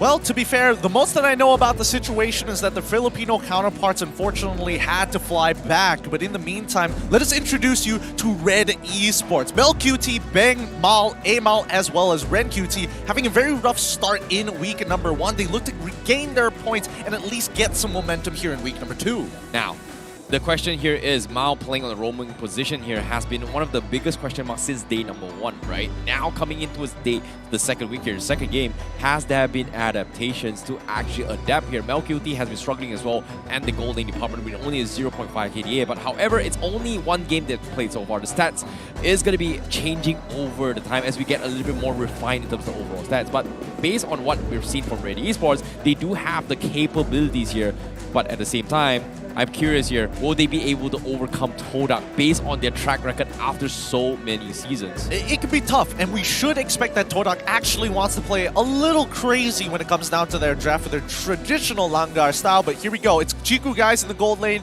Yums, Moon, Rival, and as well as Formaze making his first appearance here at MPL once more with the rest of the full Malaysian lineup. And we expect top tier to be coming out as this squad alone went to M4 to try to win something. Now that they're back, hopefully they haven't gone rusty. Yeah, I was expecting Momo to be in the roster in this regards, but seems like they are going to be sticking with Chiku guys on the gold lane alongside with this roster, and seems like things are getting a bit interesting as well, because if I do remember correctly, this is near close to the exact same roster when they did them dirty against Red Esports with not one, but two very, very interesting pickups, and that is going to be the Layla as well as the Mia. So could we see it? I mean, there's a very good chance. You know? There's a really, really good chance that we see it in this game, in the draft itself. But to be fair, we haven't seen Moon play in quite some time here, and it's good to see him back on the main stage, but I don't know, there's been a lot of questions whether Moon is still going to be the king of mages overall, and I think his, throughout his career, he's definitely made an argument for it. However, nowadays, we haven't seen that from him just yet. Yeah, it's been a while since we've seen the performance of a king here, but can he continue to defend his title is going to be the question, because as of yet, facing them off here, it is going to be Red Esports with his first appearance. I'm curious to see what kind of composition they're going to be bringing to the table. And so far, when it comes to Todak as well as Red Esports, Julian is a hero that really, really sticks in my mind here, because I remember Bang playing really, really well on a Julian pickup, even though it's not really popular in the current meta.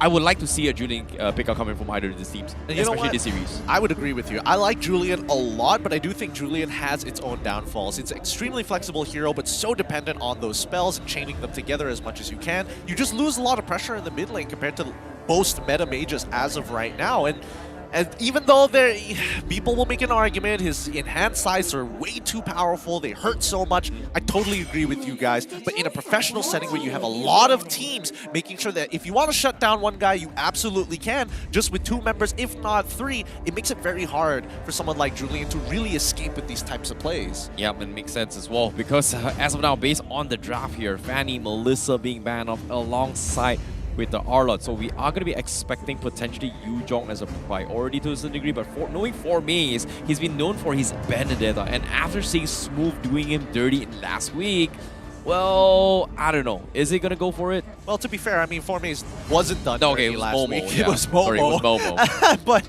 I think in this particular game, they definitely learned from a couple of mistakes. Hopefully, they start tightening up their gameplay. I'm very curious what their scrim results look overall, because at least that gives us a bit of an idea of what Todak is going to be bringing out here today. Wan gets banned out for the side of Red Esports. I'm seeing meta bans all across the board. A little bit more priority on the gold lane, especially for Todak. Like, Melissa bans are usually come out towards the later half of the game, but the fact that they're doing it so early does tell us that Todak want to play around Chiku.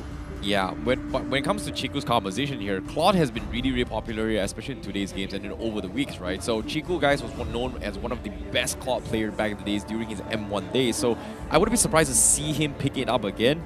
But my question always comes to mind here, because it is Todak going up to Red Esports, and every single time Todak will bring something very, very unique to a point that no one would expect them to pick it, such as the Mia, such as Layla. We're hoping that it's gonna happen, but at the same time, I don't think Todak means business, right? Sorry, they're not trolling anymore. This is a roster where, hey, we're gonna be serious, we are gonna play properly, and I guess that might be the case. I mean, it's hard to say. They were trying to disrespect Team SMG the last time, and that cost them the game, unfortunately. And for Red Esports, hopefully they don't have that same kind of mentality. Lancelot gets banned out for the blue side by Todak. Red Esports need to finish off their bans of this very first phase here. Still a lot of things open. Joy in particular, very open for either side. Yeah, I want to see the Joy potentially, but Glue is something that I think Ormace doesn't really lean on a little bit more. He's more of a Lapu player, but I feel like Red QT has been doing really well on a Glue, so I wouldn't be surprised if Todak tries to deny it away from him. But we have to see. We have to see this opening picker here. Fredrin completely ignored right now. Rival probably going to secure it unless they decide to go for something else. Let's not forget about Kaja as well. Kaja has been touched in the ban. So in terms of first picks, even if they do go for the Fredrin, it's just very useful. It's just good overall. It's to be expected. Now, Red Esports, this is where it gets interesting, right? Do they go for the Kaja and as well as their mid laner, or do they kind of hold off on this? Might be the case as well, but it feels like Mao is going to be forced in a situation where he needs to play the Kaja himself. Is he comfortable with his hero pool? Because so far I don't really have a lot of data on his hero pool as a tank. Probably as a marksman, yeah, he's got the 1-1, he's got the Beatrix, yada yada. But when it comes to the tank so far, he's played a Ruby game, but still a little bit questionable for me. However, here comes the pick. It is going to be the Kaja, like you said, as well with the Kadita. So this is going to be a clear indication. Double supports here, potentially. I mean, I wouldn't say it's double support. It's mainly because Kadita just deals so much damage. It's just has so much kill pressure in this game. Okay. Divine Judgment is always going to be great. It's a very powerful tool, but they work well in tandem. Divine Judgment somebody, they lose a bit of their MR, Ben comes in and cleans up the mess. What are the chances that Red Esports decides to go for a Kaja jungle? I mean, if they want to follow in the footsteps of Todak, they can definitely try. I doubt that's what Amal wants to do. I feel like Amal is probably looking for an assassin here. I feel like Rival overall, his hero pool is a little bit wider, but the fact that, you know, Red Esports, they secure Kaja this early on, they don't have to worry about Mal anymore. It's just the one button, you win it all. Now Todak lock in the carrion as well as the Faramis. Yeah, I like this. Faramis has been in the situation where he does set up really well with multiple heroes, right? Set up with Diggy, set up with Glue, set up with the Fredrin as well. It's all about those kind of pick-off potential to actually set up for kill. And now with the light wheel on top of it all, it's really nice that Todak has some sort of a kill threshold where they actually go for a couple of pickoffs. Whereas Red Esports, yes, they are going for just one-shot capabilities, but with the Count Altar, instantly just gets, I don't know, saved and neglected the entire Ocean's Wrath. So I guess the idea is there, but my question here is, would Red Esports bring in the potential, you know, roaming Yin? And Mao does have experience playing the Yin itself. No, I don't think they're going to bring the roaming Yin at this point. I don't think it's worthwhile. And also, even if you're trying to isolate the Faramis, you're basically playing a 4v5. And if you take away the Faramis, and we are looking at what Todak have set up so far, if they've just played 3 tanks, 1 carry, I'm pretty sure 3 tanks, 1 carry should be able to win them this game. Yeah, but at the same time, picking up the Cloud Rider early, considering that Melissa is one of the very few that can actually deal with the Faramis. I mean, Melissa's banned. Yeah, it was pretty much, because it was banned, it was pretty much a no-brainer to not pick it now, because if they don't pick it, Todak, I'm pretty sure they are going to ban it in the second phase, right? So, speaking of other things that can actually deal with the Faramis, we have seen adaptations by having Eve slows, we have seen adaptations with Diggy to actually mirror up. That's pretty much out of the equation because of the fact that Kadita and Kaja was already been picked in. This is going to put him in an awkward spot to be in. But for now, I'm more curious on what Amao is going to be playing here. Mortis still in the pool. Pretty sure Todak might be banning it. For sure, I guess. I mean, for sure, I guess. Technically, could be, possibly. It's hard to tell where Todak's head is going to be at overall. Akai maybe. Akai ban is pretty okay as well to kind of disrupt the counter to a certain degree. Well, let's see. Todak, let's see. They're not going for it. They're actually going to be banning off assassins here. Amao has been very comfortable on his Hayabusa back in the day. So I guess that's going to be a little bit of respect coming from Todak. I think Todak just want to limit down the options here. And I think for Red Esports, it's rather clear, yes, they have a couple of pick-off options, but they still need that AoE. Claude is a good way of doing it, but can they really unlock him, right? That means the EX Beam as well as the jungler generally either have to fulfill Claude's role in terms of AoE damage or be self-sufficient. And I think that's what Todak is thinking, right? They're like, all right, who else can do AoE? Who else could possibly re-engage into these fights? So they're taking away assassins. So even if it is about pickoffs, they're making sure that it's not going to be as painful. Yeah, and of course with a good timing on the count altar, right? It just pretty much neglects any major ultimates with long cooldowns. In this case, Red Esports, they need short cooldowns here to be able to poke throughout the entire fight, because we're expecting a prolonged fight where if the fight drags on too long, heroes like Yu Zhong's Black Dragon is going to be completely useless. Kadita's out is just going to be a one-shot combo where it's not going to be doing good into the extended fight. So I guess in this scenario, the best heroes to actually ban is got to be... Okay, that's pretty good. Paquito is pretty good. Benedetta is also something that I was expecting that they should ban it off, but now it is up in the open as well. So Red Esports may consider actually picking either that or the Lapu Lapu. Yeah, they wanted to make sure that Todak wanted to make sure that Red Esports didn't have any form of quote-unquote peel. And I think with the knockout punch, especially when you combo it together to get the second knockout punch, buys more than enough time for people like Claude to get into that middle of that fight or save lives like Kadita after she uses the rough waves and she hasn't healed back up from her passive just yet because there's a bit of delay until you get it. I like the idea where Red Esports' head is at though. They ban out the S's to make sure like, hey, at least if they try to ube, they're going to be all clumped up into one, and pick-off strategies aren't exactly very, very good against, you know, team fight oriented compositions. Forces you to really look for those timings, and with the lock-in of that Yu Zhong as well, at least they can start disrupting. Yeah, Yu Zhong is a pretty good pick-up as well. It is very annoying as well. It can peel with the count altar, but like I said, I'm still very, very worried about this. Arguably, Yu Zhong is great in clearing count altar, but if you do not land on the right darkness of Black Dragon, that is a very, very long cooldown, which Todak can seem to abuse and chip away. So that's something that I'm worried about. But jungler-wise from Red Esports, what other jungler that is good right now that can actually deal with the Fredrin? And I'm thinking Martis.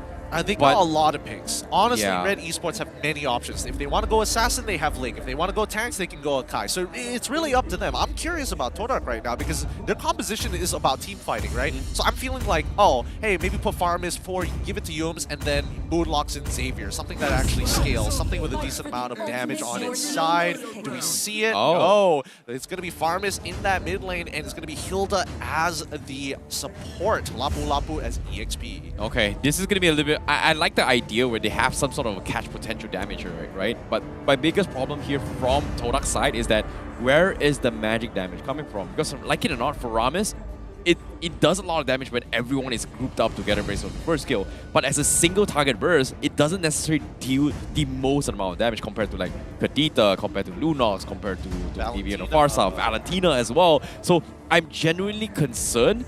But based off Red Esports composition, they have this pick-off potential where they don't really want to clump up and group up as 5. So this is actually going to put Moon in a very awkward situation to be dishing enough damage to be some sort of a relevancy.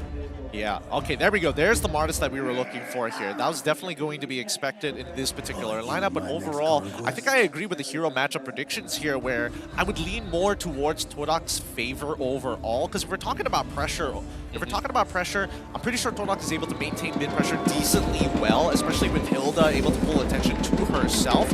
If we're looking at the side of Red Esports, I think it's all about those timings. It's a tough composition to pull off, but when you snowball, it's very hard to stop. Yep, it is something I'm looking forward to as well, because now we are going to be taking a look at the prediction stats as well, because as of yet, kill pressure is off the charts coming in from Red Esports. We expected this as well, 7.8 for kill pressure. Utility-wise is also 7. Everything is topping out, whereas Todak, it's only a slight margin where they will dominate the early to mid-game, which I agree, the Faramis does have a lot of opportunities, but without further ado, we're going to be jumping straight into game. This is Todak going up against Red Esports for game number 1 for the second week of MPL MY Season 11. Welcome everyone to the Land of Dawn, our second match here. Todak on the blue side with Red Esports on the red side. Looks like it's going to be an orange start for Todak with a purple start for the side of Red Esports. Seems like they are going to think to try and go and invade their way through, but seems like there is going to be a little bit of harassment here, but they are a little bit afraid of a potential setup, but I guess they're trying to time their rotation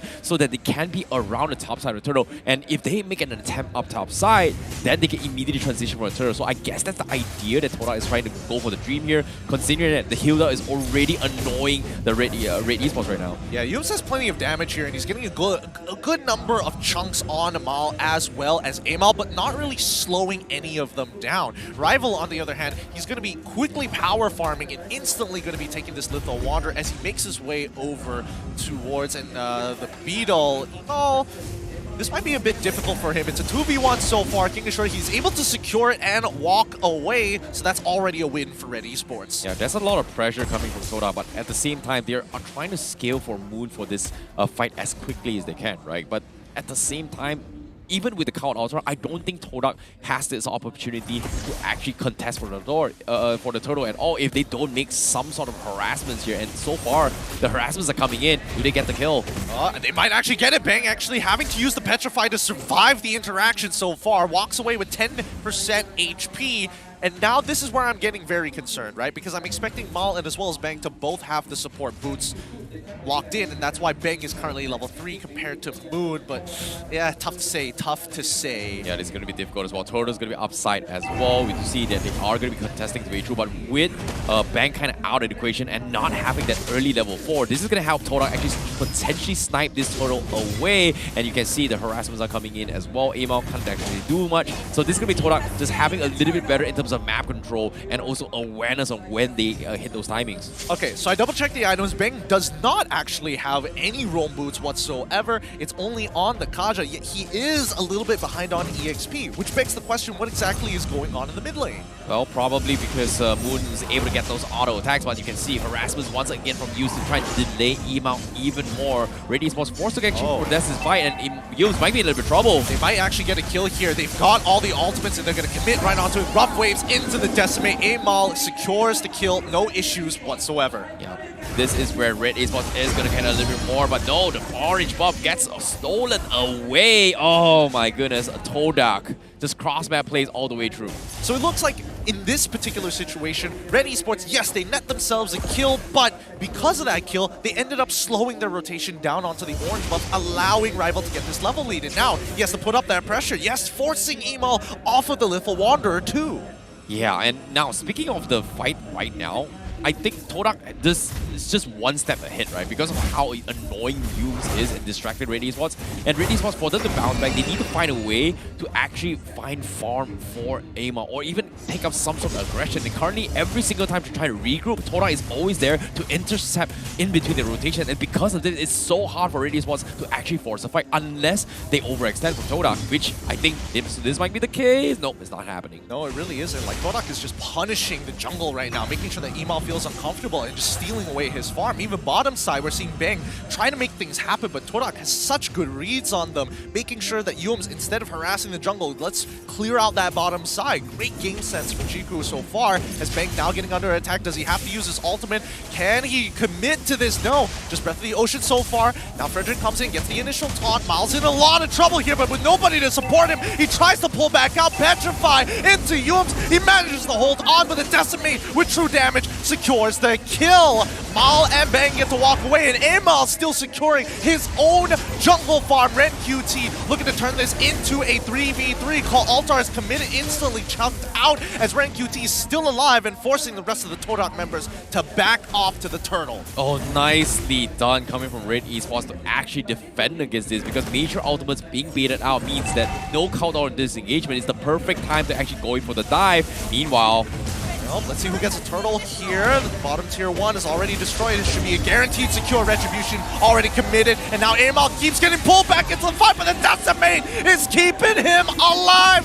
He's already got one. Can he get another one here? Altar already been popped as 3 members are low, and Red Esports with Mel QT shut down on Yum so far. Rival's still alive as Red Esports back away into 4 mates, finding 3, getting a second, make it 3, make it 3, 4 mates, no! He wasn't able to secure it, and now Bang and Mal gonna push him back off. Moon able to fend off and buy some time for 4 mates. Oh my god. Oh, that looks so bad for Todak initially, but it was 4 mains that saved the day, and Red Esports was able to defend against this, but Bang going a little bit cheeky here. They want to try and defend against Tier 1, but it will eventually fall in the hands of Todak. There's nothing they can do about this.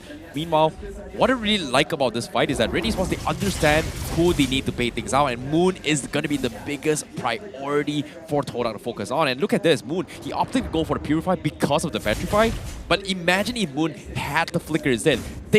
He could have actually set up for a Shadow Stampede to actually drag them out into an isolated fight, which would help them. But because of that play, Red Esports is just going to be very happy about this. Yeah, I mean, Moon could absolutely chase, but look at that damage. Melkuti actually forcing this fight on Steel Miles nearby. Decimates straight away to secure the kill. Well done by Melkuti so far, but if we're talking about objectives, Red Esports are missing turtles, lords, as well as turrets. Todak, they've got 2 turtles, now they've got 3 turrets under their belt. The 3.6k lead 6 minutes into the game. Yep, and seems like topside as well. They are going to try and force an issue. Red Esports are respecting this. Rival is doing a little bit much, but they don't have Moon in this upcoming fight. It's just not worth diving back towards Tier 1 without the protection of the Counter, considering that Melkuti is starting to pop off in terms of itemization. So with that kill just now, it translates that Melkuti is going to be able to do even more in this upcoming team fight, especially when the turtle is down bottom. Oh, he for sure will, but let's not forget the 5 and 1 on Ema right now. He's got items for days. First item into Thorn. Wait! Already found with the Divine Judgment. Instantly punished here by Bang. Doesn't miss a beat and still has the Breath of the Ocean in case Yums wanted more. Moon instantly dying there. But Jiku should be able to get this able to get this turret here. Melkuti actually losing out on this fight. The Light Wheels is doing well. Yumski secures the kill as Rival already took away the turtle. And now the rest of the team might be in some trouble as Yums disrespecting the space. And Formaze taking this 1v1 against Ren QT. He's losing this though. He's got to back away, but the pressure has been applied and Red Esports pull back from topside jungle. You know, that's the thing about Red Esports composition, right? They go in for the one shot, they get 1 kill, they cannot prolong all this fight, and Todak is actually taking advantage of this by going for crossbow plays. But what surprises me is that despite not having the numbers advantage coming from Todak, how are they getting away with this? I mean, they're doing real fine here. Ren QT able to top himself back up with his passive, but the rest of Red Esports a little inefficient with their movements. Todak seem to always be setting the tempo, always be doing something when they have HP. Oh, it's just so annoying as well. Even the orange purple buff is going to be stolen away from the side of Rival. But now, the question here is, Red Esports, they need to set up a Divine Judgment. They've been focusing on Moon a lot. It's good and all, making sure that there's no counter, but from Todak's perspective, they don't really care. They don't want to force a 5v5 fight at all. We give you the illusion that they were doing that, but secretly, they're just chipping away at objectives across the map throughout the entirety of the game. And Red Esports is actually overthinking themselves based on what they need to do right now. Well, let's keep in mind that Todak's overall game plan is to get Rival ahead. Notice that Emal may have 5 kills, but he's only level 9 compared to Rival at level 12 with only 1 kill. So a lot of the jungle pressure we are expecting for Emal may be coming in the form of gold, but he's only building just tank items. We don't even see him with a Hunter Strike just yet, and therefore Rival is going to beat him in traditional 1v1s. So, that being said, Red Esports now trying to hold the space as much as they can as Todak start moving their way up top side. But I don't think this is going to escalate even more here. Ren QT on top of Yums, but they find a Divine Judgment onto the right targets here. Moon in trouble, forcing the call Altar straight away, and that's going to be Amal already dead as Ren QT tries to disengage the top, but it's too late. It's going to be Rival holding them hostage here for Formaze to knock them down like bowling pins. 3 for nothing as MelQT rushes for the tier 2. Beautiful stuff coming from Todak as well. This is exactly why Todak is just so good at capitalizing on the situation, right? He realized that, hey, if they're all split off the map, how about we try and give the illusion that we're not committing a fight. But as soon as they found that MelQT is all the way down bottom, they immediately force a fight. They jump in for the fight, and just like we said as well, they have the level advantage. There's just no way Red Esports technically has enough damage to actually challenge a full force coming from Todak. I think more importantly, they can't take out Rival, who, again, is just holding them hostage every single time. They commit to spells, they try to run away, and Rival is just hounding them all the way back to their base. Now, we do see Chuku guys actually get his 4th item. That Winds of Nature is going to be a very big buy. Yeah, taking a look at the items here, Bang here going for the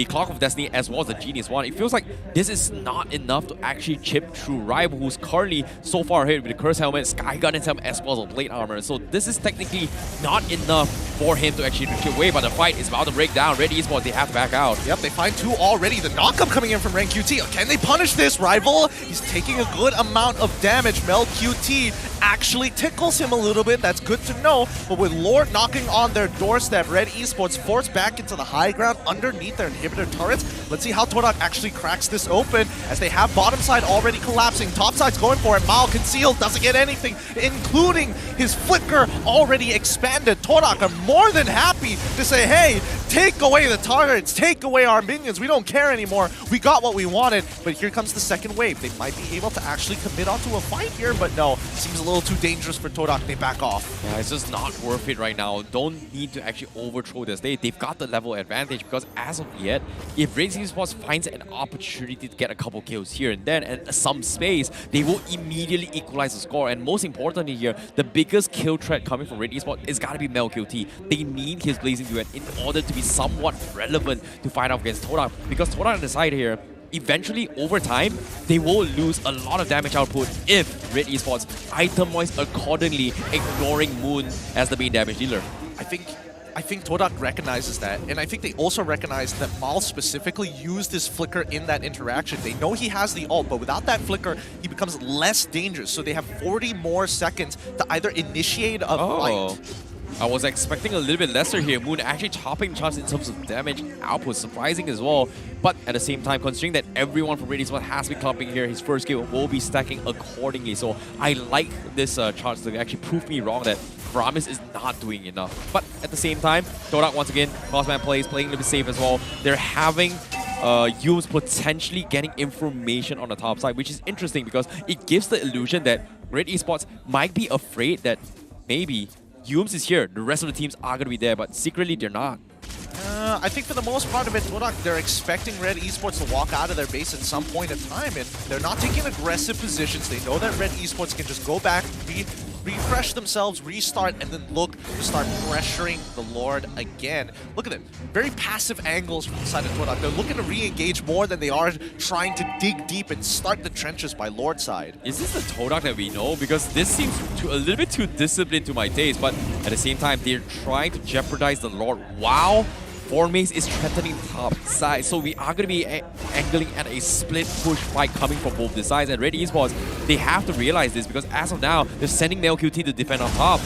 No, they actually know. They have an idea that Todak doesn't actually have trenches and they're trying to bluff it. That means, look at the bottom side. Both Bang as well as Mal are just holding their positions. They know for a fact that this bottom side isn't touched at all. And Yumes, he reveals himself on top side, so they know for a fact a majority are going to be towards that mid lane. So if they want to take a fight now, it is a pretty good time. Mel QT, he sees Chiku guys. He's going to chuck him out even before the fight right from the brush. And this could not have been even more ideal. Emal getting zoned out by Yumes so far, but Mal and Bang, when do we see the movements come out from the 2 members of Red Esports? Yumes opens up the map, sees 3, doesn't know where the last 2 are, as the wave is going to crash onto the bottom side. Lord getting dangerously low, Conceal already being utilized, and Mel QT is going to start things off. He gets the chunk, pull the Lord, refresh it, anything. Formase with the bravest war fighter, comes on in, tries to get the stun, nobody's connected. Everything has been expanded, do something! As Todak once again take the Lord right into the call altar. They jump into the middle of that fight, and Yumes finds one. Ren QT is getting the next focus, but he manages to take out Chiku at the right time as Mel QT blows up the rest of them. They don't have the damage. Rival finally dies. They lose Lord, but Red Esports wins the war. Oh, beautiful, beautiful stuff as well, but at the same time, look at Yumes immediately bails on that fight, heads down top to actually take the tier 3 for himself. So even though Red Esports was able to get the war, Todak, they were playing a little bit too cautious and greedily in for this stage. So this is going to be a little bit of a bounce back coming from Red Esports, but as soon as the last moment when everything collapsed, Red Esports was able to do a decent amount of damage. And like I said as well, the question remains, where is all the damage coming from Todak will come? Because by this time, Red Esports will be able to itemize accordingly, and Mel QT is just going to get free hits all the way through if he is left unchecked. But now with the Divine Judgment. Huge punish coming out from Red Esports. Well, that's the thing about Kaja, right? The Divine Judgment is just so brutal, and Todak, they cannot afford to give away freebies like this because the longer this game gets, Red Esports is going to be able to come online and eventually deal with Rival, which oftentimes with Z, it is going to be not really much of a problem, especially with the wombo combos. Now, let's take a look at the items real quick as well. We do see Athena shields, Dominance eyes, we do see the Dreadnought armor as well, Plate armor according for the Mortis. Everyone is drafting accordingly to deal with the physical composition. The only real threat coming from Todak that can pierce all this armor reaction is pretty much the pure damage coming from the carry itself. He was supposed to pass the purple buff over to Bang, but Bang recalled and miscommunicated as Ren made his way up to actually clear up that wave. Alright, for the most part, 70 seconds until the Lord comes in. How does the shape of the fight actually matter here? Like, especially for Todak, how do they approach Red Esports if they simulate this exact same situation again by the neutral objective of the Lord Pit? Well, it's going to be difficult to actually do that, right? Because if you're talking about playing around the Lord Pit, Red Esports, they have the perfect flank composition to do that. But with the lanes constantly being pressured from the side or the top side, it's going to be extremely difficult to do so. But here's a milestone achieved here coming from Moon here. 9 million damage dealt ever since MPL MY Season 7. That's a lot of millions, bro. Yep, he's finally caught up to his partner Chiku, finally hitting his own milestone in the process. But for the most part, I don't know. It looks like this game is slowly falling into their hands. They lost grasp of it a little bit now at a 4K gold lead, previously an 8K gold lead. Red Esports evening up the score at 16 minutes into the game. Yeah, but seeing how this fight is going here, I'm surprised Todak is not taking this aggressive stance, right? They've been playing, they are known for those kind of 5v5 frontal fights, but lately they've been playing a lot of split push potential coming for this fight. They're setting up Yumes, they're setting in Formies as well to actually go for a couple of setups like this. But now, once again, they're going for the exact same strategy where Red Esports is just not going to take the bait, and they know exactly what Todak wants to do. And this is going to be concerning if you think about it. But for now, look at this rotation down bottom as well. They're having Moon and Chico grouped up to potentially snipe MLQT. And this is interesting. Is this a good call coming from Todak? I think it's an incredible call coming out from Todak. They learned from their previous mistake, taking a very passive angle, but this time they're making sure that Yumes is actually nearby, covering the opposite flank to make sure that Red Esports doesn't loop around like they did previously during the Lord. Now, here we go. This is where it's all going to get interesting as MelQT wants to disrespect the space. They saw the battle mirror image, but no commitment. Forme is even jumping in with the bravest fighter to try and clear out some of these bushes and force them off. It's going to be a big cooldown already done for, and Todak willing to coin flip this against Red Esports. Emal now out of position by himself. Can they follow up on this? Who makes that first move? Moon is nearby, but Red Esports hold fast, hold strong, and Yumes gets chunked out by MelQT. They figured out his position so far, and even Red QT is holding that mid lane. With the Lord involved, this is what they were waiting for. They just back off. Yeah, seems like it's going to be a stalemate coming from both sides as well. Red Esports, they're still trying to get value out of this. Red Esports, they're trying to mirror what Todak is doing, right? Chip a couple players, zone them off, and then force a fight where they are at their weakest. But the problem here is Todak is just not giving in. But at the same time, oh, MelQT, a bit close here, but they do have fast figures. So Todak is going to be able to bail out this. But this time, Lord control in favor of Red Esports, and Todak is in position to contest this, and it might happen. Okay, I mean, Formes, he gets his ult pretty quick so far, but the 50-50 is still definitely there. Martis is hovering around. He's lost 50% of his HP, but hey, Sky Guardian's helmet is always useful, and that's why MelQT is running around with Emal to get some free shots off of Rival, as mid lane is being tossed back and forth. But every single time Todak goes for these trades, look at their positions. They're taking more space on that top side, and now Red Esports caught completely out of position. Emal is now stuck in the middle. Chico refusing to show himself just yet. Let Formes do his work, and now they can start rushing it down. Mal caught as well. They didn't realize that he was already standing, and now MelQT. Oh, Formes, is he gonna get caught? No, he does not. Oh, it's gonna be Emal. He gets the Lord, and now they're turning it around into a big open fight. MelQT topping himself off as Frederick guns down the members one by one. Bang is already dead. Emal and Mal turn it around. They managed to get one, but the call Altar was just too good, and Lapu finds one for himself. Red QT kills Chico, but at what cost? Two members end up dying. It's a 4-for-1 trade in favor of Todak with a Luminous Lord. Oh my goodness, what a long fight here now with the 4v1. MLQT is the only one standing here. He doesn't have the Blazing Duet. It might be over. It might be game over for Red Esports here for game number 1, as Todak will take game 1 despite a very, very difficult finish coming in here, closing things out. What a game coming from them. Solid form coming out from Todak, making sure they don't disappoint the fans. Red Esports actually looking much better than week number 1, but just not enough to take out the powerhouses in Todak when they are coordinated. Yeah, the mind games coming from both sides is just insane as well. And the amount of discipline, I was expecting a little bit more aggression coming in from Todak, but based on what we're seeing here, it seems like they are playing a little bit more discipline here. And so far, after their run coming from M4 coming in, we do see a little bit of a slight change in terms of playstyle and also their growth coming from Todak. I'm not sure I'm liking this. Well, a win is still a win. A win is still a win, and I think they definitely want to get that 2-0 to boost themselves up in the standings so far. So Todak, right now, they're not messing around. Yeah, and seeing how things went down as well, forcing the Faramis up on Moon. Is he still the king of mages? I want to see what they think about the Cult Altar as well, because it was clutch. As we jump into the mic check. Dia mati sekali tapi tak boleh mempat lagi. Down low lah, dua ni kat aku freeze lah. Takut dia. Kadita dekat bawah.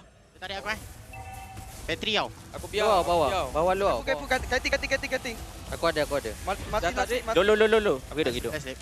Boleh lah, Meh? Boleh, Meh. Tak lompat, Meh? Dia tarik Moon, dia flicker tarik Moon. Tengok. Boleh. Nanti kita tengok second. Nice one. Bawah, tengok bawah. Jangan kita buat load cepat lah. A good game so far between Red Esports versus Todak, as Red looking to find their confidence back in this game, but Todak just denying them with some very high-level plays and overall some very interesting trade-offs. Yeah, it is interesting indeed, because when it comes to their playstyle, they are playing a very, very slow approach where they actually peel away, right? We're normally expecting here they do have a lot of burst potential, you know, if you're using for traditional mages, yada yada. But because they're playing around a Faramis composition, they don't necessarily have those capabilities to go like, hey, boom, we're gonna go one shot. No, it's not gonna happen anymore. But at the same time here, let's recharge and game on with OSIM Neutron Gaming Massage Chair Transformer Series. And if you guys are currently watching the English broadcast, the chair right here is the chair we're talking about. This is the Optimus Prime one. And if you guys are watching at the BM section here, you will get the Bumblebee edition. It looks really slick here. It's extremely comfortable as well. And a gaming chair that gives you massage for a back. And also for an old man like me, it's the ideal dream, bro. I swear, it's the most ideal dream ever. I'm like, oh, you know? That's why I'm just a little bit laid back with my cast, bro. I'm just like, oh my goodness. It works for all ages. If you like to feel your back getting massaged, consider getting an OSIM Neutron Gaming Massage Chair for yourself.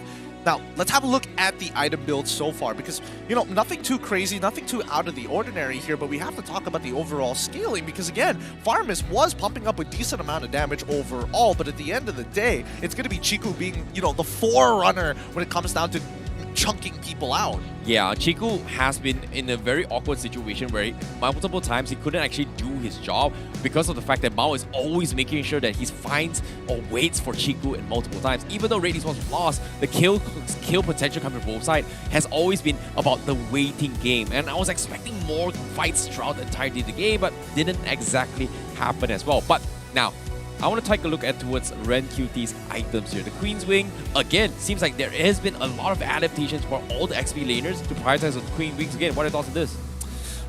I don't know. I feel like Queen's Wings is rather interesting. Like, especially during those final moments, you can definitely see the Queen's Wings kicking in and keeping him alive a lot longer. But I'm guessing it's mainly because Ren QT, hey, I had immortality, my immortality broke, instantly switches into the Queen's Wings to try to make sure he lives for as long as possible, instead of taking something a little bit more defensively passive like a Winter Truncheon. But let's have a look at the post-game stats, and maybe that give us a better idea. I'm very curious in terms of damage dealt, 60,000 overall, topping the charts there by Moon. Yeah, I was expecting really, really minimal damage output here, but of course, Todak, they are going to be playing around Moon to force a close fight. But look at the damage dealt coming from Red Esports, right? MelQT, he done his part here. He's got 99,000 damage all the way through, highest GPN throughout the entire game. But every single time he tries to force a fight, he is just doing a little bit too much here, considering that Todak, with the Cult Altar, just completely negates what this card is trying to do. He's done his best, but Todak taking fights where whenever MLBB is not around, they are pretty much their win condition for that game. Yeah, the lack of AoE is a little bit rough, but honestly, Red Esports, considering all the odds that were stacked against them, and especially after the abysmal performance of week number 1, look at the stats. I mean, it tells us the entire story. In terms of damage dealt, Todak is only very slightly, only 1k ahead worth of damage. Damage taken, even Todak is winning on that side, and that's not a good thing. You don't want to be taking that much damage. Yeah, and that's because of the courtesy of the counter altar, right? So it makes a lot of sense why there's a lot more damage towards a prolonged fight. But now, with that being said here, I want to see who the MVP is coming in from the side of Todak. It's going to be none other than rival himself, the Fredrin 317 here. This guy has got no chill. He's all very, very calm and baiting with this Lord. Absolutely, and I think, you know, it was a really good plan by Todak, but the thing you got to give Rival credit for is the fact that the entire composition were willing to sacrifice. Even like Yoops, you ask your support, hey, I need you to die for me so that I get a 1-level lead on my opponent, and then he will never play the game again. Oh boy, this is something that I think, you know, Todak does a lot, right? They're pretty much one of the very few teams that still play the sacrificial pawn strategy, and it actually works in their favor. And I'm really liking that not many people are willing to take this kind of risk, right? Because in normal head-to-head stances, right? If you lose a member, boom, you're going to be losing gold lead. No, Todak has very clear intentions here. They want to funnel Rival to carry the game. Did they do the job? Yes, he did, because he was so very difficult to kill off as the jungler coming in from Todak. Yeah, absolutely. All of this accumulated into a very nail-biting, almost crazy finish coming in from Todak, but unfortunately the quick turnaround from Red Esports kept them in the game. So let's have a look at the heat map here from Rival between the 15th to 19th minute. Yeah, there's a lot of heavy emphasis down towards the bottom lane here, where they are always trying to set up to protect the gold laner for Chiku, right? It's pretty much a standard play, but when it comes to the 15-19 minute mark, this is where things get a little bit weird because of the fact of how they position themselves for that Lord fight, which normally I don't really like this kind of positions, but he is always looking for flank angles in order to catch either the jungler or maybe, the marksman from those kind of bushes, which I don't really like what they're doing right now, if you think about it, but it still works out in their favor, so I can't really understand what's going on. Well, personally for me, Rival likes to walk up to the... here's what's going on, right? Todak, they say, yo, Rival, go start the Lord right now. We're going to look for positions on the map. And as soon as Rival starts the Lord, the rest of the members of Red Esports start conglomerating. They come together. They're like, hey, we don't like the fact that Rival could steal away the Lord from us. So how are we going to have to deal with it if we have zero information on where exactly the rest of the Todak members are? And we could see throughout this game, Todak specifically wanted to make sure that Amal could not play the game so that these neutral objectives are highly controlled by Todak. With this type of control, Red Esports have to either coin flip taking a neutral objective or end up losing more members than they have to for a neutral objective of its caliber. Yeah, and even in this fight as well, you can see time and time again, Amal is being focused down to a certain degree. He is able to get multiple kills across the map, but Todak is always finding ways to starve objectives across the map in terms of economy, right? And this was pretty much a very big clutch coming from Todak, which normally would have been the saving grace for Red Esports, but it was a 4 maze that kept things alive to actually continue their snowball throughout the entirety of the game. And with that being said here, Red Esports is just struggling to even find farm for Amal, to be honest. Yeah, and honestly, the Kaja and as well as Bang on that Kadita combo actually saved that mid game for Red Esports. But you can see the biggest issue here is when Red Esports, they clump together, it makes it easy for Todak to chase them down. And these are the positions that Todak are extremely aware of. When to fight, where to fight. Yeah, and even this Wombo combo, so they've got all immortalities. As long as MLBB is surviving, he is going to be able to do some serious damage here. And this was the final moments as well where Todak, they went for the all-in push here. Red Esports, they may have stolen the Lord, but because of how clumped up they are, it kind of allowed Moon to do his own thing, right? Chiku, he's dead, fine. They don't necessarily have the damage to do so, but you must remember that Faramis' first kill doesn't have a very long cooldown. You can kind of spam it later on, but if you hit like 3 to 4 units, it is going to hurt over time compared to just going for a single target, which we did see Moon kind of gave a free kill in the early stages to Claude in the top side. I mean, to be fair, he did make up for it later on to the game, but what I really would have wanted him to play instead of the Faramis, I would argue the Julian or even the Saver, which actually now that I think about it, are 2 skins involved in the MLBB X Jujutsu Kaisen skins, which are available right now. You can check out the Yin Yuji Itadori, the Julia Megumi Fushiguro, the Melissa Nobara Kugisaki, or the Xavier Satoru Gojo, my personal favorite, and join the MLBB X Jujutsu Kaisen gacha event from February the 18th all the way up to March 20th and enjoy 50% off on your daily draws. You know, personally, when it comes to the domain expansion, right, I really love the skins here. In my mind, hey, I want to see maybe Gojo Satoru playing on the Yin role, but guess what? Yuji Satoru makes more sense because he's got 2 demon forms, right? So it makes a lot of sense here. It's really cool here. But are we going to see more of a potential Yin? This is the question here that I'm looking forward as well. Would they bring in a potential roaming Yin to deal with this Faramis later on? Obviously, I don't think we saw in game number 1. But in case you missed out on game 1 here, this is the draft recap coming in. They ban off a lot of they ban off the Pakido, Hayabusa, as well as the Landstar to kind of limit A-Mouse's hero pool, which I don't think was the main objective here, but at the same time, it kind of worked in their favor. I mean, let's keep in mind that if Todak didn't have a marksman of Carrie's caliber, if not a Claude, then where would the damage go to? And I think that's the big issue with their composition, that it's very invested on one person. If anybody else is able to make a play, then they can follow up upon it, but the main damage dealer is always going to be Chiku in this game number 1. Yeah, which made it kind of difficult for Red Esports to actually jump on the ball, and which kind of makes Kaja still an S-tier roamer for a reason, right? Divine Judge comes in, instantly someone is gonna die, and you can see time and time again, which is very uncommon, especially for Todak, to see Chiku being so down low in terms of damage output, just because of the fact that when he shows his face, everyone from the side of Red Esports is gonna dive on him. So they shifted the focus here, allowing Moon to do his own thing, which kind of helped their gameplay. So hopefully game 2 is going to be a little bit more adaptations, but my question is, do they respect the Kaja from game number 2, or do they just let it through and let them be? I think based on what we've seen so far, I feel like Todak aren't too worried about Kaja anymore. There were a couple of outplay moments coming in from Mal for sure, but nothing too detrimental, especially for Chiku, because he understands that, yes, maybe I walked up too far, but he learns extremely quick. But now, let's jump into game number 2 and see what the adaptations are going to be. If I heard that correctly, I'm pretty sure I heard a ban just go through just now. Yep, it's going to be Wanwan and as well as Faramis, Red Esports on the blue side with Todak on the red. Yeah, but seeing how this is going in here, Red Esports, Faramis respect instantly because of how annoying the Cloud Altar is, and considering how things happened during the draft as well, when they opened up with the Kanita as well as the Kaja, that pretty much limited a lot of their hero pools and synergies to actually deal with the Faramis. So I guess they don't really want to deal with it here. They might try to mirror up game 1 by going for the Kanita again, but this time to go up against a matchup without the Faramis, I guess. Yeah, and that's why openers are so important in the draft. Showing a role could mean a lot of things. Blind picking a role, especially if it's flexible, is not that bad. But if you're blind picking Lapu Lapu, for an example, Red Esports have many different ways to actually punish it later on into the draft. So let's keep that in mind. You don't want to pick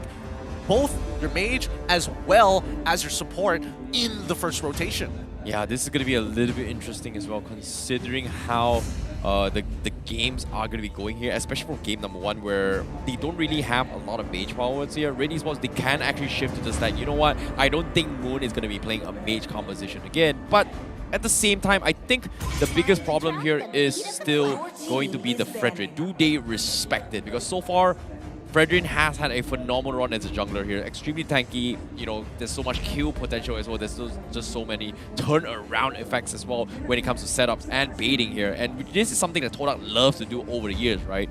Bait, setup, gank. Bait, setup, find opportunities across the map. I definitely think Todak is slowly evolving, though. Like, considering the way that they're trading space, trading life for space, definitely shows the maturity and just the overall importance of actually having good positions across the map and understanding how your opponents were previously. The first interaction we could see, hey, yeah, they're playing more towards the mid side with a big split so they can come in from a flank from the mid lane down the river. But Red Esports, if they just explore the map a little bit more, they'll recognize, hey, wait a minute. The gold lane is not touched. The gold lane jungle is not touched. And nobody's are in the bushes. Let's take advantage of this. Yo, that sounds like the previous series game here. But at the same time, let's take a look at what Red Esports has installed here. Because as of yet, there are a couple of S-tier picks being opened as well. Frederick being one of them. I think Eve is also something that they may consider going for. Valentina also being banned off as well. Glue completely ignored, which is kind of surprising, but they did ban off Glue in the previous series. So I guess they might consider going in for Ren QT perhaps. I think at this point, you might as well just lock Frederick. Frederick. Yeah, they should, right? They should go for Frederick. It's generally just super safe all across the board. Yep, there we go. We have the Frederick all immediately locked in for Red Esports. Now, this is where I want to see how Todak actually want to handle the red side. Previously, Todak very much likes being on red side. Yeah. We have seen teams adapt with an instant carry lockdown here, just deal with how tanky and beefy Frederick is, right? So Moskov is also a way to kind of zone it out. Melissa also kind of open up the pool. If you notice as well, Todak, they did ban off the Melissa in the previous game. So I guess in this scenario, it might be very similar, but at the same time, if you think about it, the ban on Melissa was a setup for Farabis to begin with for game number 1. So it all comes down to whether or not they want to double down on it. But if you're talking about S-tier picks here, Glue, pretty much a no-brainer, has to go for it. Eve is also a good alternative to kind of kite the Frederick in because of how early you can get that Ice Queen 1 in the first item. So, do they go for it? Nope, it is going to be Valentina. Okay. Wow, okay. They're going to leave this open here. Okay, it looks like maybe Todak have shifted their perspective, especially on that red side. Would have expected at least, you know, Chiku to be locking in something along the lines of Melissa and then either mid lane or EXP at that point. Really doesn't matter in which one they actually go for. Red Esports, on the other hand, now that they see this, it makes them a little bit more worried, right? Because now they have to reveal one hero more in comparison to Todak so that they can look for that 2-for-1. 2-for-1 meaning that one hero is going to soft counter 2 or arguably hard counter 2.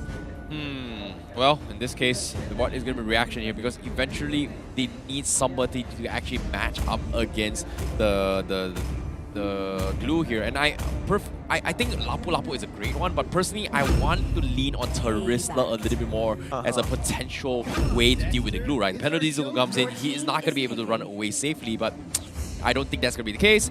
It is going to be a Farsa as well, the Cloud being picked up coming in from Red Esports. So pretty standard ones once again, I guess. I mean, it's great. The fact that they're using Claude as the blind pick into the gold lane, he's the Swiss Army knife for a reason. He doesn't have many bad matchups. But I do like the Farsa a lot here because it does open up opportunities for Red Esports to be like, hey, they're playing Valentina.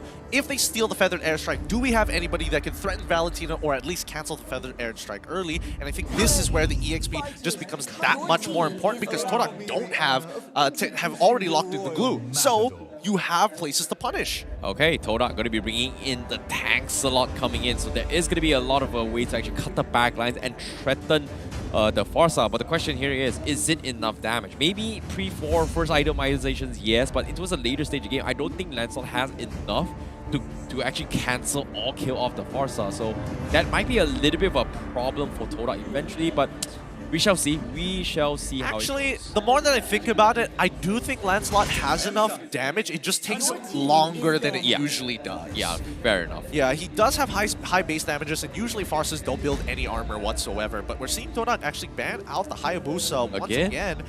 Again, Todak, they just like punishing, they like hurting Red Esports. And look at it, Emal was like, all right, they're giving respect. It's like, all right, I'm not going to be able to show it off this time. Oh, again, you can see the smiles as well. It's just, I don't know if it's a feels bad moment or is it just respect coming in from Todak. But as of now, let's look at the drafts coming in from the ban phase from Red Esports. They need to ban off a marksman as well as a jungler. Question is, do they focus on taking the carry away or do they focus on just denying rivals hero pool? Because as of yet, there is a little bit much here, but no. Oh, yes. Huh? Yes. Okay. Take away people who can easily get on top of this Farsa. Huh. Okay. I like it a lot. I mean, Kadita could have been put into the support role for the side. Yeah, but really? Okay, you know, I bet the next ban coming out from Red Esports is going to be Grok. Yeah, okay. Makes a lot of sense. Grok is pretty good as well. They actually ban here. We've seen how Yum is extremely annoying, but Ruby is also never mind. Very nice ban. Todak banning off the Ruby. That means Mao is going to be forced to play something else out of that pocket, because as we had, both roamers are going to be highly contested from both sides. So what else can Mao play? So it's going to be interesting here. Personally, I think that Todak is making the right moves, taking away comfort heroes and just limiting the options, right? Because Amal, we know he is an assassin player, and it doesn't mean that Ren QT can't just pick up the Fredrin in the EXP lane, knowing that he's fighting someone like Blue, so he just plays a little bit more passive. Yeah, Martis is also in the pool, right? Completely ignored from both sides. So I don't think Todak actually minds as well. They pretty much double down on the Lancelot for jungle, but for the Martis XP to actually flex for the Fredrin XP as well is also something that Red Esports may consider, considering how Amal is doing okay. But no, Red Esports, they finally take away the carry. If they want to go for this tanky composition, that is one of the heroes that need to get rid of. Yes, I like it a lot. Red Esports, they're putting their minds into this one. Sora Bayong is making sure that he is arming his players with the best tools possible. Now, Todak, on the other hand, they still don't necessarily have an answer to cancel out that Feathered Airstrike. The EXP is basically usually the answer to this, but in this case, no. So roamers need to take the charge. You can't expect the Brody to be doing this kind of work, so I'm guessing anywhere along the lines of Grok, I would argue that even if Arm isn't that bad in this particular situation. Arm is pretty much bad in the first phase, which is kind of unfortunate for Red Esports. Exactly, and that's why Todak is like struggling. They're like, I want Farmis, but I can't deal with it right now because it's already banned out. Beatrix is being hovered over and gets locked in for the side of Chiku, so if we're talking about AoE damage, at least Todak have that covered. Okay, that's still okay for now, but I'm still curious here, what is Yums' hero going to be completely deciding on Red Esports, right? Because as of yet, there's no Ruby, Grok is still in the pool, and I personally think Grok is like the most ideal one. And there are not a lot of good roaming matchups that can actually deal against a Grok head-to-head.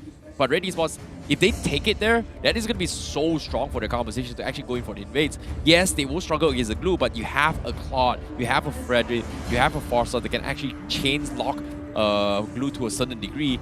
But at the same time, do they go for it? That's the thing. I think there's two big questions that need to be asked. Do they want to play for their comp, or do they want to deny their opponents? If they want to deny, they take away the Grok. If not, they have their own separate plan. Benedetta gets locked in, and who is their support? It's going to be Kufra, so they're just going to play to their own strengths. I like that a lot. Okay. I was hoping for a Grok a little bit more. Like, I guess the Tyrants, the Kufra is annoying when it comes to chain stunning glue here, you know, just making sure that he doesn't go out of crazy. Beatrix can be locked down as well. Lancelot as well is not going to be as mobile as he can.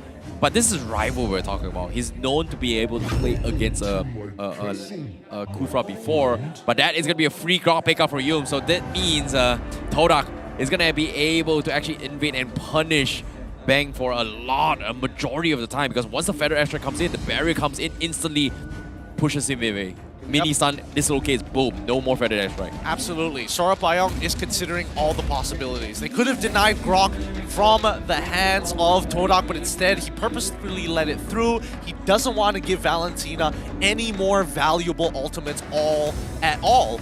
And now looking at the final lineup here, which are you liking more? Is it Red or is it Todak? Ooh, I like Todak a little bit more here, just based on the stats so far, because of the fact of how Grok can be very, very oppressive in all the scenarios. But I have to give credit to his Red as well, because of the benefit of potential split push potential, which I think Todak will be lacking in terms of that mobility. So I'm looking forward to see how both of these teams adapt here as we head in towards game number 2, the final series for today, for the second week of MPL MY Season 11. This is Red Esports going up against Todak. All right, let's jump right into it. Red Esports on the blue side with Todak on the red side. It looks like Formaze is in the EXP lane with this Grok, which means Glue is going as the support. Yeah, I'm seeing how things is actually going coming from here. It seems like they are going to try to test to Yums' aggression. They might be able to get a punish on this. Buddy, you shouldn't be making moves like that, Yums, and unfortunately, this might mean that he gets slowed down, but Fredrin, realizing his mistakes from last game, instantly makes his way down towards the bottom side. Yums definitely fat-fingered his flicker there. You can tell that Mal very pleased with the mishaps coming in from Todak. Yeah, that's going to be a little bit of a sacrificial play, but once again, you know, they are going to try and make sure Moon gets his early level in terms of last hit. I guess prioritizing last hit to get the additional XP for the mid lane is going to be the way to go. But let's take a look at the emblems real quick. Nothing super out of order here, but Kufra balancing it out with his magic defense as well as physical here. So I guess that is going to give Mao a little bit more room to actually tank through the hybrid damage coming from Todak. But at the same time, Yum still hits pretty hard in the later stage of the game, regardless of items. Yep. And I think, even in this matchup against Beatrix, it's not going to matter too much. But now Yum's once again getting punished once more. He's going to walk away, but he should die here. Even Rival is nearby. He might get a hit here onto Mal, but make a choice. Nope, can't do much about that. Rival is done and dusted, walks away, and that's 2 kills Yums has given over to Red Esports. That is such a minor detail that Yums is abusing by using your first kill, walking up to it, and then as soon as it pops, it gives you a small burst of health, and he's abusing it for the fact that he is able to buy so much time, and the second sacrificial play coming from Todak means Red Esports is going to have the level advantage. But the question here is, can Todak make something work? Because here comes the wall charge. It doesn't really matter here as the rest of the team gets blown up by the backline. Farsa able to chunk out one. Rival forced to get away. Red Esports making a preemptive strike, and Mao finding the opening. Wow, Red Esports, just taking the lead that they got from Yums, and it's not paying off at all because Todak, as of yet, they're struggling to find space for the team. But while all this is actually happening, Chiku is just so getting so much farm-ish, but as soon as I say it, he's actually getting punished. What? He just really wanted to push the lane. He's like, I gotta push this lane. I'm not missing this wave. Yeah, and seeing how things is going down here, it seems like Todak, they're not getting the space creation that they're getting from game number 1, right? I was expecting a little bit more, but this is a grok damage coming from Todak, so alright. Hopefully we are going to be seeing a little bit more damage coming from Formaze. This is something that only Todak does as well. I think Chico was playing the grok, I think, as well. But no, Bang is going to get caught out. Oh my god, Chico's dead. Yep.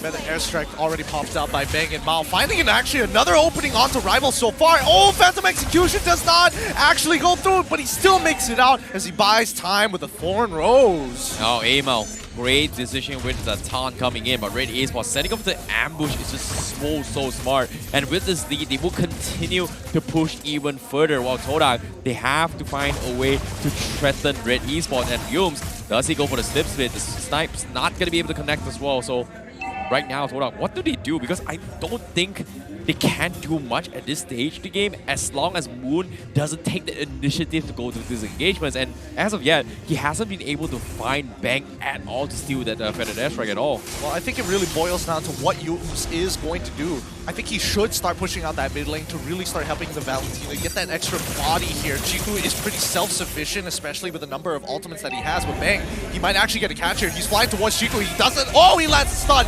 Instantly punishes Yums. Just a little late here. The split comes out. We'll get the stacks onto Bang, but not going to commit to it. As even bottom side, it's currently a 2v3. Benedetta is able to secure it, and Rival is on his way out of there as Emal slowly chipping away at Moon, making sure that he doesn't get any more damage onto his laners. Oh, this is so smart coming from Red Esports. Todak's idea is pretty much shifting away aggression from Chiku's lane, but little did they know, they are setting up ambush as Bang as a support Forcer-ish playstyle to actually set up for Chico. And this is twice now that Chico has been punished, and Chico, you look at him, he's even popping ultimates on the bush, expecting that maybe Bang is going to be in this vicinity.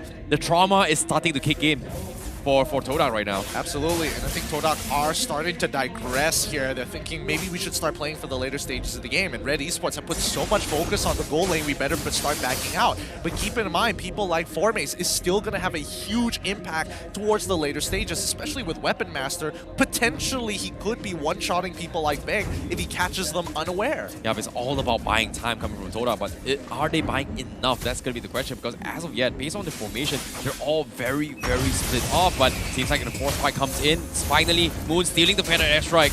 Yep, Phantom Execution already in. Amal backs away, and they're already out. Mal very carefully hiding in the bush there. Gets the hit on to Moon. He's dead straight away. Where is the communication?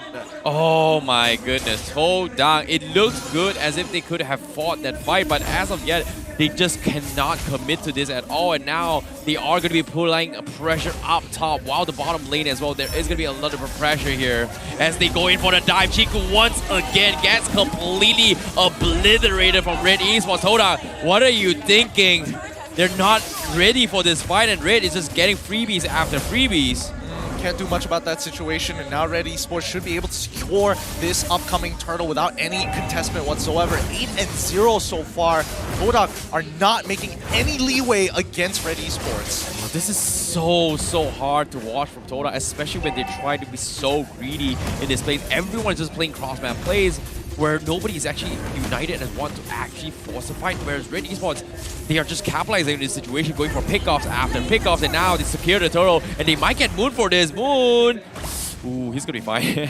Still alive for the most part of it, and especially with bottom side getting shoved away instantaneously. So far, Red are doing a very good job at minimizing the overall damage, and I think maybe Todak might be reconsidering, even though Benedetta would have made first move onto this glue. Formaze unable to make that impact. He gets hit, but instantly with Power of Nature, he's able to walk out of it, and Mal just doesn't see him as a worthy target to commit his spells on.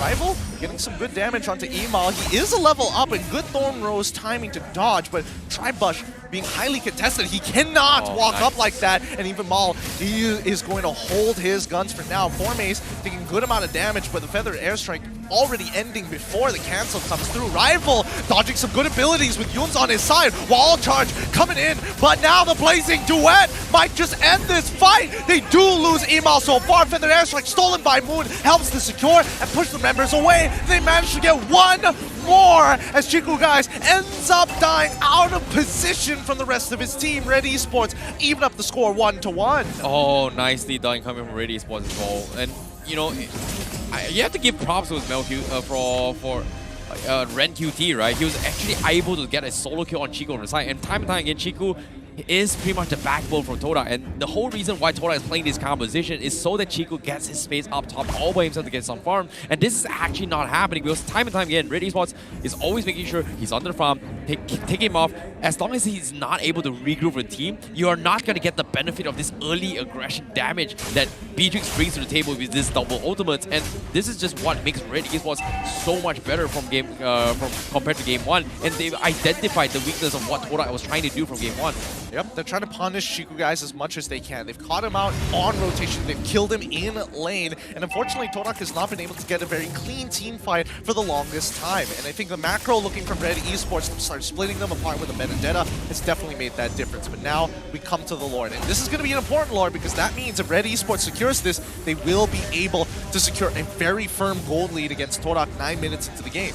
Yeah, it's going to be close as well, but seeing how Red, once again, they are focusing on Chiku, you can see they're heading in towards the direction of Chiku, making sure he might die, but this Lord is going to break down. Yep, Benedetta with the Electro final blow. Rival trying to steal this away, but it's going to be Bang who gets it. Yum, split, already minimized, and Moon unfortunately too far away from the fight to actually benefit from the Feather Airstrike. Formaze able to buy some time, but he's eventually going to go down to Bang, and that's going to be a 1-for-0 trade going over to the hands of Red Esports. Chiku guys does not want to be a part of that fight for now. Oh my goodness, Todak, they tried their best, but without Chiku coming in, it's just so very difficult here. Chiku tried to very sneakily snipe the bottom lane, but just doesn't have enough space or time to actually do so as well, because that inhibitor would have helped Todak a little bit to actually scale back to the game. Unfortunately to say, look at Melq, the confidence, the damage coming in is scary. Oh, the disrespect, as a matter of fact. He knew that nobody was able to commit on top of him, but here comes Ren QT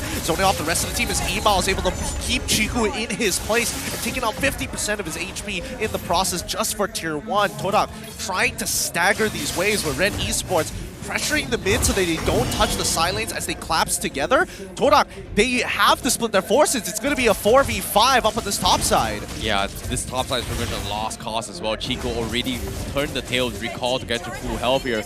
And now Red Esports have to go for the commitment, but it seems like they're just playing its textbook right now, and it's great. You know, Formaze tried to do something down bottom as well, try to push the lane, but I don't think he can do much of this Grok right now. I mean, Grok is able to clear the waves decently well, but MLQT has way too much damage. RenQT trying to annoy Rival as much as he could, but wait, hold on, Amal, he's gotten 2, but so far he can't seem to get away from the overwhelming force. And now Moon has terrified him twice. They lose the tier 2, and now Formace has caught them in position, but no, doesn't decide to actually commit. He doesn't have the wild charge just yet to punish them. What a great position Todak pushed them in, but Red Esports gets to walk away for free. Yeah, it was so hard to actually commit to that fight as well, because if Todak actually collapsed on the Amal, one Appraiser's draft, everyone is dead from the side of Todak. But now, a milestone has been achieved here for Red QT, exceeded 5 million damage dealt since MPL MY Season 7. Congratulations to him. Meanwhile, Todak seems like they are finally going to make their first move. Yeah, but Benedetta is in the flank looking for Chiku. Todak on the other side is trying to split them apart, trying to look for the key component here. MLQT, when are you going to show yourself? And Rival knows that Mal is gunning for him, but he's got the timing. Bang! Well, he's going to take a bit of damage here, but Rival doesn't have any cooldowns as Moon steals his ultimate so far, and Chiku continuing to play safe in his own jungle. Oh, this is so difficult for Todak to actually make a comeback. But Red Esports, they're doing a fantastic job. This next one is going to be great. But the question here is, where do they find, who do they kill first from the side of Todak? Because the only way they actually come back on the team fight here is that they find a way to shut down the jungler or the marksman. But MLQT is just so very nimble. Whereas Amal is just so very tanky, and it's just so difficult to fight this. Oh, that's a huge resource expended from both sides. No Feather Airstrike, but no Flicker. What in the world? Okay, Moon's trying to clear the wave. Okay, thank God. It's not like he accidentally fat-fingered in this time. But Mal, he's making sure he maintains this pressure. Rival, if he can go for the steal, he definitely can. He's 2 levels up on Amal right now, and he knows it. They're jumping into the middle of the fight. Mal, is he going to get on top of Rival? Yes, he does! He even gets the Tyrant's Rage into the Benedetta's Electro final blow as Chiku is on the run. 3 members by his side. It's already the Wind Chant already utilized. He's dead. And even when it comes down to the back side, the rest of the Todak members continue to fall as they cannot deal with the damage coming in from MLQT. Oh, Moon 1 second off. And that's going to be Yoom's next to fall. Grok is on the run, but that's going to be it. Yeah, it might be it as well. That is going to be a GG. Well played coming in from Todak. But Red Esports, they bounce back with the stride immediately. They focus on the crystal, and they will take the crystal just like that. Todak, they got completely blindsided in Game 2. A complete stop from Red Esports as they fix their issues. But the adaptations coming from Game 2 seem to have worked out as they try to shut down Chiku up top. Yep, a 1-1 game so far in this best of 3.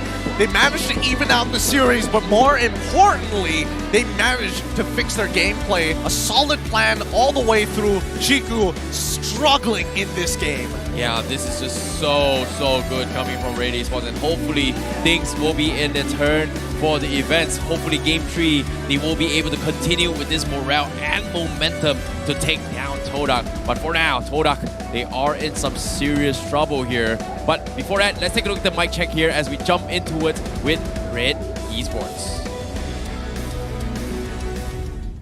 Bantu dulu, Bang. Aman, ada. Nice one. Nice one. Ni bateri ya? Sap. Nice one. Dah bro. Guru tak ada flick. Nice. Dah.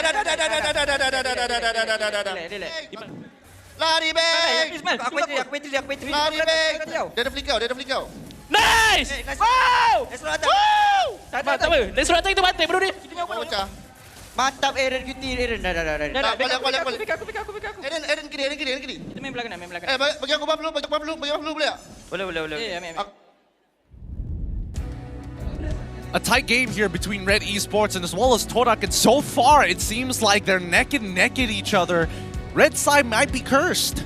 Well, it seems like it's funny, right? You know, based on my statistics here, Red side is always having the little bit more win percentage because of how they're able to get S tier picks and react to this. But so far, based on this series itself, you're right. Both has been won on the blue side in terms of first pick. So it all comes down to whether or not can they dictate the tempo in their favor to progress through. Seems like the Faramis first game was a very nice cheese strategy coming from Todak. Game 2, without the Faramis, seems like it is a little bit of a loss of words here, especially for Moon, who can't seem to actually keep up in the front lines. I think overall it's just been a very sloppy game for Todak. I mean, Rival was trying his absolute best, but when we're talking about overall execution, Moon with some very weird feathered airstrikes, even Yum's overestimating how much he can actually do. This is not the previous Glue where he could probably get away with stuff like that, but they've reduced the amount of regeneration you actually get from picking up those little globules, especially at level 1. So keep that in mind for your upcoming games. He didn't get away with that a lot, but let's look at the item build and maybe we can start finding some discrepancies. Yeah, let's take a look at the items here, because as of yet here, Todak, they're just so far behind in terms of itemization. For Mace, he got the Fury Hammer and then transition for the Blade of Despair, just because of, like, normally if you're not going for a Weapon Master, Malefic Roll would have been a better choice, but because you're going for a Weapon Master, as well as for a Grok here, which physical attack kind of benefits from his passive ability, Blade of Despair would be the first item choice, but unfortunately we didn't see Formace kind of get very active throughout the entire fight, just because of how Red Esports was kind of stopping them in terms of momentum as well as just choking them in all these rotations. I agree, and I think, you know, the fact that Todak put so much priority of Benedetta being able to move in from the lane first in comparison to Glue, so that's why Todak switched up. Hey, let's throw Grok into the Grok into the EXP lane and Glue as a support. Really makes it uncomfortable to watch, because again, if Yums was playing something along the lines of Grok, those feathered airstrikes wouldn't have gotten as much value as Bang was able to get 5 kills and 4 assists. And those 4 assists, I would also argue that he probably could have turned it into kills. Yeah, I agree.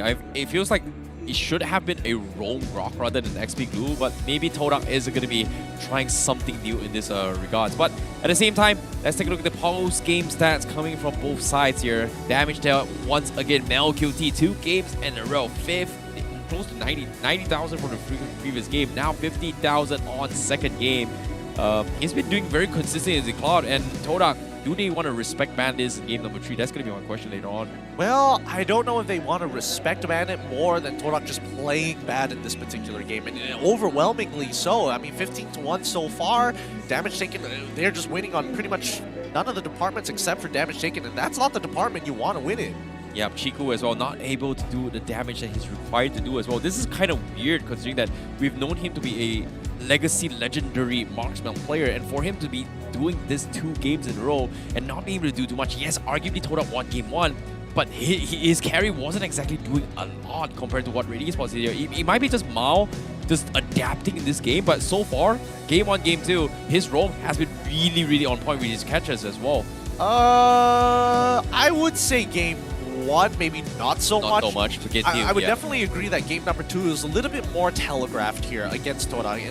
And that's the thing, right? I want to give Mal credit, but unfortunately Todak are making some very uncanny mistakes, which kind of takes away some of that value. But let's have a look at the MVP of this game, coming in from Red Esports. Don't take it away from this guy, because it is going to be Bang. Previously playing under the banner of Homeboys, now under the banner of Red Esports. He's slowly finding himself. Yeah, he's definitely doing really well as well. He put up a strategy where not many mages would normally do, since he does have experience playing in the roam position, going for a very cheeky early catch on the top side here as a potential roam, and he actually sat there giving away so much XP down middle just to make sure that he can punish Chiku, kind of resulted in Todak not able to scale back in this game. So just based on one game here, Red Esports has figured out how Todak wanted to play the game itself, which was pretty much make space, create distractions across the map so that Chiku has somewhat of farm, and he found the secret sauce and actually punished him for that. So nicely done coming from Bang. Yeah, I think, you know, Bang played a solid game with great directives coming in from Sora Biome. They really emphasized that the gold lane was their biggest issue by far. And I mean, when we look at the highlights here, and especially from the plays that we saw from Todak, it's just generally sloppy. Again, Yums should not have died here. Unfortunately, he accidentally clicked his flicker. He ended up dying in this position. Whatever. Maybe something else could have happened. And then we have Mal getting on top of the Lancelot. Like, there's so many times where you would expect someone like Moon to actually try to get a Terrify off, or at the very least, make an attempt at slowing down Amal, but it just shows how much value you get out of a Fredrin. Yeah, it was just so difficult to do so, and Mao every single time just waiting for the right target here. This catch here coming in from Moon would have been the big saving grace for Moon, right? And if you pay attention on how Moon is positioning himself, he's always trying to find where Bang is, but Bang is secretly just hiding most of the times, not giving any opportunity to actually get the feather. That's right. And when the time Moon has it, it was a little bit too late, and even in this final fight as well, this was what Red Esports, it was banging that actually stole the Lord. That was a big, big clutch coming from Red Esports. Yeah, huge clutch. But more importantly, again, the Feather Airstrike relayed by Moon there in that position, not the greatest. He just didn't want to walk up a little bit further to get those extra shots, which honestly could have changed the terms of that fight. And even when they finally get into that full 5v5, Red Esports dived down on Chiku super hard. And once they got that kill, they realized that we can't do any more. We don't have enough HP, and Mel QT is still alive. Look at him just chunk away. Yeah, and seeing how things went down as well, I want to see how Todak actually bounced back from game number 3, because this was a very, truthfully speaking, very disappointing game coming from Todak, if you think about it. Game 1 was a little bit sloppy. Game 2 is even worse here. Something is up with Todak, because after they lost the previous series here, my question here is it the team? Is it the player? Is it because there are just so many players in the team and they keep on roster here, they're not stable? I don't know, because this Game 2 is by far the worst I've ever seen from Todak. Yeah, I think a lot of minor mistakes were made by Todak. But the overall macro, yes, it was correct. Could have it been executed a little bit better? I would argue not, only because they were at such a deficit at that point. It's just nothing much you could really do. If you had the items, then yeah, sure. But if you didn't, then, oh, well, that's as much as you're going to get. Yeah, I want to see how things are going to be a little bit improved here. Later on, because as of now, we are going to be throwing into a roast on the stage here with our host for MPL MY Season 11 as he take you through for a little bit snippet of what's going down here in Stadium Jara. Okay everybody, since game sekarang dah 1-1, let us play Come On Me but with a twist. Okay, macam biasa kan, kita selalu main Come On Me, lepas tu kita akan invite 3 audience dan bagi diorang skin, kan? Skin yang bernilai 899 diamond. Tapi kali ni kita akan buat pop quiz. Are you guys ready? Ready? Lagi kuat guys. Are you guys ready? Okay, first contestant kita ialah Root Gaming dari depan. Come on stage. Okay guys. Here we go. First contestant. Hi. Why you call me lah? Okay guys, so we will be giving Root 10 saat untuk bagi. Mike, stand by. Okay. When I say go, you have to go, okay? Okay, bagi apa? Okay. 10 saat dan Root kena bagi saya 5 nama marksman. Go. Carrie, 10, Melissa, 9, Claude, 8, Clint, 7, and 6. Popol. Oi, cepat. Oi, dia macam prepare je ni. Okay, congratulations. Sebab you marksman player lah. Yeah, I'm a marksman player. Okay, thank you, Root. You can claim your gift from Emma later. Okay, contestant number 2. Cap loss, mana cap loss? Oh, si abang kat depan ni. Kita punya contestant semua kat depan-depan ni. Okay. Oi, tangan dia tengah. Okay tak? Mike. Nervous, tak payah nervous. Oi, ni guys, kalau I tanya soalan, korang ni kena bagilah confuse sikit, okay? Kalau I bagi soalan, korang bagi jawapan dia tapi bukan jawapan dia. Bagi dia nervous, okay? Okay, Mike, are you ready? Ready. How ready are you? How ready are you? Ready. Ready. Dekat. Okay, very ready ah? Stand here. Okay. Dalam 5 saat, bagi nama semua player tim Todak hari ni. Apa? Dalam 5 saat, you kena bagi saya nama semua pemain tim Todak hari ni. 5, Ciku, 4, 3, Moon, 2, 1, 0. Pomen. Okay, abang nervous. Okay, tak apa. Kita bagi abang one more chance. Okay, guys? Okay, ni tak perlu mic. Bagi saya mic. Okay. Sekejap. Apa nama Claude punya ulti? Apa nama dia? Blazing Duet. Okay. Abang kena buat skill Blazing Duet kat atas stage ni. Dengan korang kena rate dia kalau pass ke tak. Baru abang boleh menang. Okay, ready? 3, 2, 1. Blazing Duet. Guys, lepas tak? Ke sekali lagi? Lepas ke tak? Tak lepas bang. Sekali lagi bang. Sekali lagi. Blazing duet. 3, 2, 1. Blazing duet. Pusing.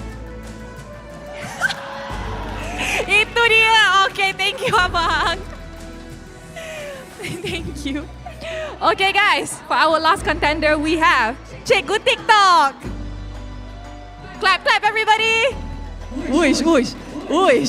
Ada finger heart lagi. I rasa dia yang paling prepared. Time I pakai slipper baru nak panggil atas station. So I rasa macam wow, thank you so much MPL. Alright. Okay. I tanya you, okay? Ha? You tanya? Okay. Oh, okay. Bukan. I tanya. Okay, ready? How ready? Okay, ready. Ready ah? Sure ah? Sure. Okay. Guys, as usual, korang kena bagi dia confused sikit. Okay? Dalam 5 saat, bagi saya hero-hero yang Red Esports main tadi. 5, 4, 3, 2, 1. Bang, you bagi dekat otak tapi tak cakap You bagi 5 second. Ya. Pasal? Oh, dah habis eh? Dah habis. Nak bagi sekali lagi tak? Bagi sekali. Nak bagi sekali lagi? Okay. Okay. You nak pause ke? You nak jawab? Pause lah. Oh, you nak pause. Okay. Okay, jap. Hero apa guys? Asam gigil. Hero apa guys yang rasa macam fun sikit nak tengok style? Okay, bang. Bang, you tahu tak Digi ulti apa? Digi punya ulti. Alamak, yang time tu. Silakan. Time journey. Silakan. Let's go guys. Give it up for abang Cikgu TikTok.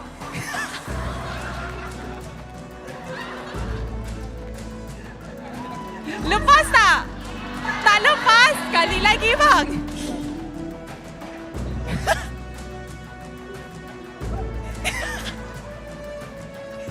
Tu lepas tak? Lepas. Alright, thank you Cikgu TikTok. Oh my god. Okay, tadi you guys have fun?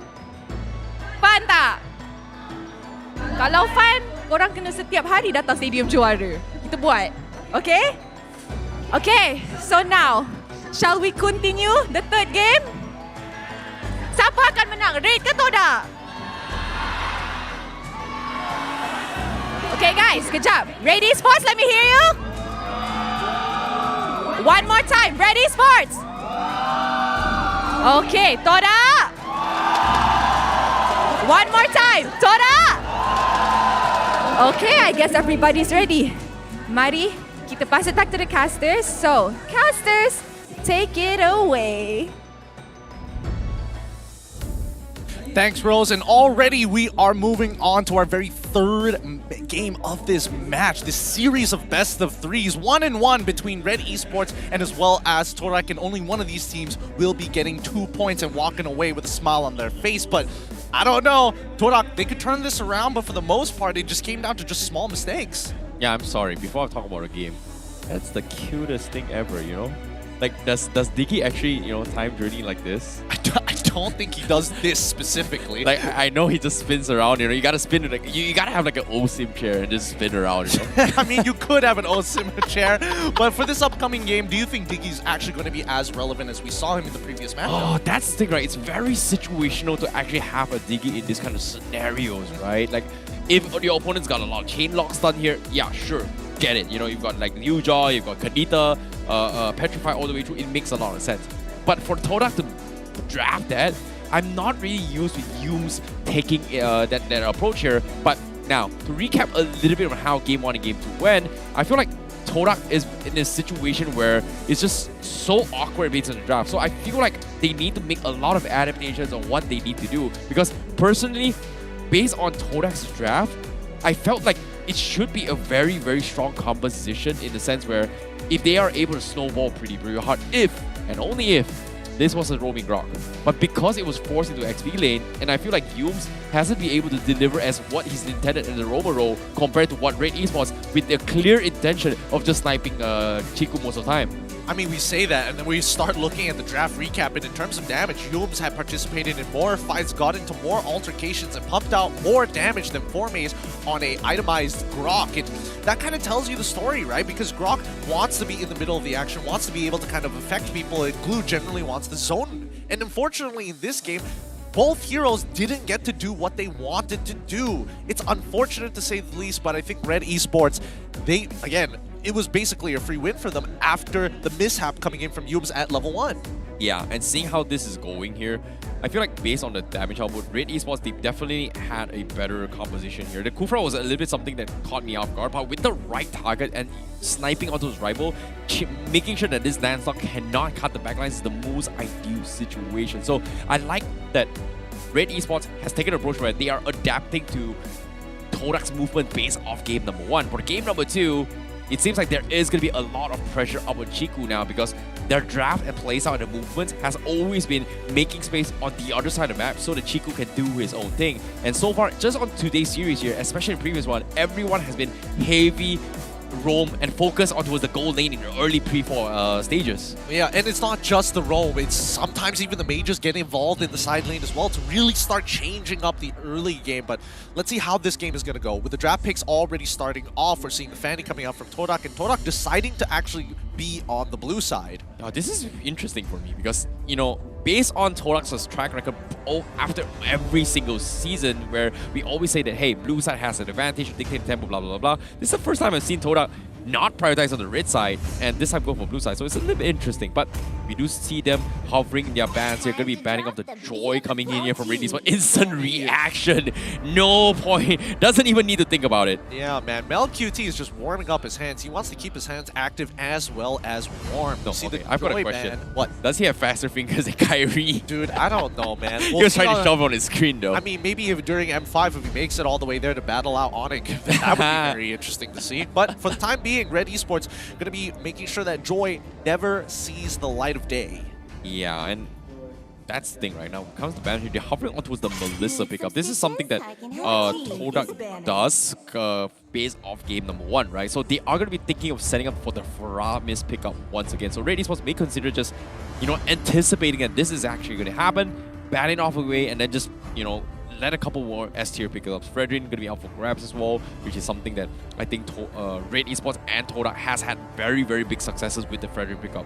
I mean, the most common openers we've seen so far is either Fredrin or Valentina, especially on the blue side here. And I think both are extremely flexible, both have its own uses, but overall, is it worth banning out? I feel like for most teams, it just isn't worth the time, right? Some team is going to play Fredrin at some point, if not some kind of mirror of him, whether it be the Akai or arguably even the Barats. Yep, 1-1 being banned from the side of Red Esports here. Don't really want to take the risk. Todak still setting up for that potential Faramis pickup.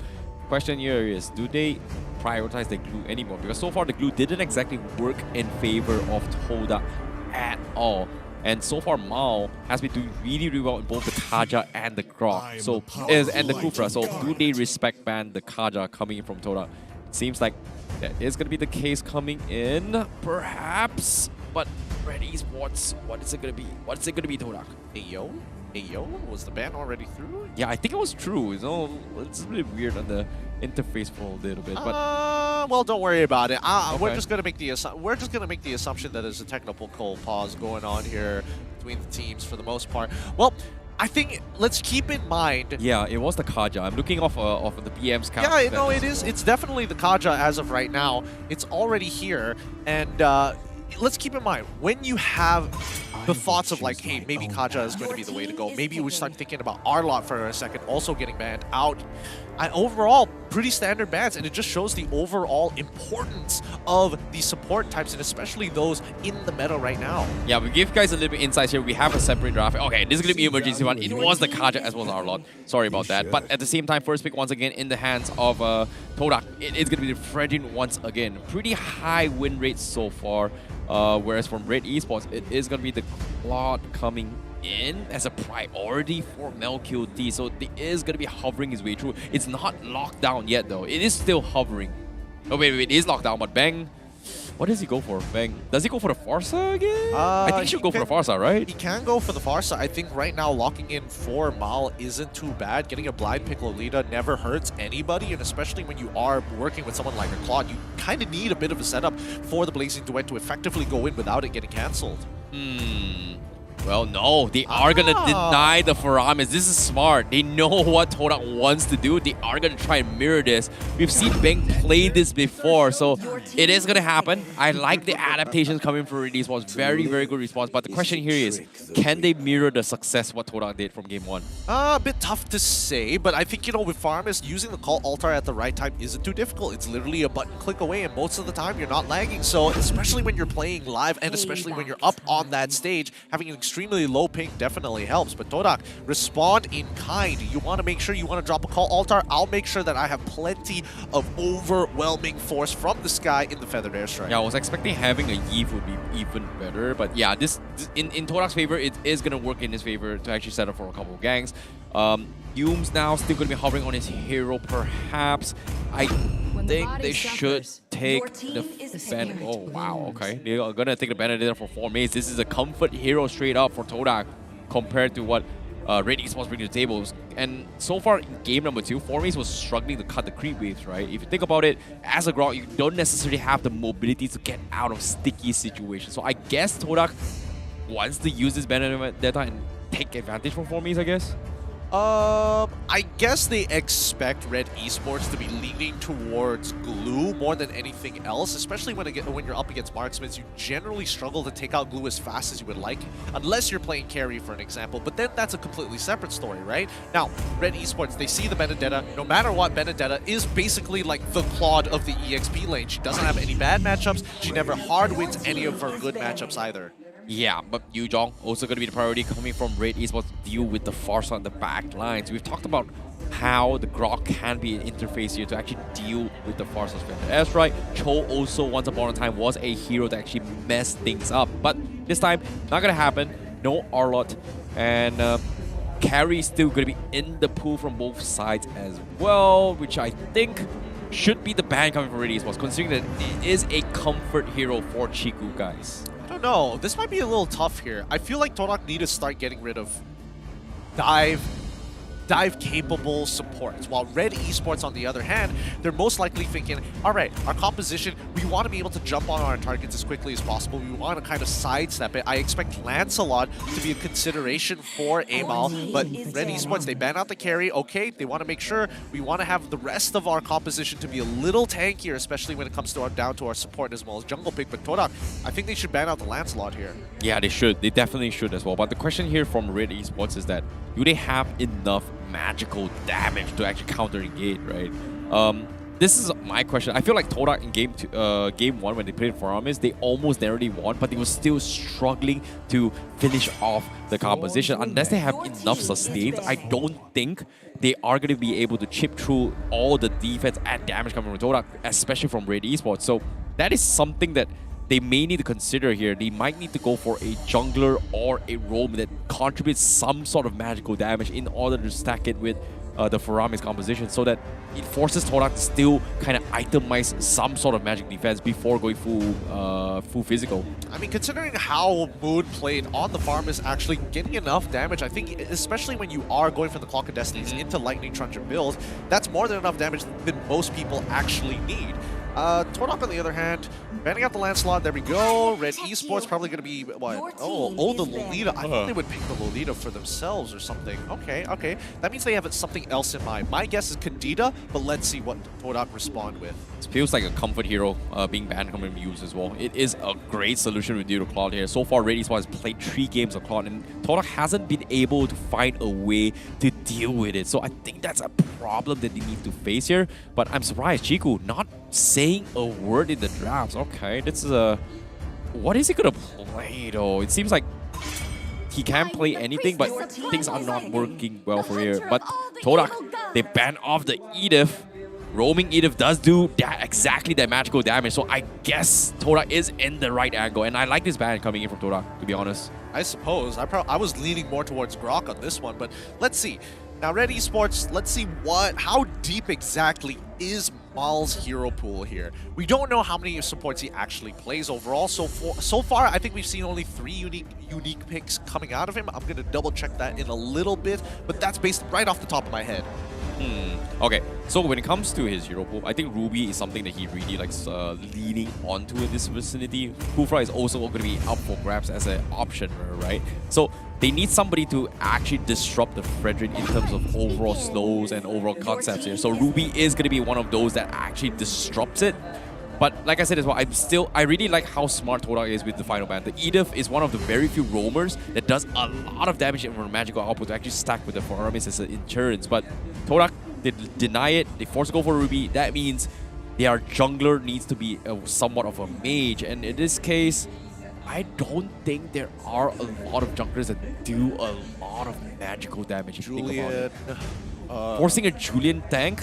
I don't think it's not a big fan though. At this point, you're already going to have a support who isn't going to be as tanky as everybody else. Her base health is generally quite low compared to the other supports in the meta as of right now. Yeah. So at that point, it's kind of up to Red Esports which poison they want to pick. We see the Grok as well as the Brody get locked in for the side of Todak. I definitely would have preferred to see at least the Grok on Red Esports' side, but hey, here's where we're at. Yeah, Brody is a very, very good call as well. Chico is going to be able to actually get out in those sticky situations. But with this Grok pickup, finally we get to see Yums play it from the side of Todak. Unless I'm wrong, you know. Unless, what are the chances that Yums plays a Benedetta role?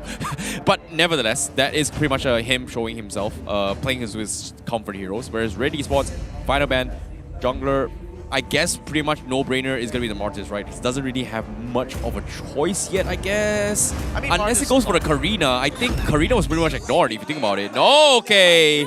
Not Karina. They go for the Barat. All right. Yeah, I think Barat's here is generally okay, especially when it comes down to these neutral objective fights. Barat's is going to Daytona's welcome the Fredrin is going to be suppressed inside, and you won't be able to do anything about the Lord or the Turtle whatsoever. But again, it's one of those situations where you have to be at the right place at the right time, and I want to see maybe this time Mal can actually perform on Ruby, because so far he's at a negative win rate with it. Yeah, this is going to be a difficult one here, but hopefully things are going to be a little bit better here. But let's take a look at the prediction stats coming in here from Todak. It seems like high kill pressure is in his favor with a 7.2 KDA, which makes a lot of sense considering at Red Esports they don't have the strongest burst potential in early stage of the game, but utility wise it is going to be favoring them a little bit more. They are going to be a little bit more tankier with the Barats set up for pickup potential in towards the later stage game. And with that being said, both have very, very clear win conditions on how they want to build this game. Let us witness the decider match of the final game for day 1 in the second week here for MPL MY Season 11. This is Todak going up against Red Esports. Todak on the blue side with Red Esports on the red side, color-coding themselves accordingly. 90 seconds on the clock, and the openers being on the opposite side this time. Okay, so we might have an option of vertical jungling for both Todak and the side of Red Esports. I expect Chiku to be doing his best to bully out Mel QT. And as of yet, we do see a flicker being forced out from Moon down mid as well. That's a pretty early flicker coming in from Red Esports right now, and this is something that I think is actually going to force Todak to be playing a little bit more defensively, which arguably, logically, Todak should have the higher kill potential as of yet. Well, I mean, Todak only has a high kill potential on certain heroes, and only until they have level 4. Red Esports, for the most part, can be annoying, and as you can see, Mel QT, it's great that he's playing Claude, because if you were any other marksman, you'd probably have to flicker there. Yeah, but I like the switch up coming from Todak as well. They're having a little bit more protection for Chiku. Meanwhile, Formace is the one that takes the brunt of the aggression coming from Red Esports. And yeah, so far, adaptations has been a little bit different as well. I was expecting Bang to actually rotate up top early, but it seems like it is going to be a stalemate down middle. Oh, that's so annoying. Amal is being super super annoying on the bottom side of the map. But top side, however, MLQT might be in a little bit of trouble, but Chiku, guys, gets cancelled by Mal, securing him. No kills whatsoever. But if we're talking about Red Esports, it looks like they're playing on the opposite side of the map this time, trying to drag out a lot of these camps to make sure that Amal is going to be at the right position at the right time to have his stacks to take this turtle away. Yeah, this is going to be a very, very quick turtle in the favor of Red Esports, unless Todak has something to say. Moon, he's about to hit his level 4. He just got it as well. And Mao is going to try and annoy him as well. Mao is being forced to back off, but the damage has been done. The Barat is going to be very, very quickly taking down the turtle.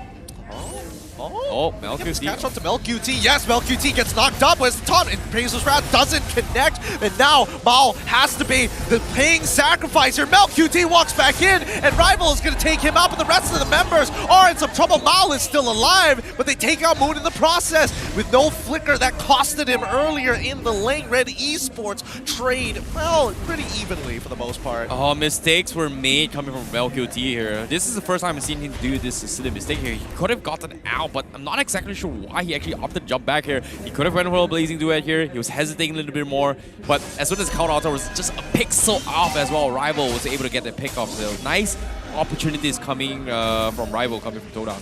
Yeah, it looks like Todak is playing very gold lane focus at this stage of the game, right? The entire time we're seeing that Chiku, guys, he pops his ult, realizes this isn't exactly the best fight, moves backwards, focuses on the wave, and then starts getting good chunks, and now has a Blade of Heptases after farming the entire gold shield from topside. Yeah, that's very quick one as well. This is where Todak has finally shifted the focus to actually power calm Chiku, which is a big win here, but as soon as the Sade is bottom side, Red QT gonna be taking the full brunt of damage, but the shards coming in from him, almost taking down 4Maze, but it is going to be Todak that comes up on top. Oh, that's so sad. I mean, 4Maze gets the live there, but Ren QT played that as perfectly as he could. Bang trying to actually clear up that wave, gets hit by the Fredrin. Bang will be able to absorb the EXP, but that was very huge for 4Maze at the very least. Oh, this is so very difficult coming from Red Esports right now. They need to find a way to set up for a fight, but Todak is just completely dodging the fight. This pretty much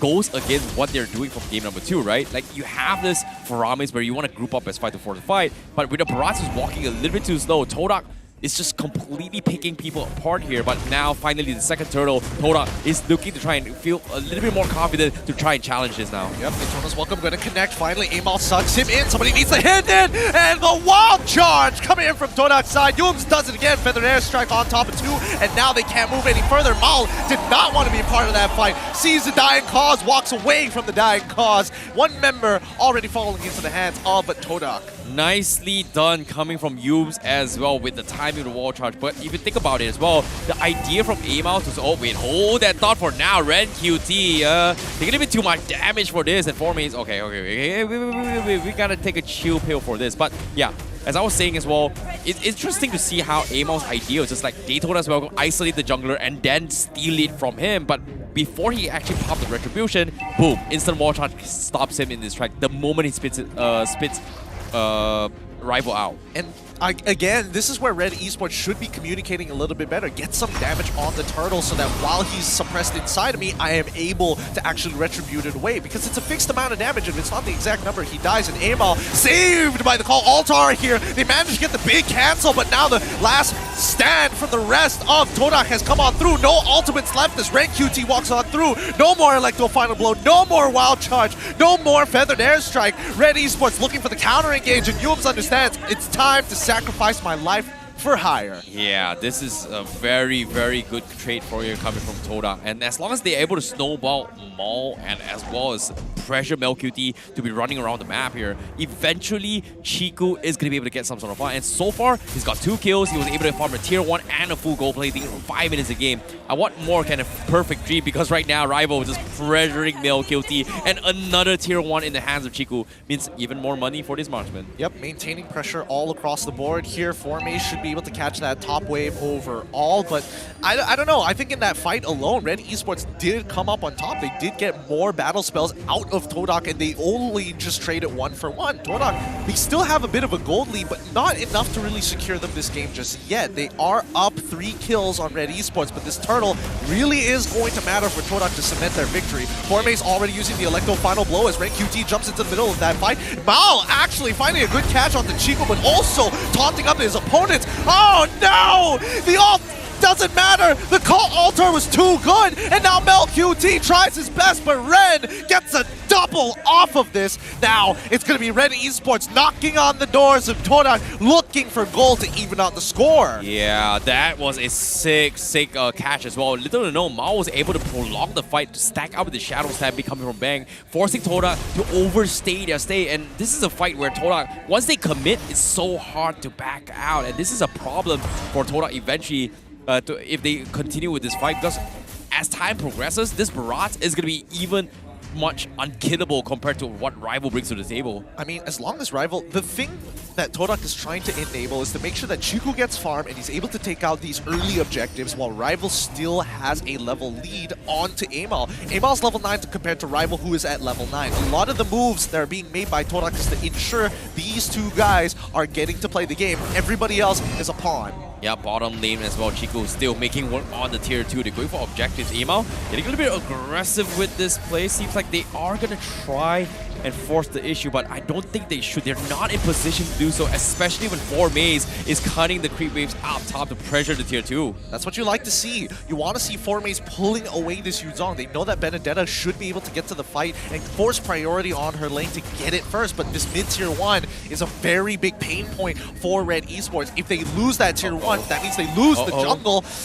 And no commitment just yet. Just Chiku guys taking away tier 2. Slow objectives coming out from Todak. A little bit too far off. Moon is a little bit too afraid to actually challenge that as well, considering that was an awkward position to be in. But now tier 2 is down on the bottom side, means there is going to be more room to actually penetrate the bottom middle lane. Red QT taking a little bit too much damage, and they are going to force the issue. Count Alter comes in, saves the day of the Todak's welcome. It is going to connect with 2 members from the Todak. They're under tier 1. They're taking a little bit too much damage, but Red Esports, they're also very, very dangerously low. But Todak now, they've lost Chiku guys in this engagement. They are going to steal objectives instead.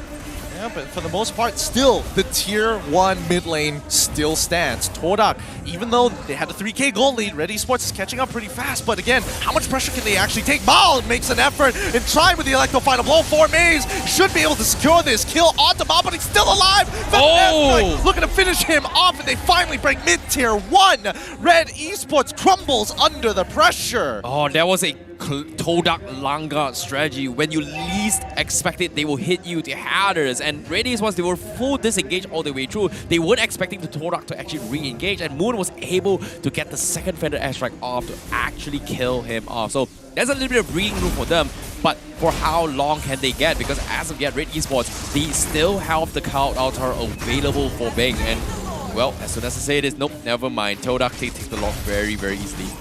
Amal, nowhere to be found, actually. Yep, couldn't do much. Amal did die, so he has to start restacking all over again. And this is why Barats is a bit of a controversial pick to many different MTLs. There's a lot of good things about him when things are going well and you have the stacks and you're snowballing, but as soon as you die, you immediately lose a lot of pressure across the map because you just don't have the stats to tank as much damage like you used to. Yeah, and especially when now both Claude as well as Barats needs to do similarly, right? You always need to be hitting attacks here to actually build off stacks, and if both of them are sharing the same minions, well, the minions are going to die very, very quickly here. So resources-wise, it's pretty much very split off between both the Claude and the Barats. So it is very, very concerning because they are working on a ticking time bomb, and Todak, the moment the bomb is set off, boom, they are going to come in and punish you for that. And that is something that I think Red Esports needs to be a little bit more careful. And now, look. Oh, Yum's flickering in with a wild charge. Call Alter to save, but the Feathered Airstrike getting mega value. Petrify into the Electro final blow to finish the fight. 2 members die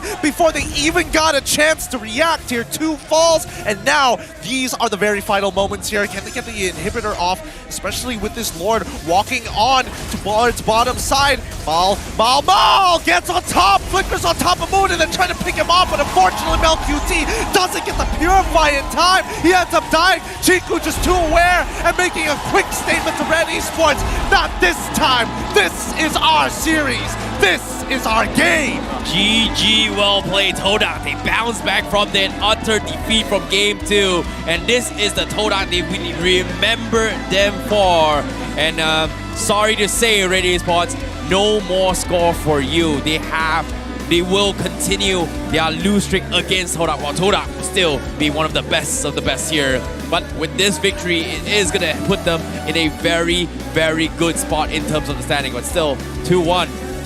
Not too bad, not too bad. Nice execution, clean movements across the map, hyper aware of the missing Mal in the final beats of that fight. Todak take it away, redeeming themselves after a disappointing game number 2. Yeah, now with that being said as well, Todak now finally regains some sort of a more, I would say, identity of Todak. Hopefully this will be a good run for them as their journey continues in these upcoming matches here. But for now, I'm looking forward to see what they have to say as we throw it over with Rose to have a short interview with Todak currently on stage. Dan itu dia kemenangan pertama tim Todak. Okay since Moon is beside me, kita tanya Moon. Okay Moon, tadi game pertama kita nampak korang dominate. Game kedua, korang yang kena dominate. Game ketiga, apa jadi? Korang macam, level up. Explain sikit, apa thought process korang? Proses kita orang cuba untuk tengok balik lah apa yang terjadi dekat second game. Sebab kalau ikutkan first game pun kita dominan juga, tapi kita orang bagi dorang peluang untuk dorang comeback balik. And bila second time tu terjadi, so kita orang dah nampak dah apa yang kita boleh buat, apa kelemahan dorang. So kita orang try untuk perbaikilah untuk game ketiga tadi. Okay. So I like that. Dorang nampak kesalahan dorang dan dorang improve on the third game, which is Todak's first win this MPL. Todak, how are you feeling? First win korang untuk musim ini. Everybody good? Todak, you guys good? You guys good? Okay. So, saya nak tanya. Rival. Jangan dah malu. Tadi kita nampak Rival punya jungler kan? Dia punya Fredrin. Kalau you ada satu tip nak bagi audience untuk main jungler yang padu, apa tip tu? Kalau you nak bagi tip, satu tip untuk audience yang nak belajar main jungler, apa tip tu? Apa? Tip apa ni? Tip jungle apa? Rival bagi satu tip untuk audience yang nak belajar macam mana nak main jungler. Satu tip je. Makan budu. Makan budu. Makan.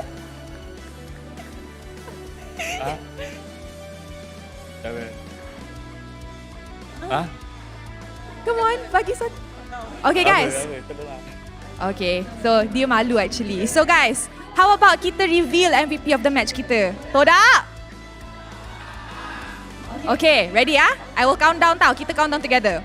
In 3, 2, 1. Rival! Okay, so Rival MVP of the match. Rival MVP of the match kan? Kita boleh nampak. Rival pun padu. Rival nak cakap apa dekat audience yang datang sokong tim Todak hari ni? Thank you kepada fan yang datang tengok game kita orang hari ni. Thank you. Tanya online tu tak nak thank you? Sama juga kepada fans Red Esports. Thank you datang support. Okay, I nak tanya one last question. Kita bagi kat Ciku. Ciku? Apa Ciku nak cakap dekat next opponent tim Todak? Next opponent tim Todak. Next opponent tim Todak on Sunday kan? Korang akan lawan Tim Hak. Come on guys. Rematch of MPL musim 10. Nak cakap apa dekat Tim Hak? Good luck Irfan je. Good luck, have fun je. Okay. Good luck, have fun. Okay guys, so mari kita invite lucky fan naik pentas. Nama dia Nana. Hello. She's coming up. Hello. Dia datang hari ni untuk sokong tim Todak. Tengok kat kepala pun ada Todak langgar tu. Todak is online. Itu dia. Okay. Hi Nana. Hai. Happy. Nak cakap apa dekat tim Todak? Nak tanya, bila Malik nak main? Dia tanya pasal Malik. Banyak juga yang tanya kenapa PPS hari ni tak ada dengan coach. Sebab diorang balik Filipina sebenarnya. Diorang settlekan apa yang patut lah. Diorang settlekan visa sebenarnya. So sebab tu diorang tak datang. Okay, so Malik will be playing soon lah kan? Maybe kalau dia dah balik nanti, maybe next week dia main kot. Okay, I rasa Nana will datang next week. Alright, thank you. So I will move to the side, bagi diorang peluang untuk ambil gambar, and I will move over here. Guys, go closer. Go closer, okay? Ambil gambar. Okay guys, game yang sangat-sangat intense, and it's the series to close up today. Tapi kalau korang nak jadi lucky fan, jom datang ke Stadium Juara by scanning the QR code down below. Sebab kalau korang yang jadi lucky audience untuk naik pentas, korang akan dapat skin yang bernilai 899 diamond. Alright, thank you Nana, thank you Todak. Let me hear you guys one more time. Okay guys, everybody is happy because Todak brought home their first win untuk musim ini, right? Okay, so mari kita dengar mic check dorang masa game ketiga tadi. You guys ready?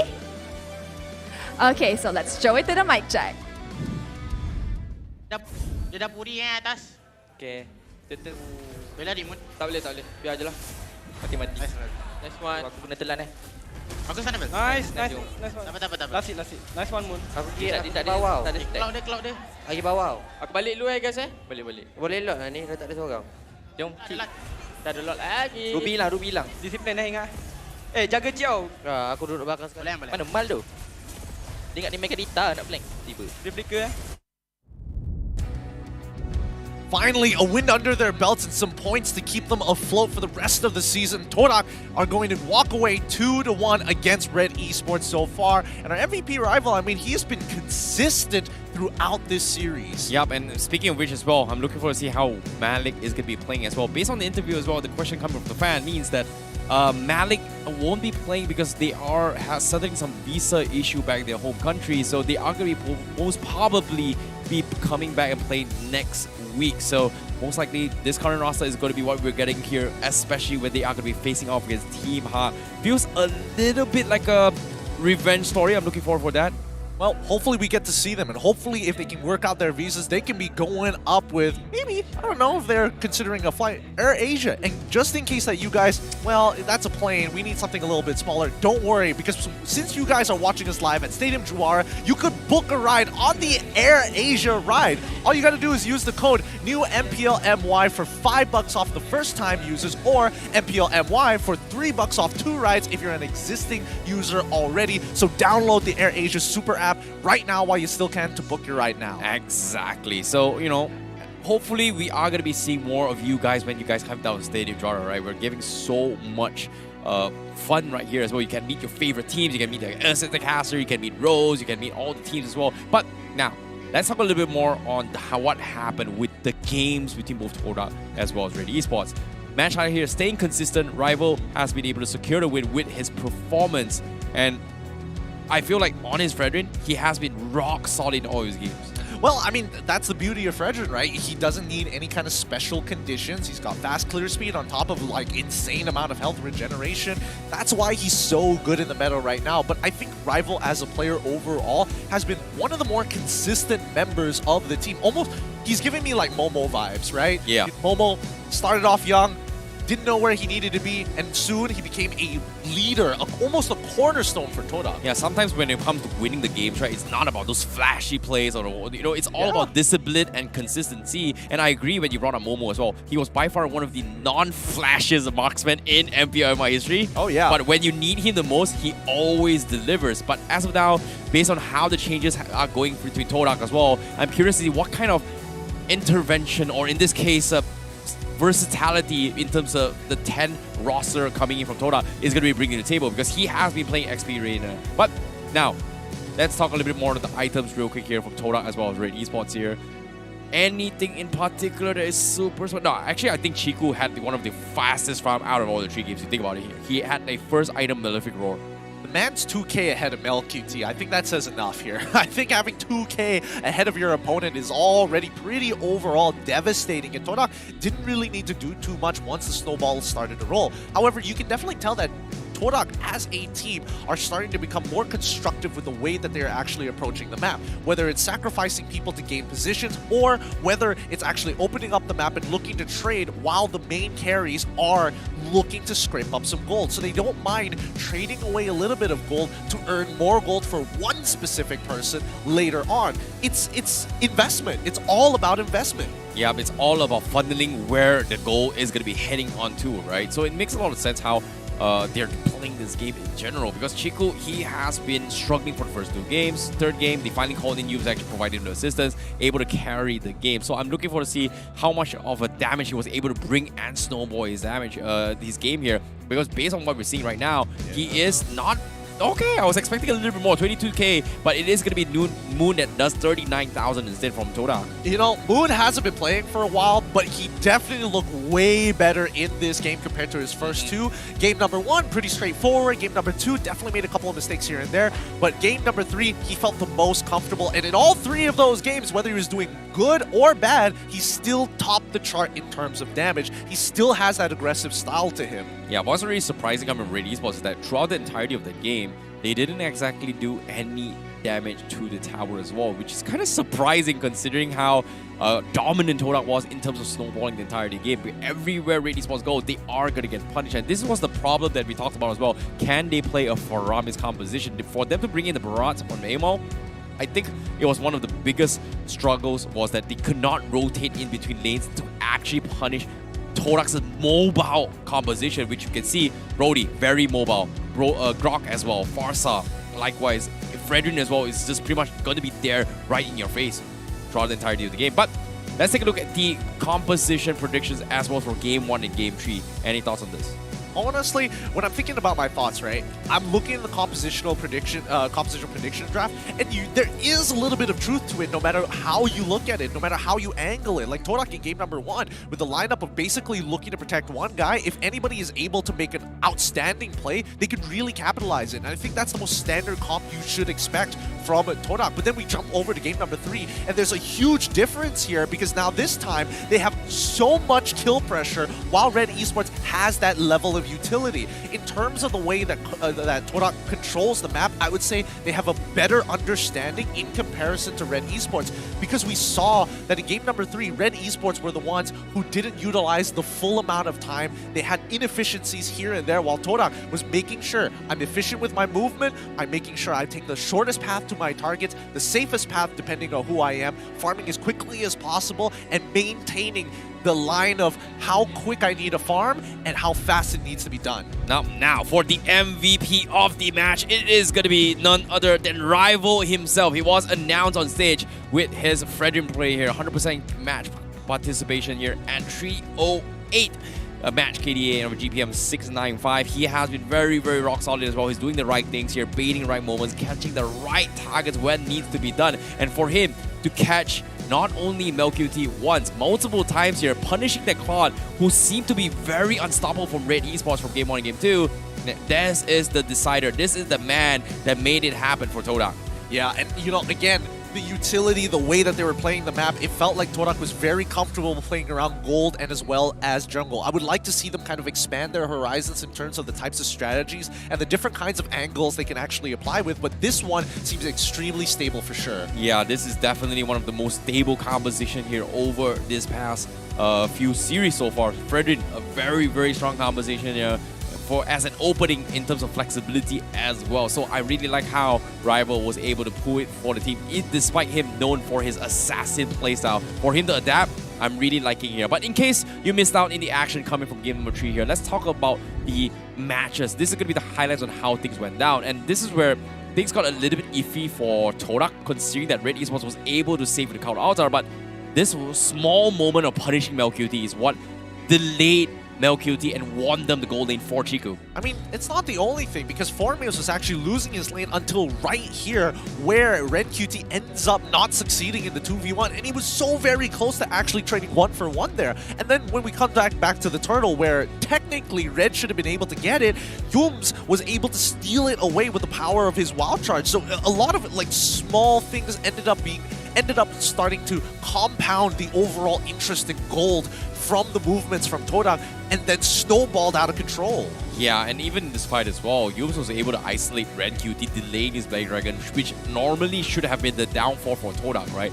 They've lost a couple of fights here and there, but what I really liked about how Todak played this a little bit better was the fact that Red Esports, they were a little bit unsure on what they needed to do, especially when they played around the barrage, right? Amal doesn't have the biggest legs here. He may be tanky, but he doesn't necessarily can rotate in between lanes as quickly compared to rivals, and also get into your face. Likewise can be said as well, the composition between the Paramis didn't exactly work in their favor because of the fact that they were hoping on just winning all Lord objectives, but not taking into consideration of their rotations in towards the jungle lanes. Well, I would make an argument that Red Esports were kind of disrespecting Todak after Game 2, and that gave them a very false sense of confidence here. And once they were aware, look at where we're at now. Todak jumping into 5th place now with securing 3 points on their side at the very least. They are at least out of that bottom 8 zone and are very comfortable until Sunday. Yeah, this is pretty much it for them in the middle of the pack as of yet. So I am looking forward to see whether or not can they actually fight towards the top spot here, because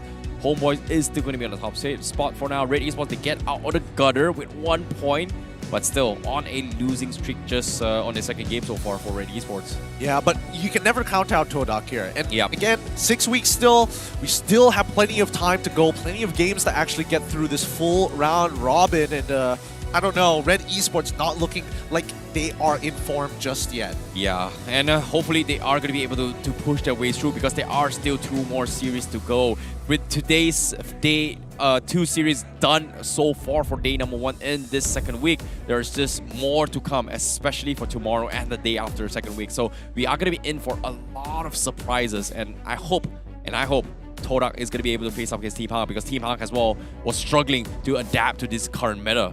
Which is kind of weird. It's surprising to see that the 2 representatives coming in from Malaysia going over to M4 not actually having a good start. They should have been a little bit more ready, but just in case you guys were wondering about tomorrow's schedule, here listed down below, there you have it. Tomorrow's schedule will be kicking things off with Team Hawk up against Team Secret, SMG versus RSG, and to round it all out, Red Giants up against the Homeboys. Wow, this is going to be an exciting one as well. The highlight match of the day, SMG and RSG, 2 teams that has been performing phenomenally well over the past last week itself, and I'm looking forward to see how the clash of the titans are going to be as well, because Homeboys also going to be playing against Red Giants, but arguably, as of now, based on the standings, they are currently in the top 2 positions. So I'm looking forward to see how it is going to go down, because eventually somebody will be at the top and somebody has to be at the bottom. Yeah, as long as they're above that bottom 2, they make it into the playoffs, and that's anything a lot of these teams can ask for. The competition only gets tougher each and every season. You can ask for me, you can ask for the players, you can ask the coaches. That's what it's like here in MPL MY. Eventually, we'll catch up to the rest of the world, but until then, these teams will fight for their lives. Yep, and I'm looking forward to see how that is going to be happening here. But for now, all things considered, today's game has been an eye-opener for me. Fredrin's still going to be #1 priority as the most picked and most banned. Hopefully, we are going to be seeing some more respect towards the hero in this upcoming few days. Or, better yet, some answers. We won't know until tomorrow. With that being said, thank you everybody for watching the MPL MY Season 11. We'll see you guys tomorrow. We're going to be out. See ya.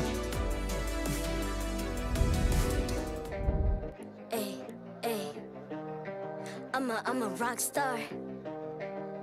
Yeah, rock star. Ay, ay, ay. I'm a rock star, baby. I'm a rock star. I'm a rock star. I'm a rock star.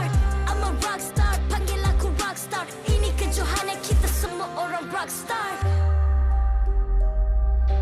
Kita rock star, kita buat saja gaya kita. Makin panas apinya sudah membara. Macam mana pun kau menempuh segala. Demi negara kau buat semua bangga. Step into my world, you know I'm always in my zone. You know I got my team, no I'm never alone. Bring out my best, buat yang terbaik. Jadi juara pelak.